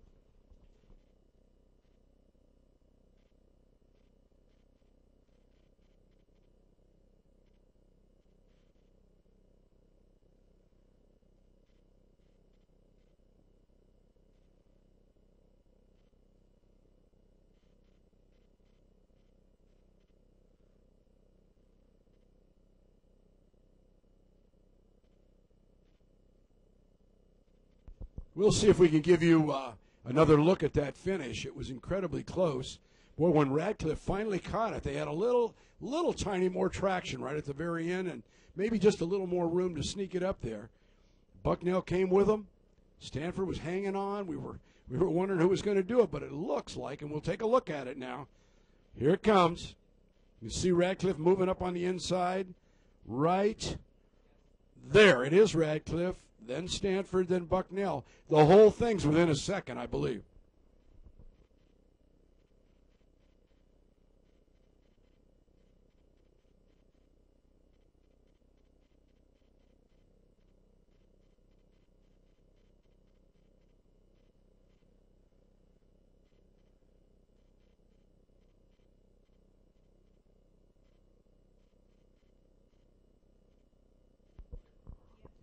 Our next race will be the 12:05 race, men's varsity third level. Here are our results. We'll run them in here first. Unofficial results, unofficial, as I called it, but really close. First place, Radcliffe, 641.592. Second place, Stanford, 642.278. Third place, Bucknell, 642.584. It was within a second, all three. Fourth place, Boston University, 648.720. Fifth place, Princeton, 653.945. And sixth place, Wisconsin, 654.248. Now we'll just shift it up to the loading dock at the start. Men's varsity eights, third level final. Lane assignments, lane 1, Syracuse. Lane 2, Pennsylvania. Lane 3, FIT. Lane 4, Stanford. Lane 5, George Washington. Lane 6, Oregon State. We should have a start shortly.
Gentlemen, we are ready to begin your race.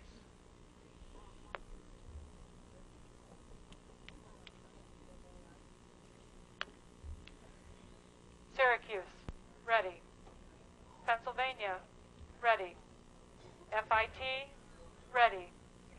Stanford, ready. George Washington, ready. Oregon State, ready. 5, 4, 3, 2, 1. Attention. Go. We've got to start. Men's varsity 8s, third level final. Boy, are they coming out. Wow. Pennsylvania, nearly 50. And grabbing a little share of the lead for it. FIT's up there at 45, 48 now, 48. So we have one at 50, one at 48. Varsity 8's third level final. Stanford, 47.5. So another perspective here as we come up. Pennsylvania's looking really strong. FIT's up in there, Stanford's up in there. GW's in there. We'll turn the race over to Bob Jocksetter in the chase boat. FIT and Penn and Stanford. Those three just about level and not far behind is everybody else. First to last here is about a quarter of a length. It looks like Stanford now nosing into the lead over FIT by just a few feet. Pennsylvania drawing level with FIT in second. So those two crews following Stanford, but that's still a blanket over most of the field. It's George Washington about 3 seats behind FIT and Penn.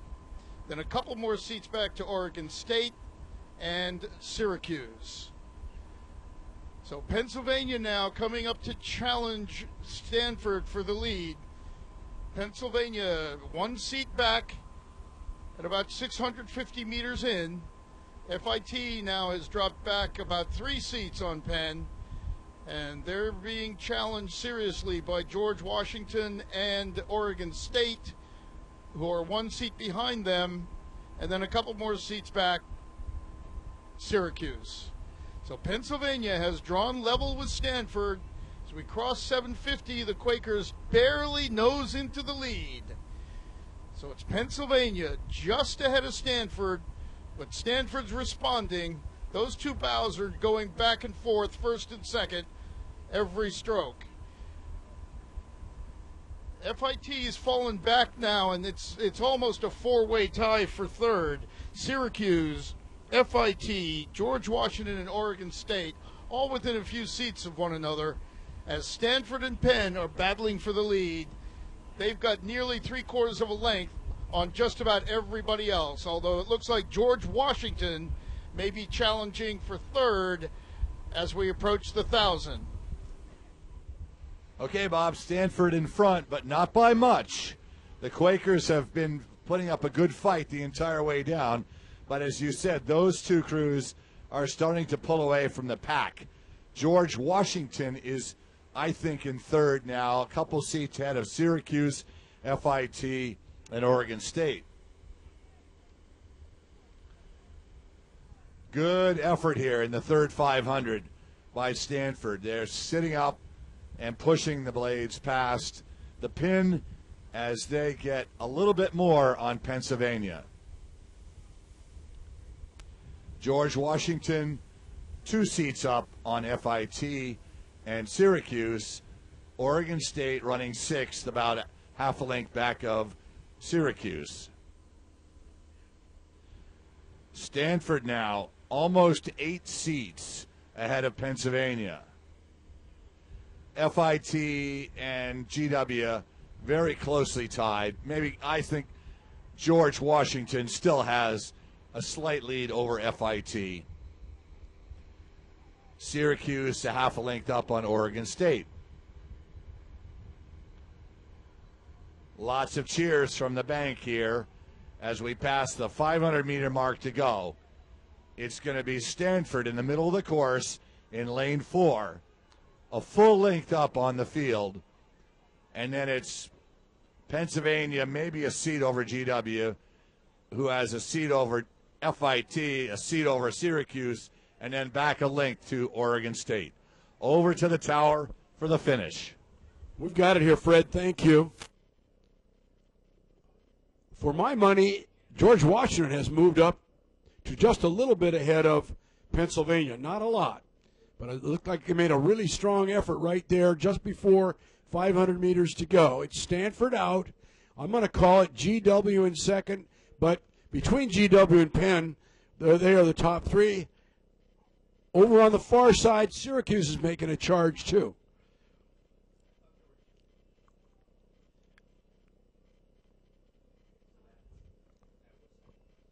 Stanford, GW, Pennsylvania, Syracuse as they come here close to us. You can see it out in front. We've got something less than 20 strokes to go. GW is trying to really move up. Stanford is taking the rate up, and Syracuse is coming up to make it very interesting over there on the far side. It is Stanford. Whoa!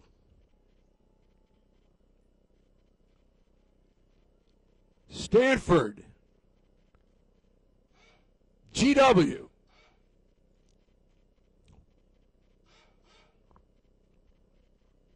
it wasn't Penn. Penn came in 4th. It was FIT. And 6th here, Oregon State. Really some close, tight rowing there. But FIT came up in the middle there, and I think picked off that 3rd place. It was Stanford, GW, FIT, Pennsylvania, I believe, in that order. We'll let the officials straighten that out as we look forward to our next event, which is the big race for the lightweights. Men's varsity lightweight gold final coming up in a few minutes. Finishing order for 3rd level men's varsity 8s. Stanford, George Washington, FIT, Pennsylvania, Syracuse, and Oregon State. That would be for places 13 to 18.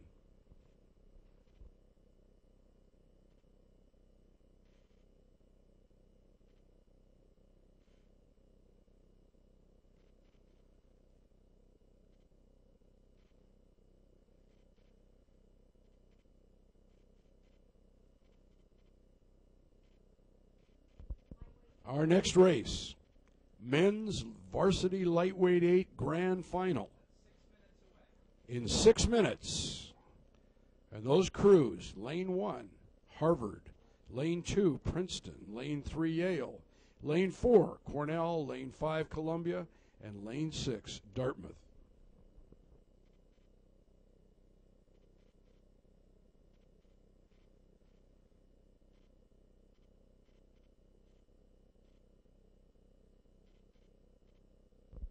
Nice scene down here in front of the finish line tents.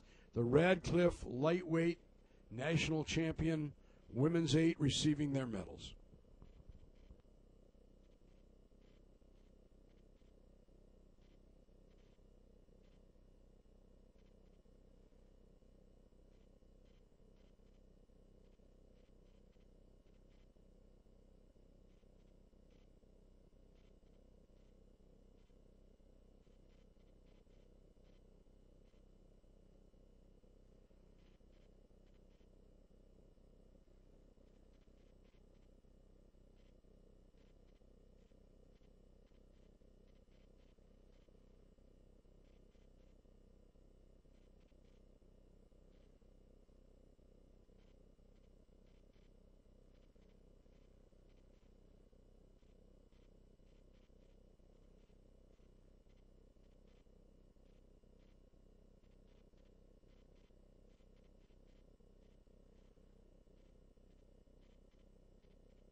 Tracking back to the men's varsity 8 fourth level final. Results and times unofficial. First place, Hobart, 551.600. Second place, Drexel, 555.050. Third place, Holy Cross, 557.700. Fourth place, Dartmouth, 558.930. Fifth place, the University of San Diego, 601.950. And sixth, Gonzaga, 605.400.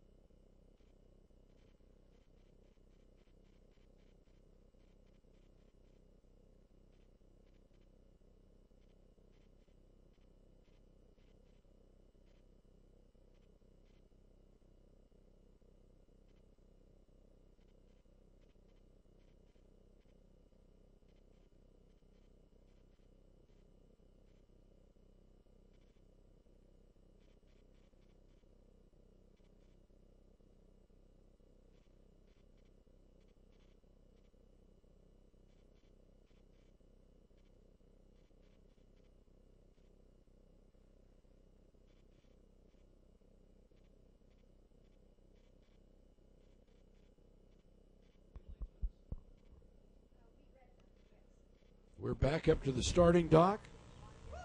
The race is lightweight varsity, category grand final. Lane 1, Harvard. Lane 2, Princeton. Lane 3, Yale. Lane 4, Cornell. Lane 5, Columbia. And Lane 6, Dartmouth. We are less than 2 minutes from a start.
Harvard, ready? Princeton, ready. Yale, ready. Cornell, ready. Columbia, ready. Dartmouth, ready.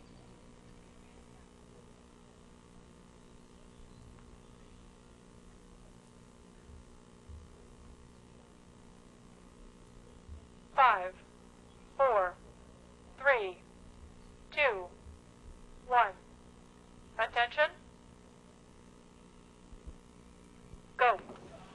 have a start in the grand final of lightweight varsity A's. Cornell, 47.5 right off the bat here, and looking mighty strong, I might add. Yale right out there, 48. Columbia, 47.5.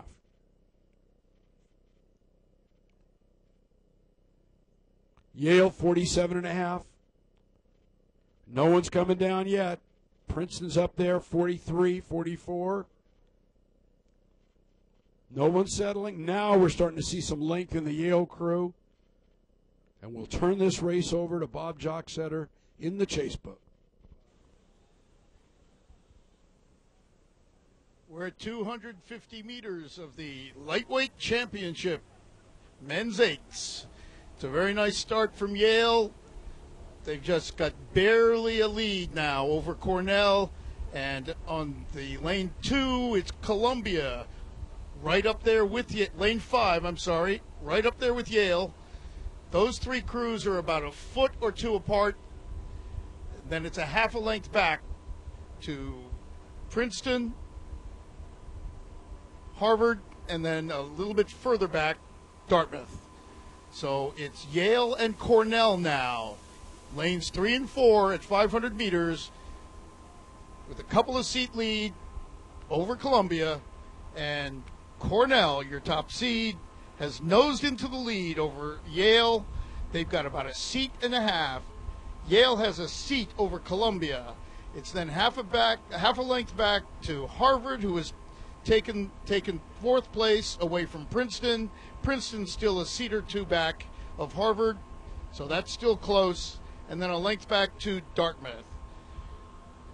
But at 700 meters, it's now Cornell by about a deck over Yale. Yale and Columbia essentially level. Cornell pouring it on. They're still moving away now. The second 500 has been Cornell pulling into the lead. It's now a third of a length. Cornell with a very aggressive 38 strokes a minute. The third of a length has grown to half a length. It's half a length from Cornell back to Columbia and Yale, with Harvard closing in also here in lane 1. So approaching the 1,000 meters, it's Cornell who has made the second 500 theirs. But a three-way race is developing, 2/3 of a length behind them between Columbia, Yale, and Harvard. All right, thanks, Bob. It's the Big Red at the moment. Coach Kerber's troops here really attacking the second 500 and paying a little bit of a price on rating. 38 strokes a minute, no walk in the park, but they have a full length. And if they can hold on to that in the third 500 and then defend in the fourth, they should be able to maintain their perfect season. Columbia, Yale, and Harvard are all level. Princeton back 7 seats, and Dartmouth totally out of the picture. It's all Big Red with 750 to go.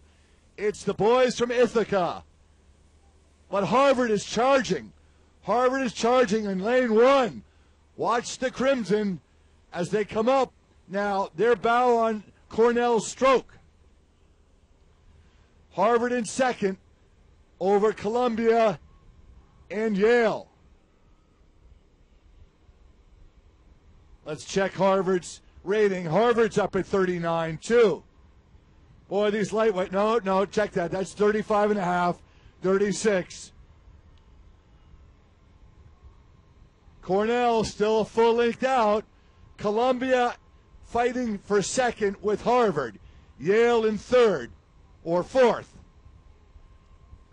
500 meters to go.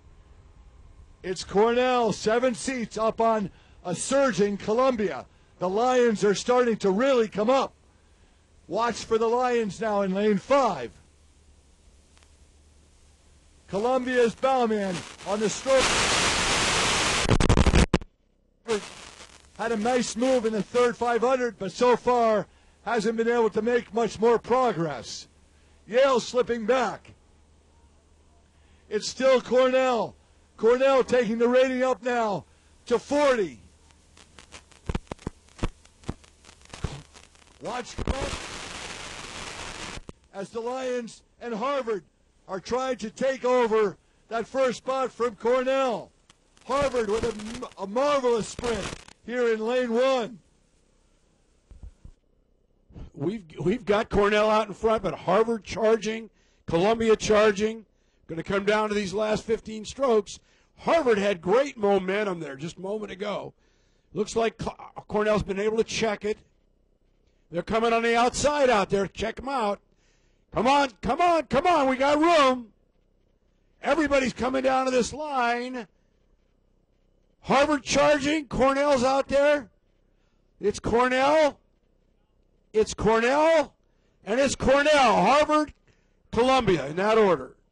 A deck or less. Yale, Princeton,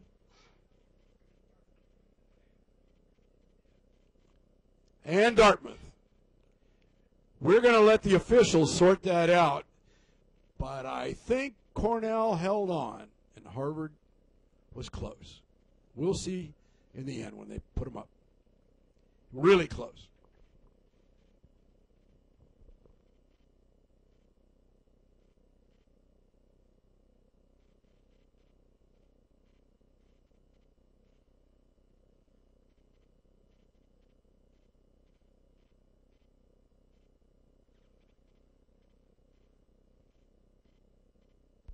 We're going to give you another look at that finish. Yep, it is Cornell, but boy, not by a whole lot.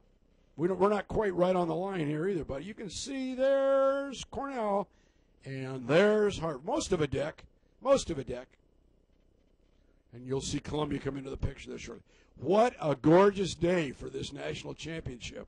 I'm watching these flags, just very light luft, great temperature for the athletes.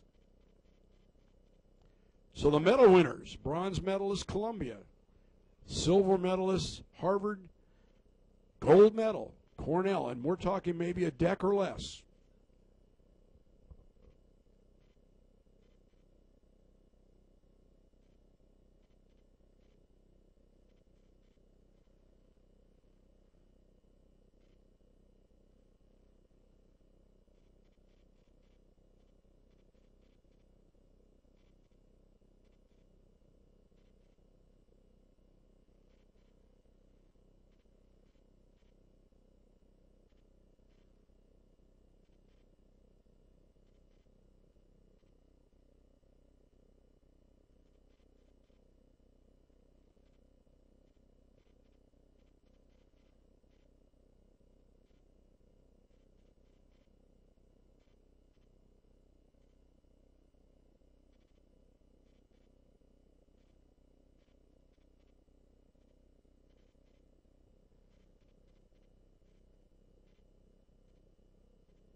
Next race, varsity eights, petite final. This is for places 7 through 12. And the lane assignments, lane 1, Columbia, lane 2, Navy, lane 3, Northeastern, lane 4, Boston University, lane 5, Wisconsin, and lane 6, Cornell. This race is due up any moment.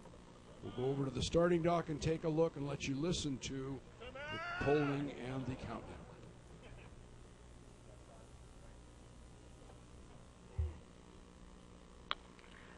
Boston University, warning, late to the line.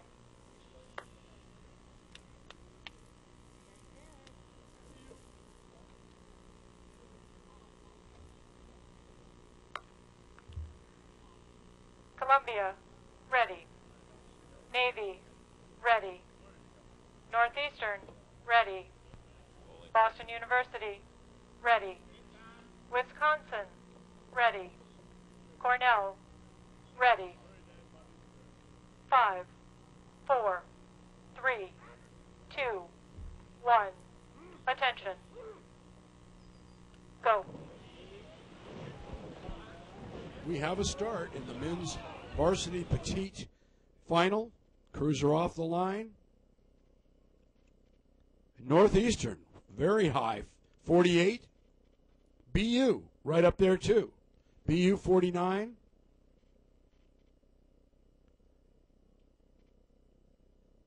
BU 49 still. Northeastern down to 45. Navy 46. The Crews are beginning to level off, but they haven't settled by any stretch. Now BU's at 41.5, and we're out a good 20 strokes into this. Get some perspective on it for you in a moment. But looks like the early leaders are between Northeastern and BU. Coming out where we're shifting down, we should see Crews lengthen out and stretch out. Although if these past races are any precedent, we're going to see a lot of rowing in the 38 and 39 area.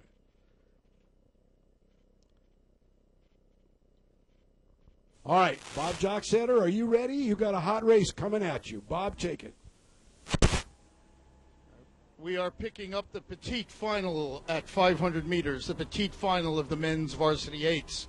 Northeastern leads across the 500-meter mark by about a deck over Cornell over in lane 1. Behind Cornell, it's a pretty even race in lanes 2, 4, and 5. That's Navy, BU, and Wisconsin. And then a little bit further back to Columbia. So it's Northeastern still in the lead now at 650 meters, but they're being pressured by Cornell. Cornell has moved up to within about a seat of the Huskies.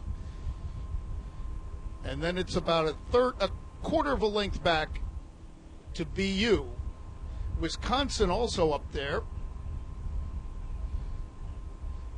As a matter of fact, I've been misidentifying which red shirts are which. No, I'm not. It is Cornell. It is Cornell now pressuring Northeastern. They're just about level.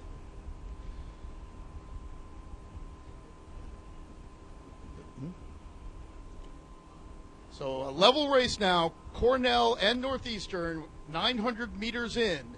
It's about a half a length back to Boston University, then a hair back from BU, Navy, and Columbia, and they're about a quarter of a length ahead of Wisconsin.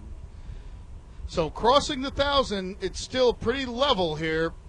Northeastern and Cornell, they've still got a half a length on Boston University.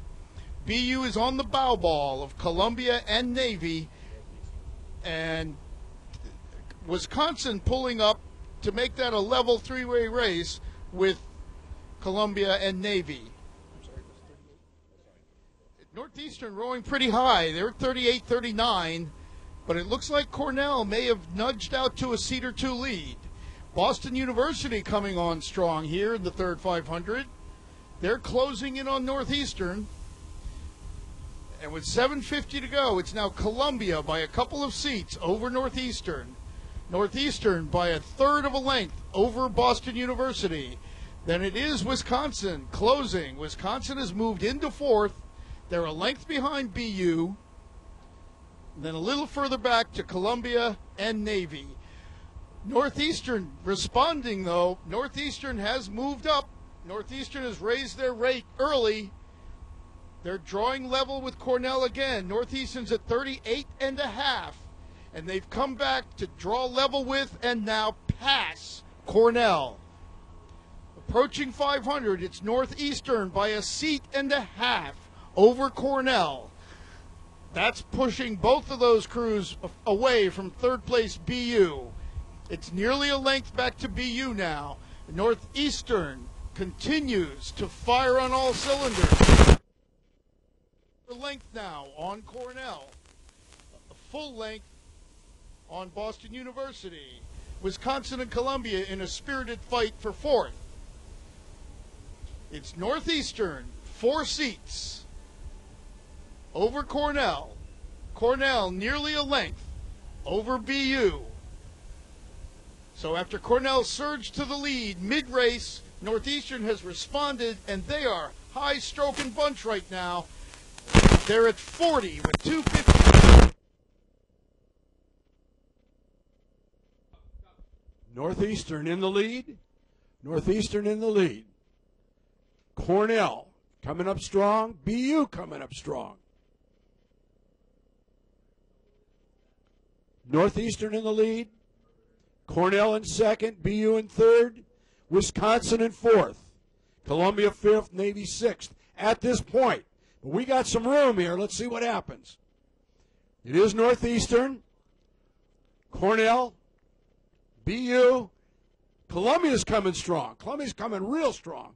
Cornell's falling off. Wisconsin's falling off. Here it is. Northeastern. Columbia. BU.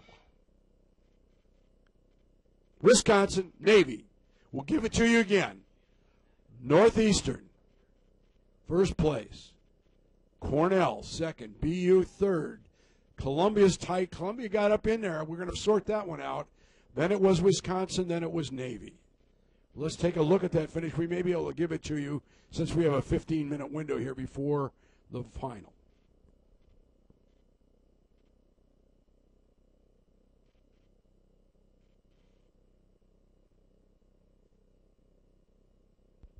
Nice scene out in front of the finish line tents as Cornell, the National Championship lightweight crew, follows on to their victory in the Eastern Sprints with another win. A close one, but they took it.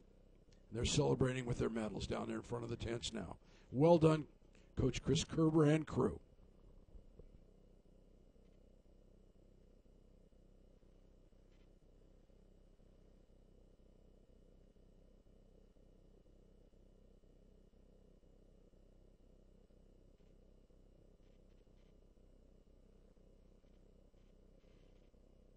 Here's that finish for that petit finale. Here's Northeastern out in front.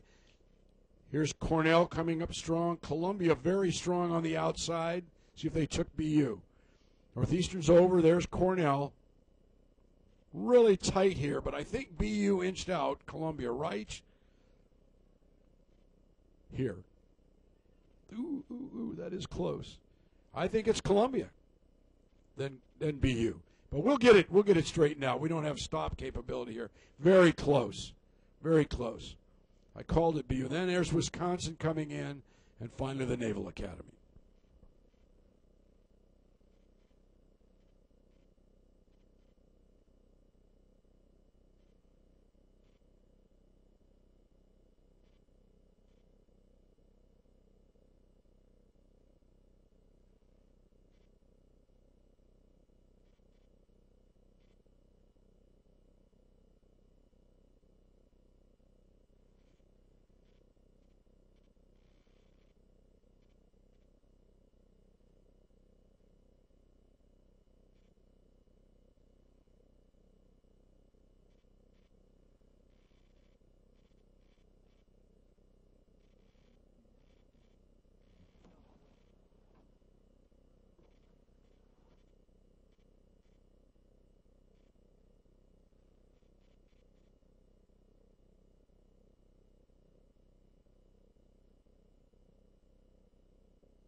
Nice scene here in front of the tents with the Cornell lightweight varsity receiving their trophy and medals. Congratulations again, Coach Kerber and crew.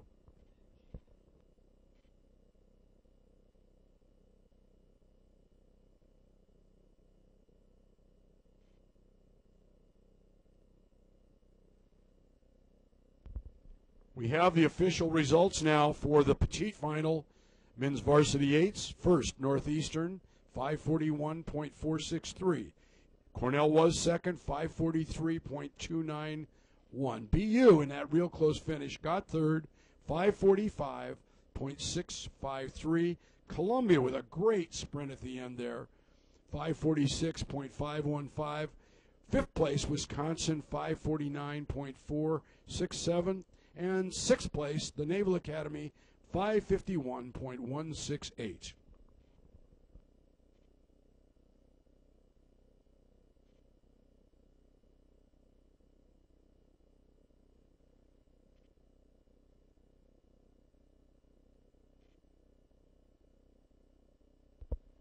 And we also have the unofficial results of the lightweight 8. You've just seen the medals delivered to those crews. First place, Cornell, 547.921.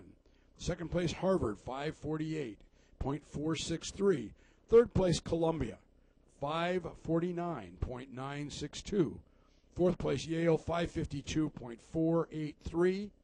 Fifth place, Princeton, 555.362. And sixth place, Dartmouth, 6 minutes, .706.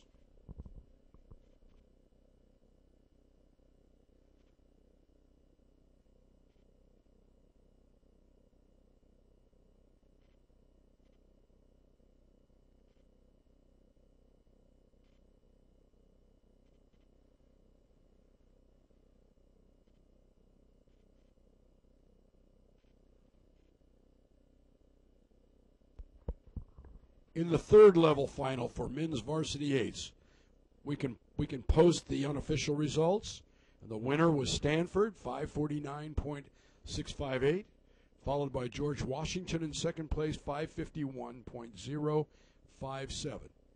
Third place, FIT. This was a really close finish also, 551.497. Fourth place, Syracuse, 692. Fifth place, Pennsylvania, 555.036. And sixth place, Oregon State, 559.622.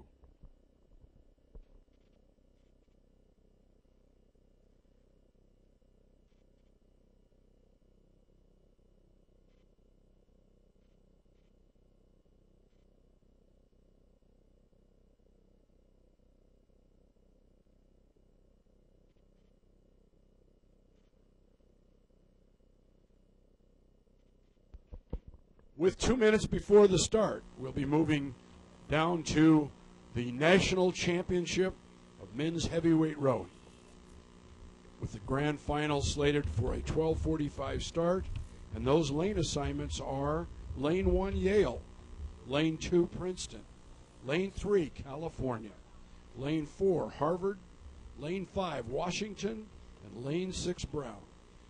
You want to get a good seat and settle down, because this should be a dandy race. Really hot from stroke 1 on.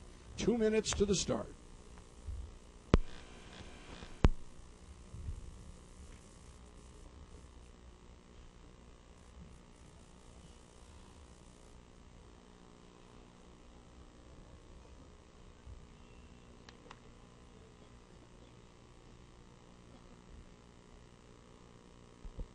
One minute to the start. Grand final. Heavyweight varsity 8s. And so it's all, ladies and gentlemen, kind of come down to this. Last race of the year for money, marbles, and chalk. Yale, Princeton, California, Harvard, Washington, Brown. Thousands of miles of rowing, incredible workloads, train like crazy, and here we go on a beautiful day with perfect racing conditions.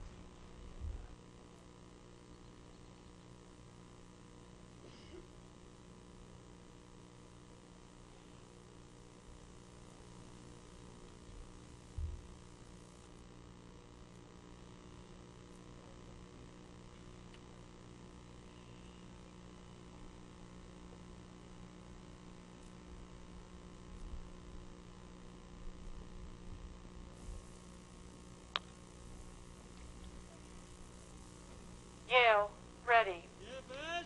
Princeton, ready. California, ready. Harvard, ready. Washington, ready. Brown, ready. 5, 4, 3, 2, 1. Attention. Go. And we've got to start in the grand final for men's varsity 8s. Right off the get-go, California, 50 strokes a minute. Brown 50. Cal still at 49. And clean with it, I might add.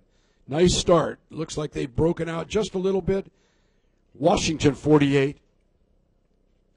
Here we're looking at perspective. Here's Cal. Harvard are right out there. I think Cal's the leader, but we're going to turn it over to Bob Jocksetter and the coach boat. We're at 250 meters of the final race of the day, the championship for the men's eights. And we have a field that is going at it gung-ho. It's Washington and California slightly ahead of the rest of the field. 300 meters in, those two are level.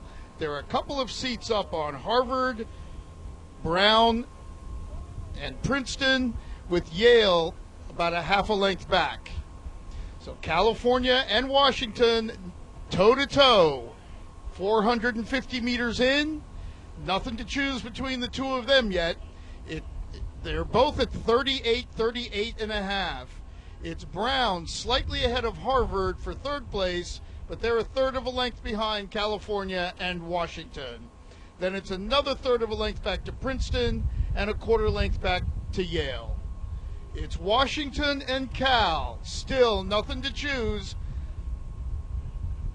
Brown in third, half a length, maybe a little more than that behind, 2 seats ahead of Harvard. And for the first time, there's a bow in front, and it is the Huskies from Seattle.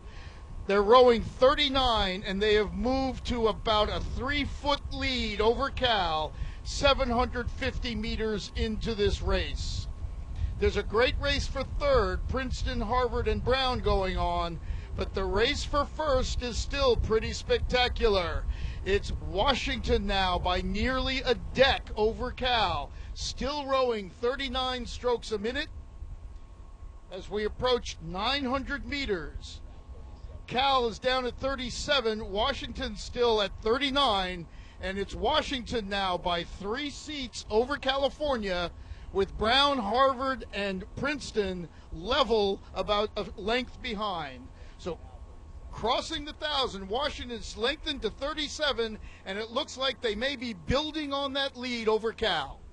Okay, Bob, it is the White Blades of Washington slightly ahead, half a length ahead of the Golden Bears, and then it's back to a game third-place finish between Harvard, Princeton, and on the inside, Brown are all there. Yale is the only one who's slightly off the pace.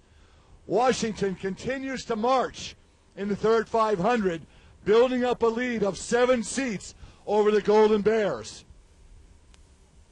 Washington had rowed very high in the first 1,000, 39 strokes a minute, now at 38 and a half. Almost 9 seats up on California. California, 3/4 of a length up on Princeton and Brown. Yale has fallen back to 5th.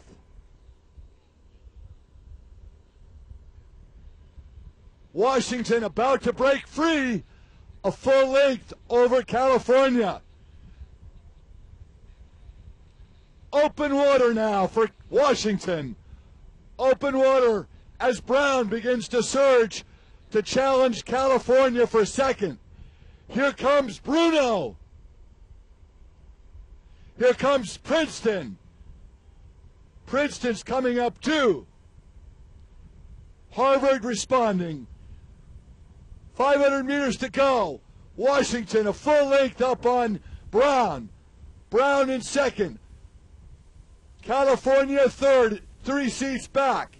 California 6 seats up on Princeton. Princeton 2 seats up on Harvard. It's all Washington. All Washington. A full length up on Brown. Brown is trying to sprint into Washington's lead. California holding on Princeton and Harvard. Washington still a full length up on Brown. Brown 3/4 of a length up on Cal. Here comes Harvard.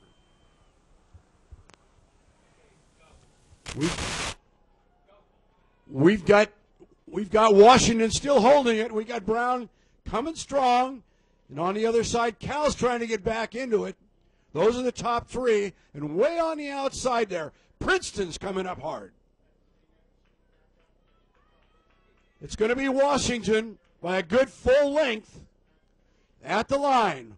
Washington right now. Brown second place right now. Cal third. Princeton fourth.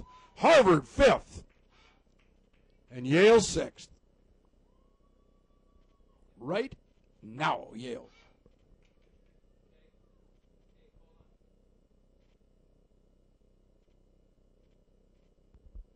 You saw it, you heard it.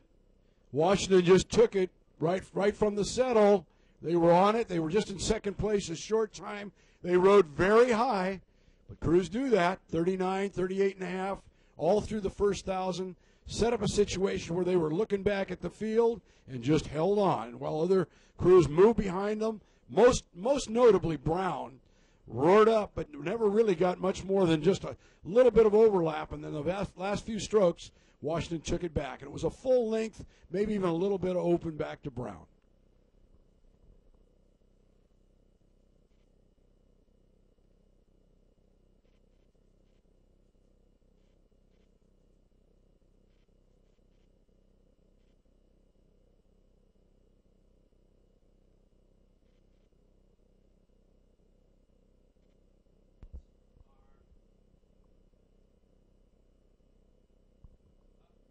We have those unofficial results and placements for the finals of the men's Varsity 8 Championship.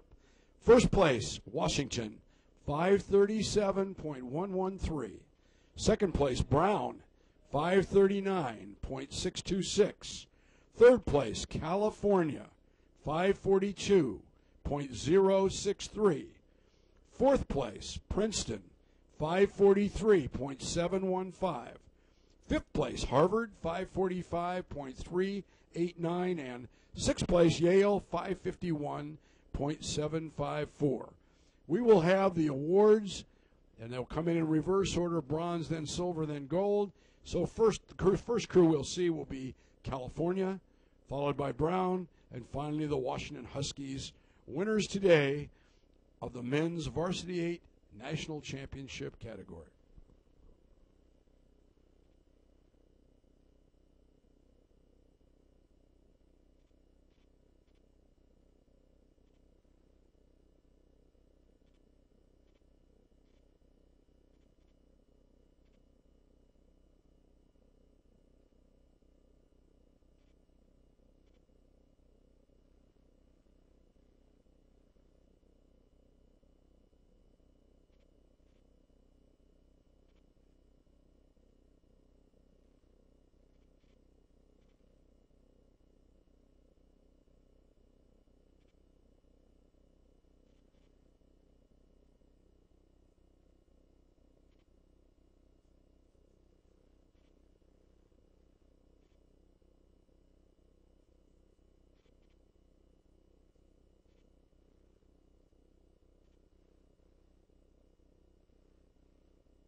down in front of the finish line tents here, we've got California, the University of California, approaching that area, coming in to receive their bronze medals.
And coming in to the finish line area here, the tents in front of the finish line. Great race for second place here, Brown University.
And again, in front of the tents here at the finish line, the national champion varsity 8, the University of Washington, coming in to receive their gold medals.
All right, ladies and gentlemen, the Washington Huskies have received their overall team trophy, the Tenek Trophy. I think that's 7 or 8 in a row for them, as well as 4 straight varsity wins. We'd like to thank you for joining us today at the 2014 National Championship Regatta, the IRA. It's been a great day weather-wise, an amazing competitive environment, and some terrific racing by lots of crews. And there's many people, I'm sure, that are leaving this area feeling very, very good about themselves and very good about their future. Thanks again for joining us. We hope we'll see you next spring. Goodbye for now.